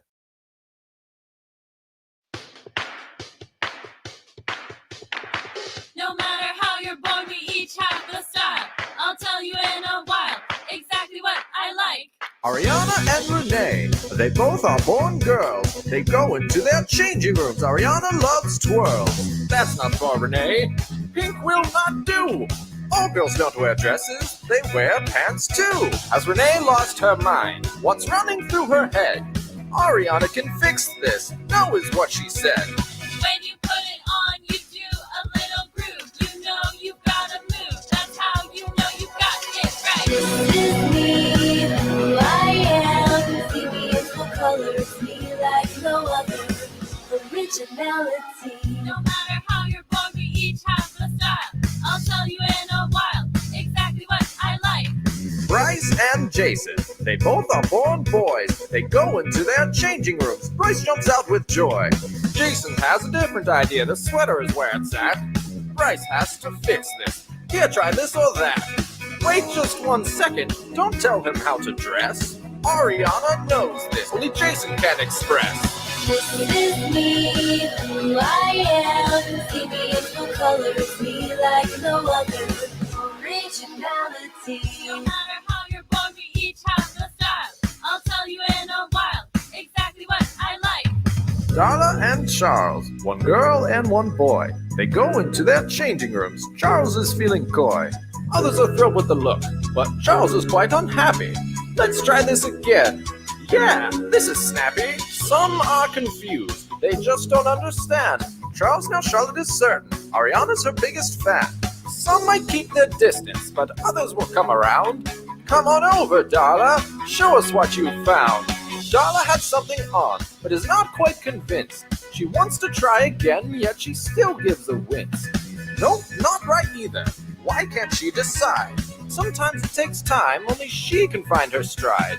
Darla presents an outfit. The new name is Darren. Now everything feels right. The person within he's sharing. When you put it on, you do a little groove. You know you've got to move. That's how you know you got it right. This is me, who I am. See me in full colors, me like no other. Originality. Here we have Skylar, born a boy or girl. Not interested in the girl look. Won't give the boy look a whirl. Skylar wants a new path, and it isn't one of those. This is a unique look from Skylar's head to toe. When you put it on, you do a little groove. You know you've got to move. That's how you know you got it right. This is me, who I am. See me in full colors, me like no other. Originality, who I am. See me in full color, it's me like no other. Originality.